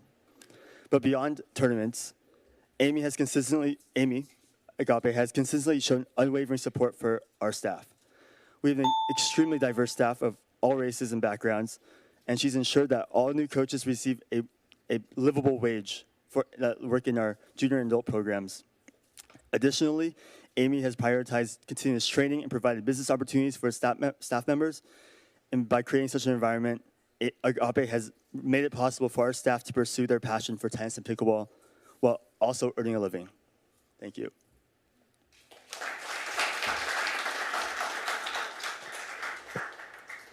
Good evening. My name is Shannon Patterson, and I have been playing at the Costa Mesa Tennis Center with the balls for almost a decade now. I play 5 days a week, and I would play 7 if I could, because I love being there so much. It truly is my second home. The Costa Mesa Tennis Center has been had been successfully operated by Hank and Maureen for over 20 years. During that time, Sid Ball and his sons, Karsten and Cameron Ball, worked tirelessly at the center to help run the facility and also change the lives of thousands of people in the community over the years by teaching them tennis and, most importantly, running and hosting multiple leagues and tournaments. Currently, the Costa Mesa Tennis Center runs 11 weekly league teams, totaling over 200 people in all. Without enough courts, all of these teams will lose their ability to play for the city of Costa Mesa, not to mention the hundreds of students whose schools also use the facilities after school, such as Calvary Chapel.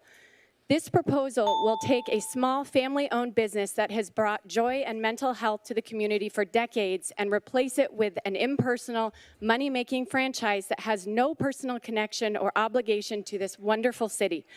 If the Costa Mesa City Council is truly in favor of supporting their own community, they will support the locally owned business that is currently supporting their community.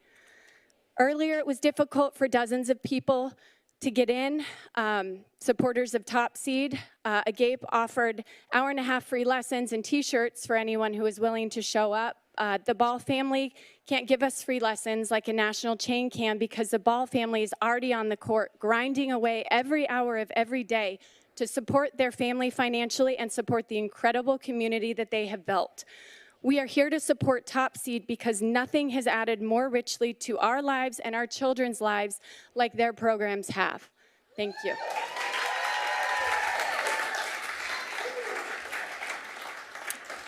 Hi, my name is Chelsea Bailey, and as a 10-year resident of Costa Mesa, it's important to me to keep local control. The Ball family has been a part of this community for many years and has been running this facility extremely well. They have an extensive following that truly care about tennis in Costa Mesa. The Ball family and Top Seed has Hank Lloyd's support, and I support them 100%.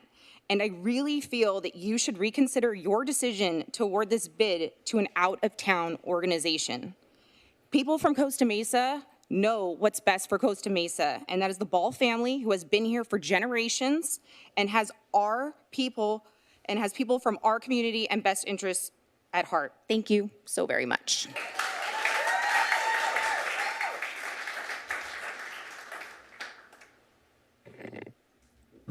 Okay, it's really hot earlier, and now it's really heavy now. I want to give you my attention, but I want to give them my attention over there as well.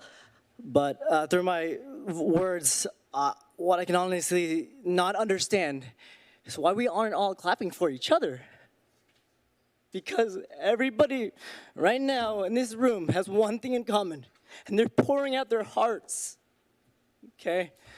I don't care what organization you belong to, and I had to uncomfortably go take off my association.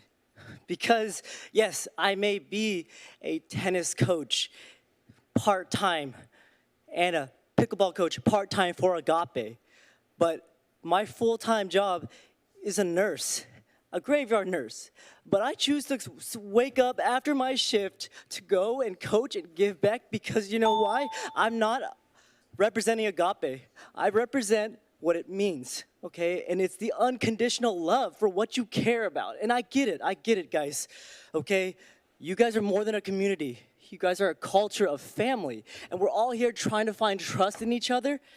But ultimately, why can't we work as a team? And as much as we preach our values of heart, our last thing on that T serve, okay, is that it's about teamwork, okay? And what Mr. Harper said about creating an atmosphere and coaching and teaching, giving back so that the kids come back to us, that's what we're here for, aren't we? Okay? And pickleball is not against tennis. The reason why I fell in love with pickleball is because it's so inclusive, because it can bridge those generation gaps from high level to low level to athletic to old to young. And that's why I believe in... Thank you.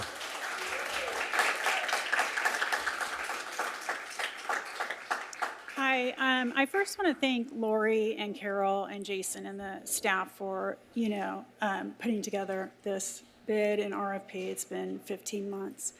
I go to Agape. I used to play at Costa Mesa. I was there when Hank and Maureen were there. Then I chose to join Agape. Amy has a great team there. She is present. She owns a home in Orange County. And she has she has a staff of all different nationalities, young to old. It's not just 3 guys on the court. I also want to point out that they keep saying the Ball brothers, but from my understanding, it's top seed, not the Ball brothers. And I don't see the top seed guy here, Steve. And I didn't interrupt you, did I? That's not allowed.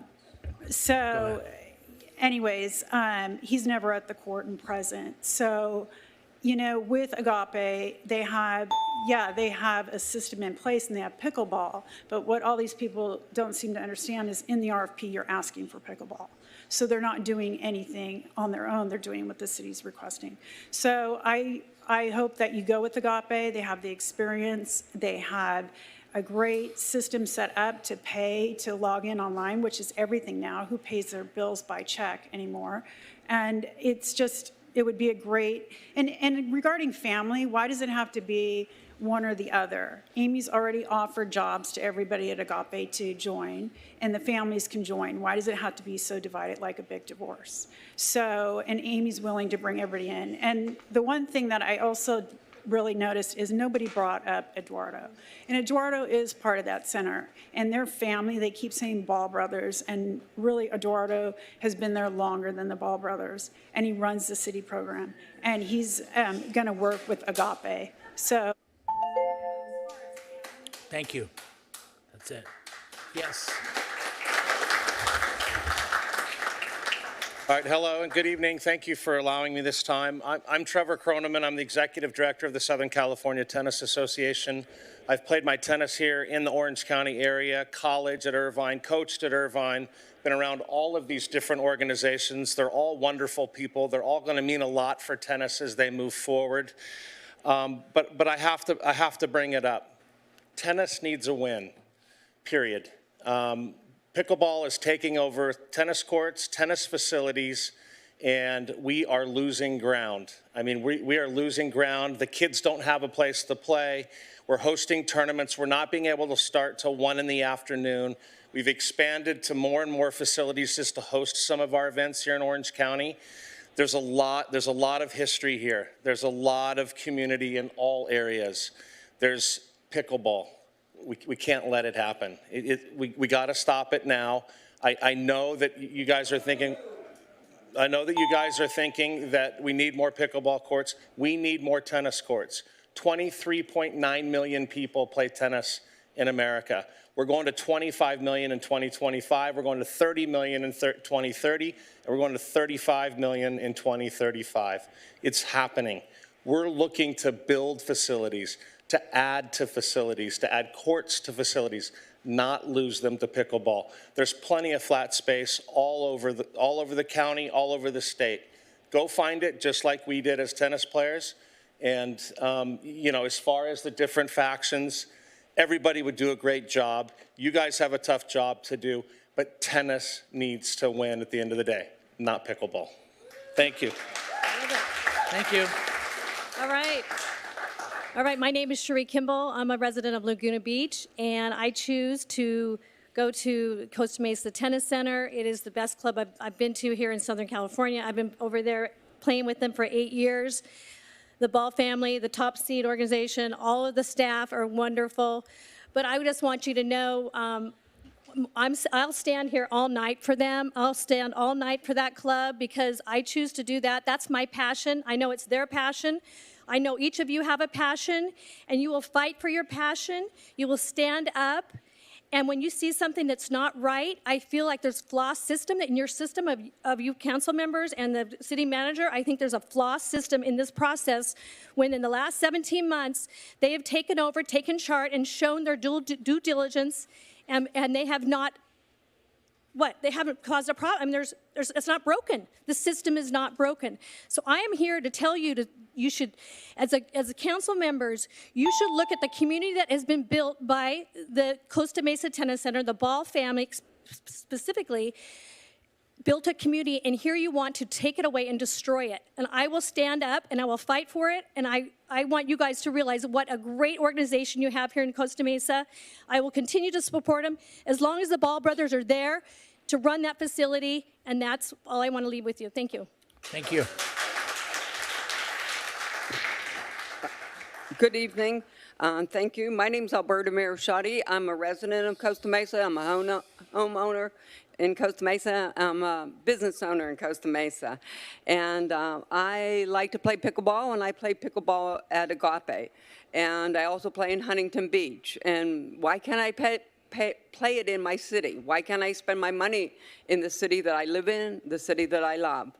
I hear a lot of people saying about they make the phone calls over there at Agape and they don't, they don't get any response. I find that to be not true. Every time I have to leave a message, I get a call back, and it's usually from Lily, who always responds, helps me make a reservation if I have a problem.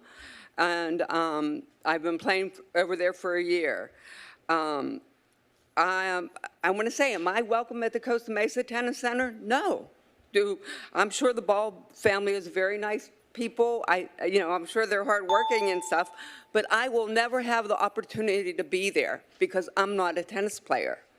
So why, as a community, don't we have something that's inclusive instead of excluding? And I think that's important. Like I said, I'm a resident of Costa Mesa, and this is something that I really believe in and believe that we should have pickleball and tennis in our community. Thank you. Thank you. Yes. Hello, my name is Liam Clark, and I am a 13-year-old, and I play at Costa Mesa Tennis Center. I've known the Ball family my whole life, and I would not rather go to any other place. I love playing there, and I love to stay and play tennis there.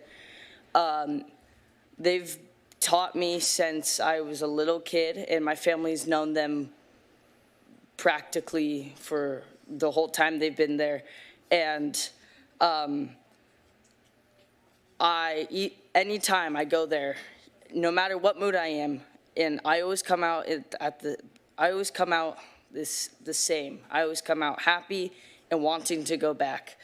I've improved a lot because of them, and they've taught me a lot, because ever since I was a little child and I wanted to play tennis, they've been there for me, and I think that they've improved me in tennis, but they've also improved me in life skills that I needed to learn. Thank you.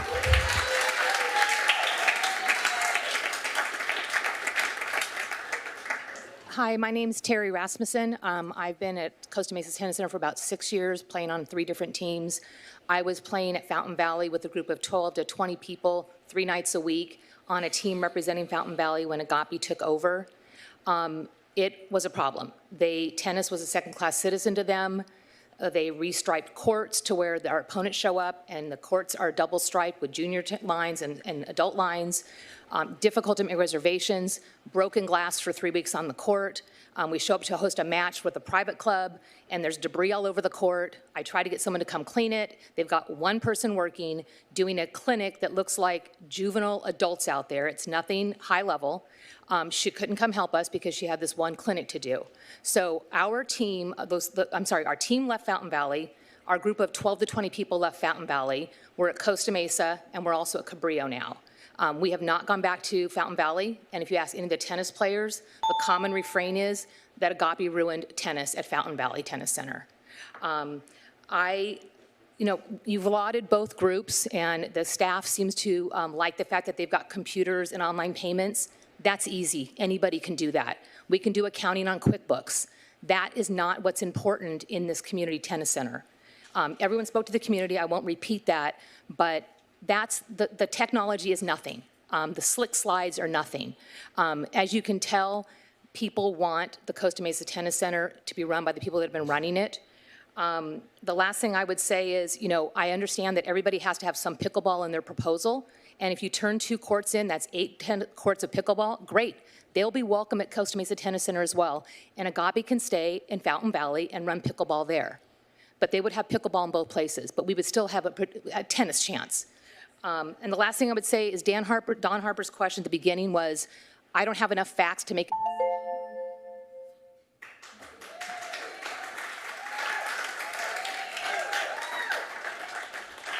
Good evening. Thank you very much for staying here so long and listening to all of this. I really appreciate it. My name is Gene Clark. That was my son Liam, who just spoke a little bit earlier. My wife, him, and my daughter have been playing tennis with the balls for over a decade now. It never occurred to me to add up how much money I've spent with the city of Costa Mesa. Pretty sure I don't want to do that.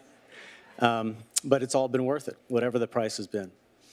So much of what I would say tonight has already been said, so I'll just echo all the support and all the love and everything you've heard in support of the balls. I wholeheartedly echo it. And I'll only add 3 things. All of us who've played sports know that some coaches are good and some coaches are great. Good coaches know what the sport is about and how to teach the mechanics of the sport. The great coaches know that, but they also invest time in their players and they care. That's what we've seen over the last decade by working with the balls. They're not good coaches. They're great coaches.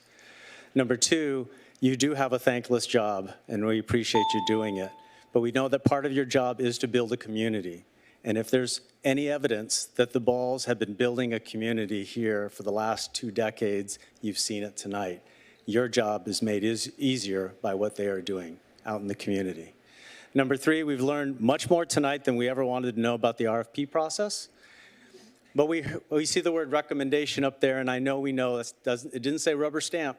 It just says recommendation. It is your job now to take that recommendation, to see behind it, see more into it. I love the questions you were asking, and then to make the decision that's best for the community, and I'm sure that you'll do that.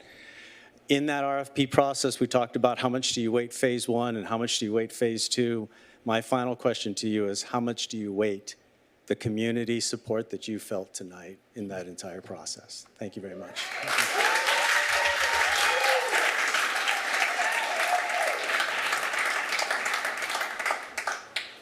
Hi, my name is Ashley Carlton, and I was not going to get up here. But then it got towards the end, and I could not get up here, so I apologize for giving you one more of those. This was my experience at Costa Mesa Tennis Center, but I was a high school tennis player, took 20 years off, had a really good friend who played forever at Costa Mesa and swore by it. Took me in, and I was nervous to meet the coaches, meet the girls who had been playing who were great at it. And every day I am grateful that I took that step, that Sid, Karsten, Cam, and Christian all make me smile even when my day is absolutely terrible, and invest in not only myself but all the girls around me. They've invested in my children, and also they have not become the tennis players I would have hoped they had become, but I think they have a love of the game, and if they ever wanted to step back on that court with anyone, they'd be welcome no matter their talent. I don't really need to harp on the many emotional, great things. They're up at 5 a.m., they're there till midnight. Their families sacrifice for them, and they sacrifice for each one of us. But there's just 2 things. I know we all keep saying family, and these people are now my family for the past 5 years, but that's not to say any person that comes into Costa Mesa tennis doors and tries out tennis and jumps on that live ball court isn't going to become family. So it's not a stagnant family. It's a growing one, and it's always inclusive. It's never exclusive. And the most important part of tonight is that this council makes the decision not only based on whatever is in the RFP that we aren't all aware of, but what this community that literally is bleeding emotions and love for these people in this center, that's so important and cannot be coded or graphed or done in a computer. So thank you very much for your decision.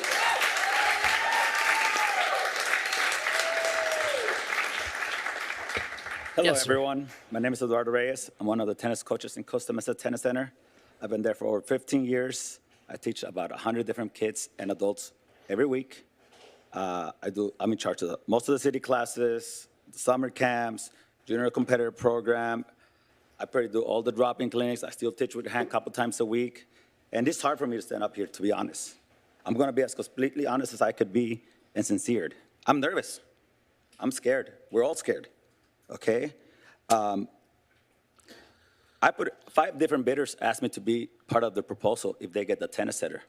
I feel grateful for that. I still put in a bid myself because I wanted to be in charge. I'll be honest.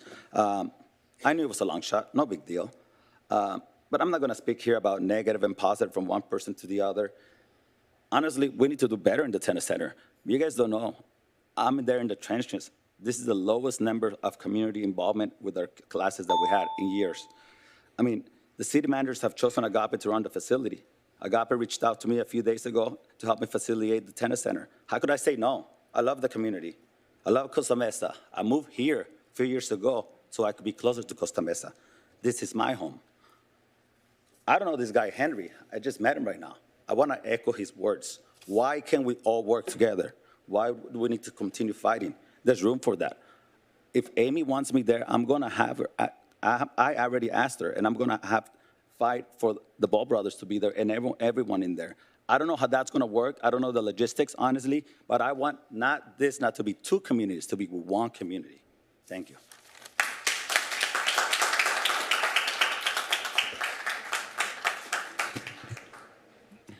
Good evening. My name is Virginia, and I'm here to support Agape, and I'm one of the tennis players. And someone mentioned about maybe nobody from Agape plays tennis. Well, I play tennis at Fountain Valley, and I also play at Costa Mesa. And the names I know at Costa Mesa are Hank and Maureen. They've ran it for a long time, and I was sorry to see them go. And supposedly there's someone else who's taken over for a few months, and quite frankly, I don't know any of the names of the people. I know Eduardo, and I know some of the other ones there. And I also know the owners, not the owners, but the one who used to run Fountain Valley, Melinda and her son. And I was nervous when Agape first took over, but they have done a great job. They run it like a business, true. But I can make reservations online, and I have no problem getting a hold of the office. I don't know why someone else says I can't. They call you back. If they're busy, you can leave your number, and they know you, so they call you back.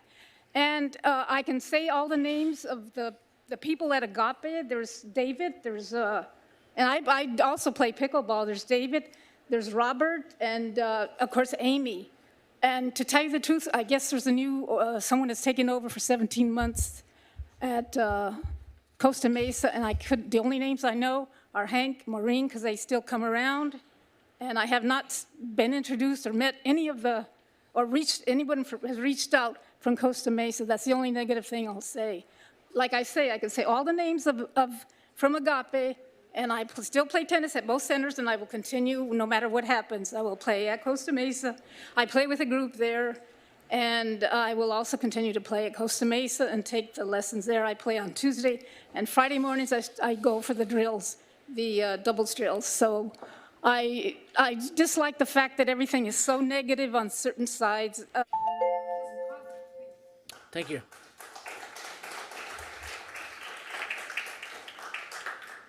Does anybody ever just come up here and tell you guys what a great little city you got? And I've lived in Orange County for 61 years, and I've always loved Costa Mesa. I didn't prepare anything because this usually isn't my thing, but there were a couple things that came up, and I wanted to address them. First, social media was crazy for the last couple of days. So, Councilmember Mar, I totally understood your trepidation as you looked out over the crowd tonight. I'm really happy that it didn't go ballistic. Just a couple of comments that were made. The phones, yeah, we could probably do a little bit better on the phones. And there's that one guy back there that I think he's probably a little upset because he's not sitting up there with you.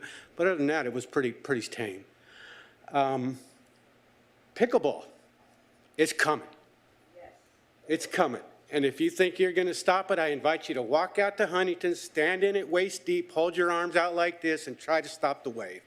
It's coming. And for you to not want it is denying your own community of place to play.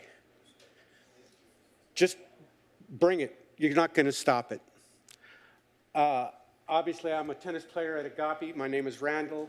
I also taken 1,000 lessons from Wyatt and his crew. Sir. I play at the Costa Mesa Tennis Center. I play at the Costa Mesa Tennis Center. Yeah, speak to us is what the point is. You got 29 There was a seconds. comment about change and not wanting it, and I understand that. And Eduardo, I get you too. I would be scared. You don't know what's going to happen. We all get in our comfort zone. Nobody likes change, but sometimes we don't know that the change that's coming is exactly the change we need. It's not broke, don't fix it. I used to lease my car. Every 3 years, I'd turn in a new one. There was nothing wrong with the car. Sorry. Hello, my name is Liz, and I'd like to speak about pickleball. I work for a company that hosts pickleball tournaments across the country, Northern California, Southern California, Florida, Texas, Utah, and Arizona. Just this year alone, we have hosted over 60 tournaments. We do other events as well, pickleball related. We have hosted 3 tournaments at the Costa Mesa Tennis Center. We were invited to host pickleball because they were interested in bringing pickleball into the Costa Mesa Tennis Center because people were asking for it and they heard it. Steve McAvoy and the Balls asked us to come and provide an affordable pickleball tournament, one that if we needed to, we could scholarship people to make it equitable and fair to everyone and available to the entire community, and we did that. We've done 3 tournaments. The Balls were there the entire time, watching, asking us questions, learning, showing us their plans for what they would like to do to bring pickleball into the community. We did multi-use courts, and it worked fabulously. These tournaments had over 100 people. They were hugely successful, and we have high demand for those to continue in the future. There's a lot of things that maybe are not perfect, but they can be added very easily to Top Seed, whether it's a DEI training or computer automation. That's easy to add, but you cannot replace a community. I've seen that community firsthand. It's powerful and it's irreparable. You need to consider the fact that the people want Top Seed in the Balls to stay. Thank you.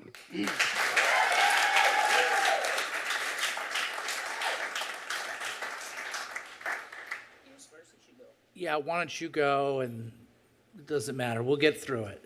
If people want to speak, please, then now's the time to come on up. Yes, sir. My name is Paul Banville, and I'm here on behalf of my friends over at Agape. There are 3 points that I'd like to make, and I think that's probably the reason why I waited till the end, because I'm going to try not to repeat things that everybody has said, pretty much. First of all, the Ball family, and I was really fortunate to be able to sit next to Alex on my right over there, and the lady in the hot red dress, who were just such advocates for the Ball family. And it's great to see that passion here. And I think there's no doubt there's passion for everybody here. I like what Henry said earlier about working it all out, and at the end of the day, it will work out. People come together because it's sport, and people have that in common. That will occur. My 3 points are, 1, the staff at Agape, I've gotten to know personally. David Callahan is a grandfather of 6 kids. He's 72 years old. He's a rank. He's a pro. Just a wonderful person. Robert, I met recently, as now the pickleball director, just experience at Anaheim, solid guy, family guy. And Mike Concepcion, who tickled me earlier on a text, hey, get up there. Wherever you are, I've played with him recreationally, good man. But most importantly, what really hasn't been brought up and somebody I got to know is Amy. As a woman, incredibly compassionate, and that's why she selected the staff that she selected. She's done this before at another location and was successful there. The second point I want to make, which I think is critically important, is municipalities, communities do need revenue, and that revenue stream is incredibly. Thank you. Thank you, City Council, for your time. I know it's late. I was up opening the tennis center at 7 a.m. this morning, so I know it's been a long day for y'all. I think for you that all of you are looking very attentive and ready to hear what I say. We've all been bearing our testimony on behalf of the Ball family, and we're obviously super stoked about them. You've got people here that have been here a long time. Me personally, I'm actually a newer addition to the staff. Hank was actually the one that brought me in, and these guys thankfully kept me. They've called me their brother. They listen to me in terms of the things I've struggled with my mental health, everything that I've been through.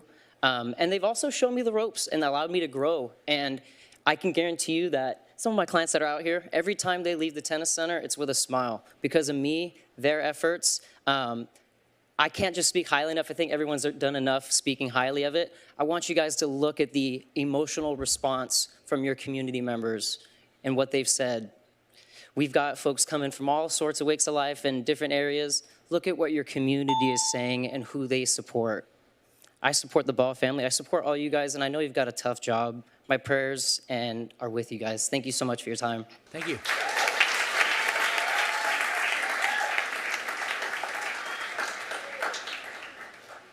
Good evening, council members. I am so honored to be here tonight to give my support to the Ball family and Top Seed Academy.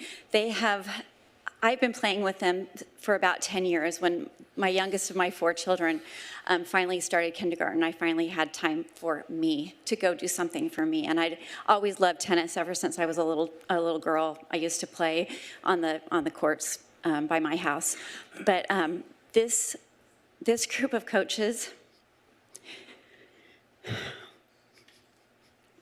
has taught me more than tennis, and I'm so grateful for them. I don't know if they even know how much I truly love them. I look at the fact that Sid and his 2 sons, and even his 3rd son, oftentimes I see him on the court with my son playing. The fact that they are all there together working as a family, it says a lot in my mind. I know that there are some things that could be better. You know, maybe they need DEI training. Maybe we can automate some things online, whatever it is. Everyone, no one's perfect. Everyone could improve in some way. But the thing is there's nothing broken here. So please don't try to fix it, because it will not be fixed by bringing in someone else. The way that the Balls have continued to promote this, like everyone's been saying, this community, this family, you know, we do want to get along, and we don't want to say anything bad about Agape. I'm sure that they would do a great job. But the thing is they have their community, and they're passionate about their community. But we have this community that is so special. And it is so inclusive. I can't even tell you how.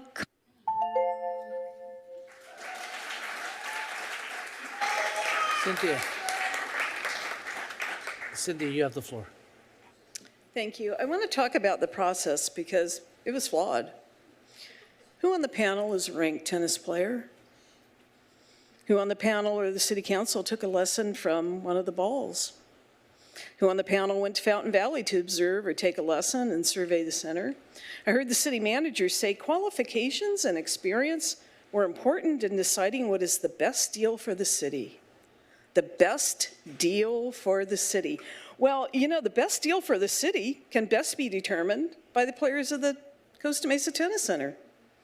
They're the consumers of the services offered there, and I think they've done a pretty good job tonight of telling you what the best deal is. You need to reevaluate the process. The fact that the matrix was only revealed a few minutes ago speaks volumes about the transparency. In addition, we now know that the process was skewed because not all the applicants were given the requirements and expectations by staff. 2 applicants were denied the opportunity to succeed in the process. So I don't have much time. Yesterday, I was over at Fountain Valley.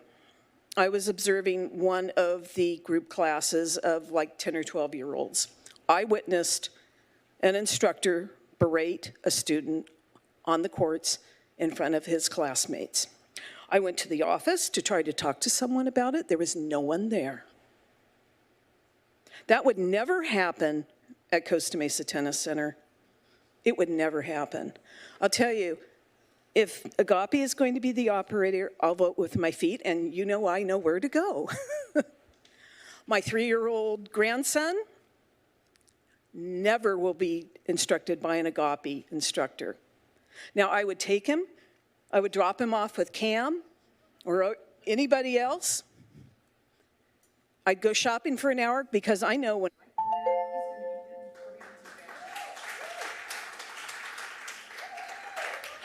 Yeah, yes, ma'am. Thank you so much. Almost good morning. I just want to say that I fully support the Ball family. I can't even look at them because I'm just going to lose it. But I hope that you hear us because Costa Mesa Tennis Center is a family and it's not broken.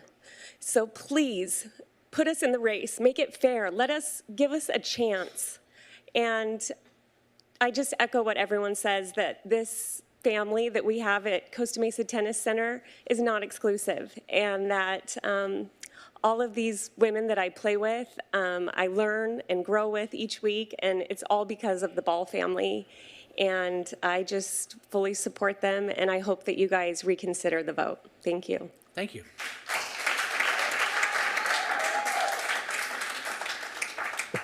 Hi, Rick Huffman, longtime resident. I guess I get the last word, maybe. I don't know, maybe somebody Oh, no, else. we're gonna Somebody else have want to come Zoom? up? There's three people on Zoom. So. Okay, all right, well, I'll withdraw that offer. A couple of things. I strongly support the current management people, the Ball brothers. I've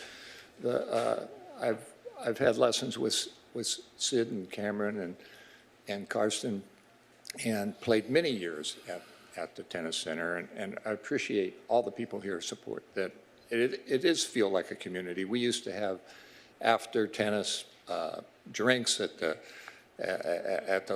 local places in the lab, and we'd get together for our annual parties and stuff. So it was a real sense of community, really great. I'm concerned about Agape, they already run 4 tennis centers. Do they need another one? And they promote themselves hugely over at Fountain Valley. Their banners are all over. It's not called the Fountain Valley Tennis Center. It's called the Agape Tennis Center Academy. And a huge banner about pickleball out on facing Brookhurst. I appreciate the pickleball is very popular, and I look forward to facilities being built in Costa Mesa for it. And of course, the tennis center could accommodate some pickleball. It's kind of an inevitable now. So I just want to compliment all the people who show up.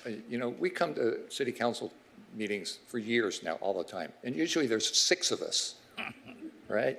And it's so heartwarming to see the passion and all the people show up. And I'm a little upset about being cut off after only 2 minutes.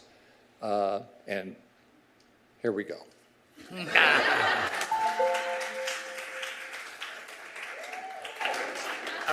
All right, we're doing pretty well. Let's go to our Zoom callers. First speaker is Jacob Williams. Jacob Williams, you have the floor. Hi, can you hear me? Yes, we can. Oh, hey, good evening. Thank you, council members. I appreciate all your work on this. And I just want to say that Costa Mesa Tennis Center has changed my life. I was a good juniors player, and I got hurt in college tennis. And I came to Costa Mesa Tennis Center after about a 15-year break. And Hank Lloyd and Sid Ball, they encouraged me to get back into the game. And I later met someone else who would later give me a recommendation. I met someone on the tennis court who would give me a recommendation to get into a doctoral program at UC Irvine. So they totally changed my trajectory. I want to speak about one of your metrics, key personnel. I believe is underweighted. I'm African-American male, so I can speak to DEI as well, and I have no problem there at Costa Mesa Tennis Center, but I want to talk about key personnel. These guys are, I think we're understating world-class tennis players. I mean, when you're talking about an Australian Open player, Wimbledon, US Open, when Sia came to me when his son first got off an ATP tour 4 or 5 years ago and said, hey, will you take a lesson with my son? I was like, oh my God, are you serious? And these are the best tennis players I have ever been on a tennis court with, the best coaches I've ever been on a tennis court with. And if anything, you should be investing in this. These are your assets, your human capital. These are the assets, not some corporation coming in. So I give my personal testimony to that. And what they've taught me is on the tennis court, they never give up on the ball. So please don't give up on these balls. They never give up. They never stop running for a ball. Never. It is the joy of my life to hit a ball past Karsten. It's like, I feel like I still got it. I got a ball past Karsten. All right, that's 2 minutes. Thank you very much. Who's next on Next speaker is Bogdan Papa. Bogdan? Bogdan Papa. Yes, hi. Can you hear me? Yes, we can. Yeah. Okay, thank you for allowing me to speak. I didn't come, I wanted to be there in person, but I have a cold. Maybe you can hear in my voice, I have a sore throat. Didn't want to get anyone there sick, but I really wanted to be there to voice my support for the Ball family and top seed tennis. I started coming to Costa Mesa Tennis Center about 3 years ago and started taking lessons with Cameron and Karsten. And I really just want to echo what Jake just said about how superior. I've never been on a tennis court with players of that caliber, and to be able to learn from the best is just a very special thing. And so I started bringing my wife and my kids, and now I'm there about 3 or 4 times a week. They're there a couple of times a week. Probably spent about $5,000 per year for the last 2 years at least, maybe more, on lessons. And I'm going to continue to do that because I absolutely love. I love being there with the Ball family. I feel like they're my family now. Feel very close to them. As far as your process is concerned, I feel that there is a lot of lack of transparency in the process of selecting someone to replace a perfectly operational entity. I'm not sure why you have to replace it. Lots of people have said it's not broken, but I was never asked. I am a frequent customer there. I'm one of their best customers, I think. You never ran a survey asking the people who come there all the time, what do they think? So That's it, sir. That's 2 minutes. Next up. Next speaker is Dimitri Tuckerman. Mr. Tuckerman, or Mr. Yeah, hi everyone. My name is Dimitri Tsukerman, and it's my pleasure to get to wrap up these comments with my heartfelt endorsement of Agape. I played my first game of pickleball at Agape with Coach David Callahan, who's there tonight. Funny enough, my phone calls to Agape were all answered as I booked lesson after lesson with Coach David. I soon brought my wife to these lessons, who also fell in love with David and with the whole Agape family. David is one example of the incredibly passionate coaching team that they have there, but we're very short on time, so I'm just going to focus on him. If you watch David coach, you would think he's coaching his wife or his brothers, his daughters, his family, absolutely not strangers that he just met that just joined the facility. But quickly, that's how it goes. Strangers there become family, like all strangers do at Agape. I've never experienced such an immediate sense of community, belongingness, unconditional support anywhere. The kindest people, the warmest people, staff, coaches, players, everyone. I play pickleball at a lot of places now, and I still keep coming back to Agape. I will still keep coming back to Agape, hopefully in Fountain Valley and in Costa Mesa. And that's because I don't go there for pickleball. I go there because it's Agape. Thank you, everyone. Thank you. Call in user 1. Call in user 1.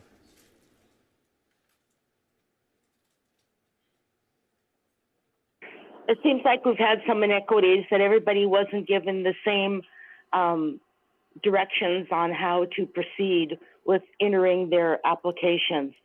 So if we're going to make the determination that whoever showed up with the slickest flyer, I don't think that's the criteria we should be using in making this selection.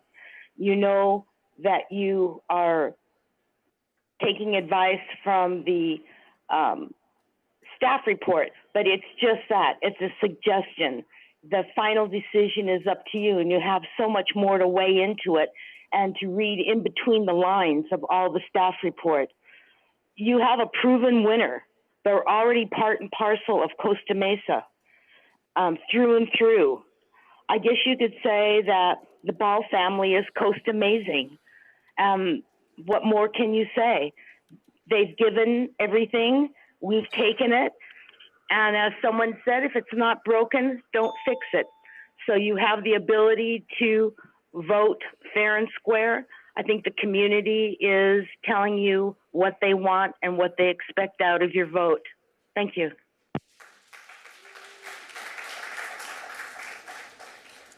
Next speaker, Max McKinnon. Mr. McKinnon.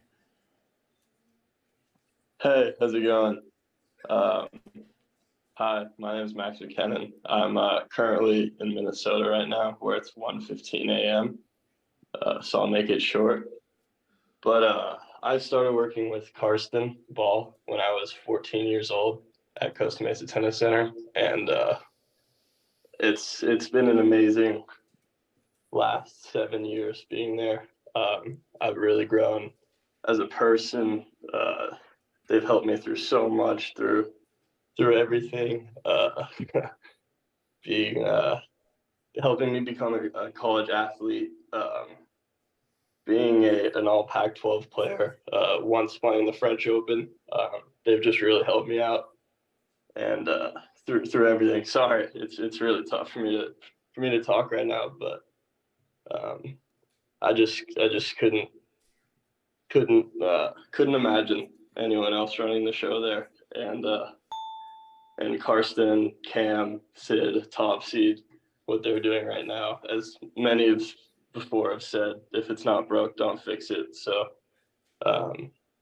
yeah, Karsten and Top Seed, they're the best. They're the most amazing people you could have running a tennis center. And Costa Mesa is really lucky to have them in their city running the show. So, yeah, thank you.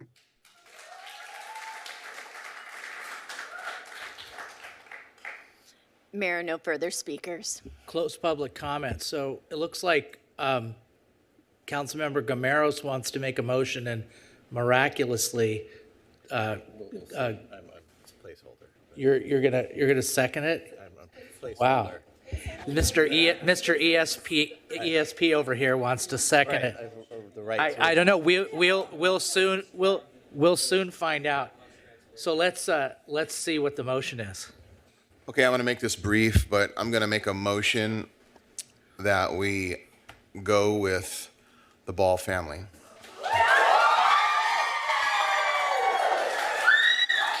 I'll second that. Okay, so we have a motion to go with Top Seed, and we have a second. So, Councilmember Gameros, do you wish to speak to your motion? Yeah, I do. I believe the constituents have spoke, and we're up here to serve the constituency, not only of this community, but in the interest of what is happening in the tennis center of this community. So that's why I made my motion. All right. Second. All right. I have a little more to say. First, I just want to thank everybody for offering their comments tonight. Usually when we have a packed house like this, it is disproportionately contentious and adversarial. And I think I can speak for the council to say it was really impressive that everybody is coming from a position of wanting to do what's best. And I appreciated all the respect that you gave each other in your comments. So thank you for waiting this out for several hours.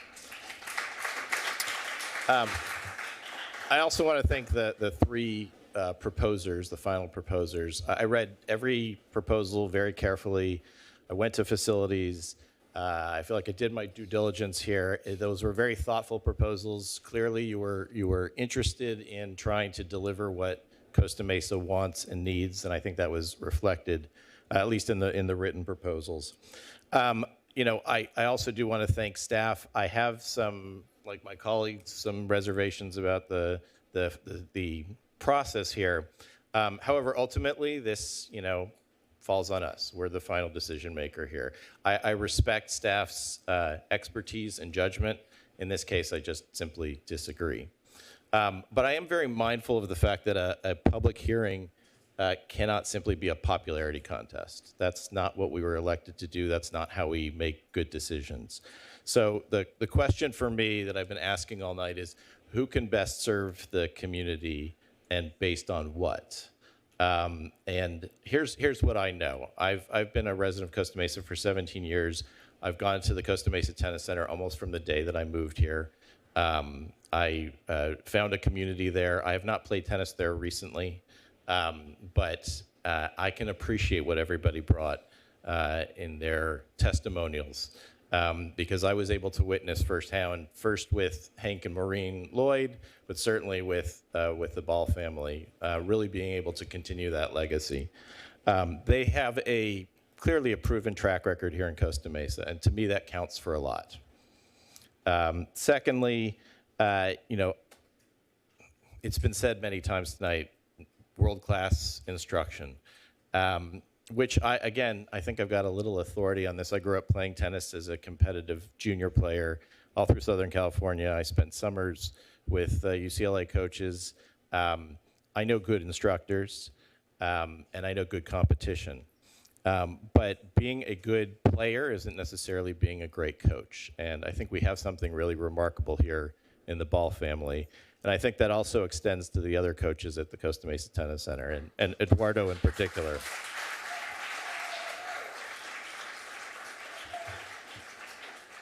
And lastly, what I do know is that, and it's been stated several times tonight, it really is a special community there.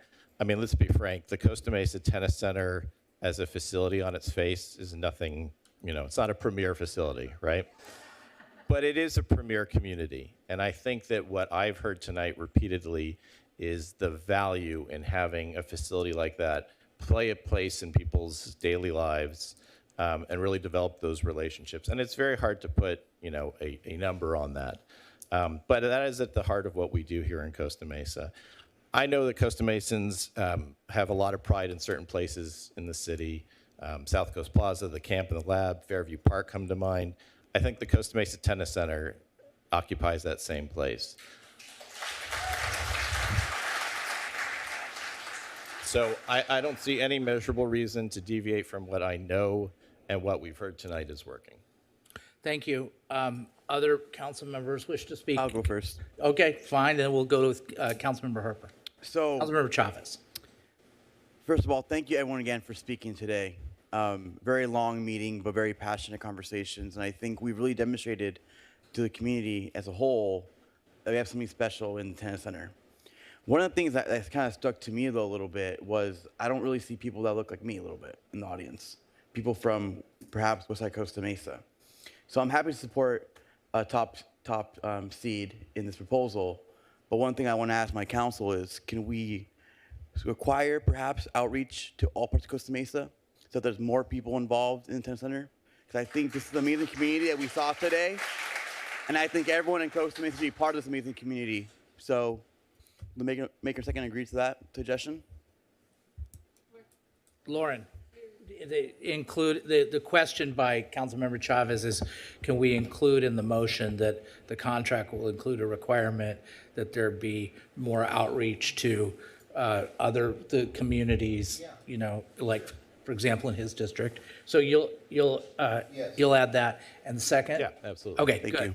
Thank you for Great that job, addition. guys. Anything else? Okay, so I promised to go to Councilmember Harper next, and then we'll go to Councilmember Reynolds. I'll ask a question to the motion, Lauren, and then, because it kind of relates to what Councilmember Chavez said. Do you want the contract to come out to the council, the final contract, and approve it? You don't want to see it the last time? I trust our staff to include that in the... Same thing? You don't want to see it again? No. You're okay with it? If I could, you're not actually voting on a contract tonight. You're designating. Well, I know, we're designating to negotiate a And the contract. contract will be coming back to the council for approval. Okay, the staff recommendation doesn't say that. It says it'll execute a contract. The way I read it. Did I read it wrong? Thank you for that clarification. Yeah, I guess the contract's coming back. It is coming back. Okay, this is incorrect then. Yeah. I did read. Thank you. I just want to recognize, sorry. Yeah, the way that it's written, so staff's recommendation is actually for you to authorize for us to enter into the contract. So it doesn't have to come back. If you'd like for it to come back, we're more than happy to bring it back. But the way that the staff recommendation is written is for you to authorize the award of the contract to whomever you decide and delegate that authority to the staff. Your If call. it's a lease, it has to come back to the council. If it's not a lease, it can be delegated to staff as you choose. Councilmember Gameros, do you want to You're add? in charge, buddy. You're the one that made the motion. I was going to, look at, Councilmember, I was going to make the motion, but now it's on you. So I'm going to go with leaving it as it stands with Councilmember Chavez's modification. Okay, so you say staff is delegated and they have the Correct. authorization Yep. to do the contract. Okay, Councilmember Harper, anything else? I do want to recognize what staff was attempting to do was have a disciplined, intelligent process to select an operator. And what they didn't have the benefit of seeing is what we saw. Right. Is all these people speak, and it got down to what we were really after. And you all did our due diligence for us. And I want to recognize everybody, Hardcore, Agape, Topsy, you're quality people, you're wonderful people, polite people, and I wish I could give it to all three of you, but I'm going to support giving it to Top Seed as well. Thank you. Thank you. Councilmember Reynolds?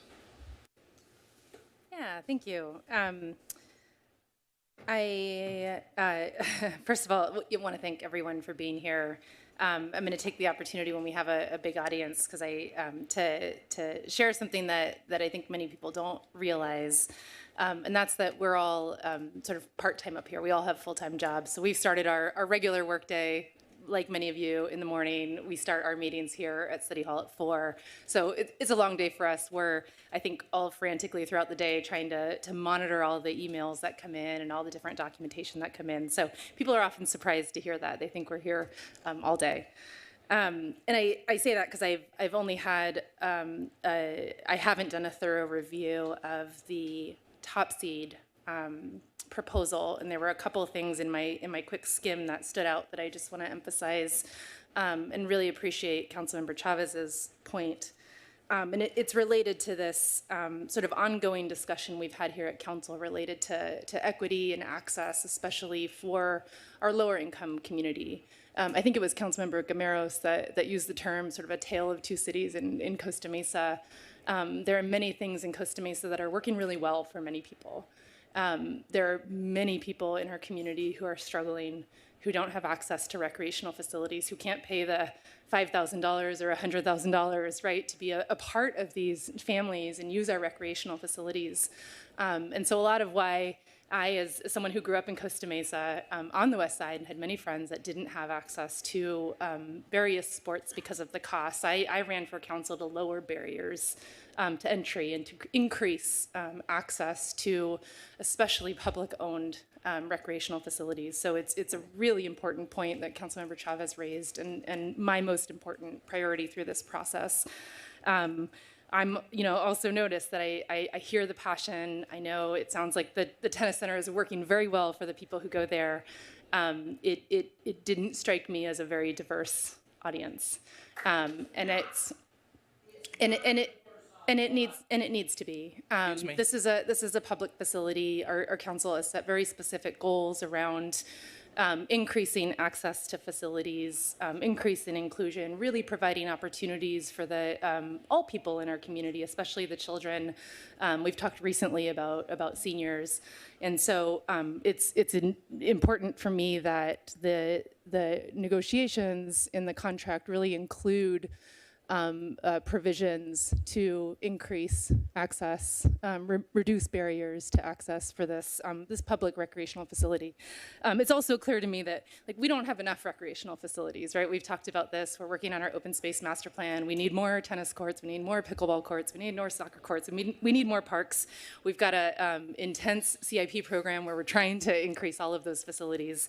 But for the ones that we have and do manage, that's a really high priority. And I'm elaborating on this because I want everyone in the room, especially members of the tennis center now, to just be mindful of who's not represented in your community now, and be really supportive of maybe putting some funds towards a scholarship program that could provide more access to the children in our community. One specific thing I noted in the top seed proposal that I suspect can be changed, there was a mention of working with specific schools. That school list was not inclusive. It did not include any of our Title I elementary schools.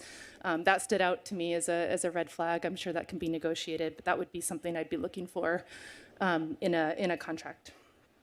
But thank you. It's recreation facilities, I think, are one of the most important pieces of infrastructure that we provide in the city. People talked about family, having a place to go to make connections, children with autism, right? Having a place where they feel welcome. That's what we want to provide in all of our facilities. I'm happy it's happening now. I want to expand that access to everyone. So thank you.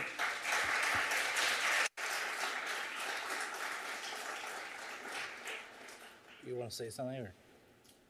Okay. So, I'm sorry, you want to I was just going to say, I think that was very well said by both Councilmember Chavez and Councilmember Reynolds. So I second that. I'm going to take credit that it was the deep breath that helped everyone at the beginning. But no, seriously, I appreciate everyone's comments and staying out here late. I think everyone did a really good job of conveying their passion in a way that was meaningful and clearly impactful for this council. Thank you. Yes. Yeah, I agree. I support the motion, and I thank you all for being respectful, true tennis fans, respectful. And want to say some stuff about Agape. I do support the motion, but Agape is doing, I think, a very good job over at Fountain Valley. I did go visit, and the facility is very, very well utilized, and people are having a lot of fun over there.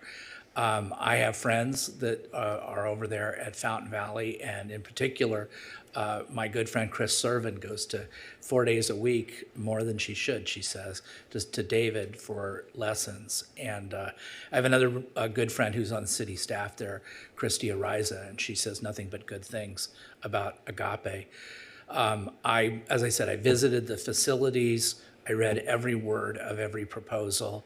I read every word of every email, and as Councilmember Reynolds says, we do have full-time jobs, and I bill by the hour. So, getting up to speed cost me and my family a lot of money. But that's what I signed up for, quite frankly, to do these and have this type of engagement. I think that even in the construct of the procurement process and the phases, I actually think it was really close. Agape and top seed were only 15 points apart in the first phase. And, the interview, I mean, look at, I can see what happened. I mean, Agape is a very polished and a very good provider, and they probably shined in the interview. And the balls are about doing the stuff that you need to do on the court, and building this community. And maybe that doesn't translate well to an interview setting with a bunch of people on the panel from city staff. So I think that even in the construct of the procurement process, both sides did very well, but I think that the top seed did fine. And I think, as we've all seen here, this meeting is a very important, if not the most important, last step in the procurement process.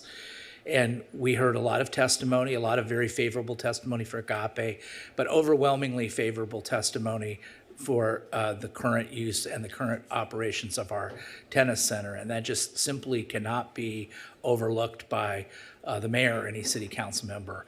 It carries, we talked about weighting. It's on our thing, weight. That carries a lot of weight. Your testimony was very weighty, and I appreciate that you did it. You came here. And, there's an old saying, maybe it's not an old saying, but somebody told me when I first got this job many, many years ago, not the mayor, but when I was on council, he said, the key to this job, John, is to satisfy the agitated without agitating the satisfied. Okay? And I think that a vote other than in favor of this motion would risk agitating the satisfied. So I'm not prepared to do that, and I think there's no reason to do that. Thank you very much for your service, and thank you to the other applicants. You're all great. You're all great. You're doing great work at Hailcrest. Keep doing it.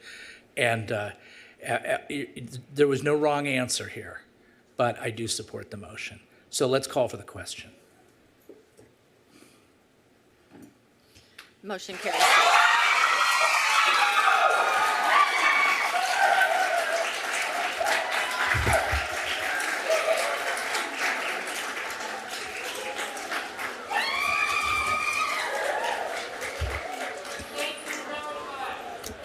We have two more items. I'm sure you guys don't want to watch them. So if you guys could just exit, and then we'll get on to our other two items.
Okay. Hey, thank you, staff. Before we go on to the next item, thank you, staff. Thank you, council. Where's Dave? He's outside. Dave, thank you. Thank you for your work on that item. Council, can we give it up for Dave? And congratulations for 40 years, too. That was pretty amazing. I know. All right, let's go to new business item number 2. Authorize the use of Sourcewell's National Co-op Agreement with WHP Training Towers for the purchase of a prefabricated training tower at Fire Station Number 4. Presentation by Mr. Seth Rahman, Public Works Director. Director Seth Rahman, you have the floor. Mr. Mayor, City Council members, Mr. Sung Yang, our City Engineer, will have a presentation. Mr. Yang, you have the floor. Thank you, sir. Good evening, Mr. Mayor, Mayor Pro Tem, and honorable members of the City Council. Good evening. My name is Sung Yang, your city engineer. It's my pleasure to give you this presentation tonight regarding Fire Station Number 4 training tower and facility reconstruction. I know it's been a long night, so I'll try to breeze through this presentation as quickly as possible. So, first off, a little bit of a background. Fire Station Number 4 is the Rescue and Training Grounds. It's located at 2300 Placentia Avenue. and it's primarily used for critical training for the fire and rescue team. It's a training tower that was constructed back during the mid-1960s, but unfortunately has exceeded its useful life and is no longer compliant with our current standards. Moreover, the tower is subject to periodic structural inspections. Excuse me, Yes, sir. Mr. Yang, just we're gonna let the public safety personnel bring it down to a low roar. I think Councilmember Mark, go out and do some more deep breathing with those folks. All right, I think we're good. Okay. Go ahead, proceed.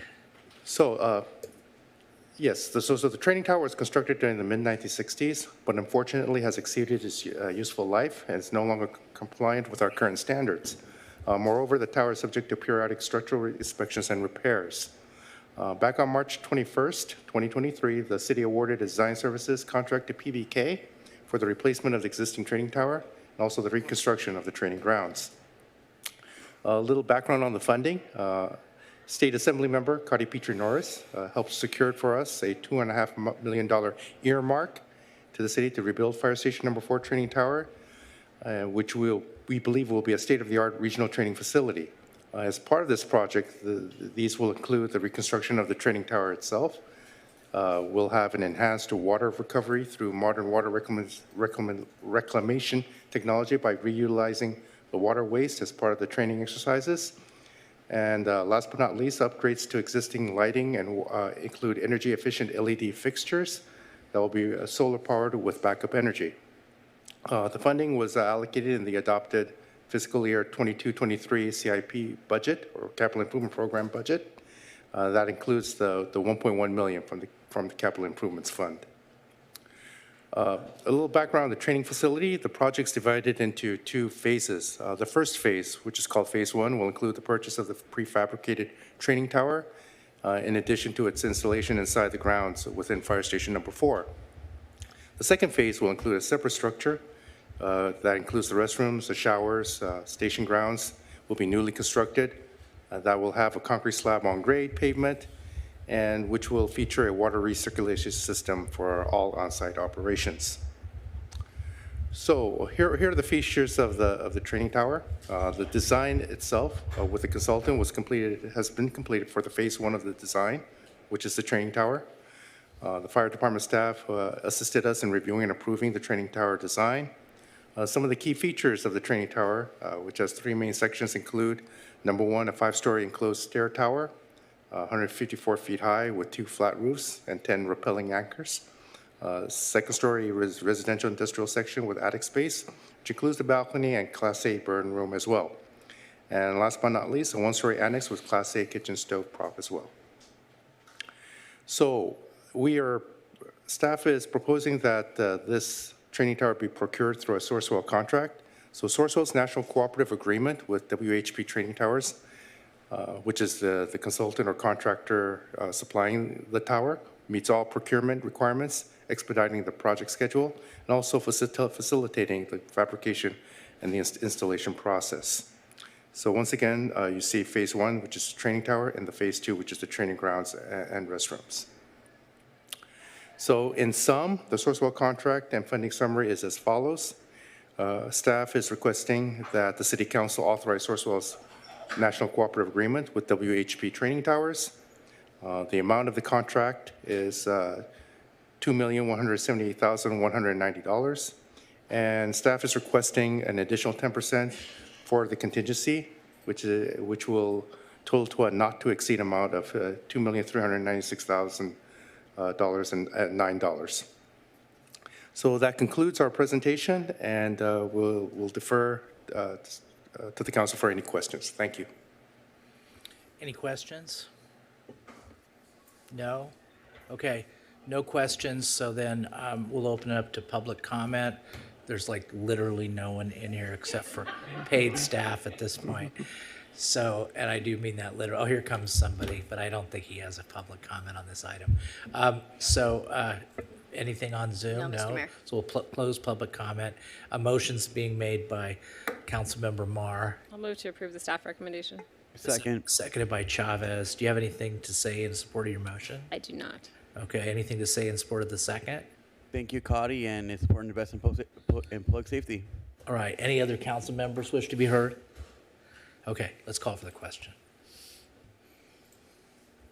Motion carries 7-0. That's the way to do it. Okay, so next is new business item number 3.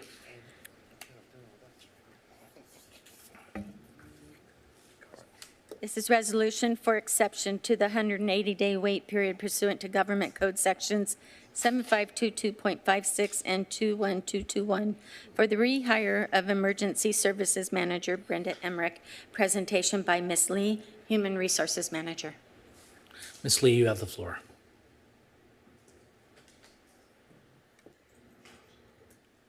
Good evening, Honorable Mayor, members of the City Council.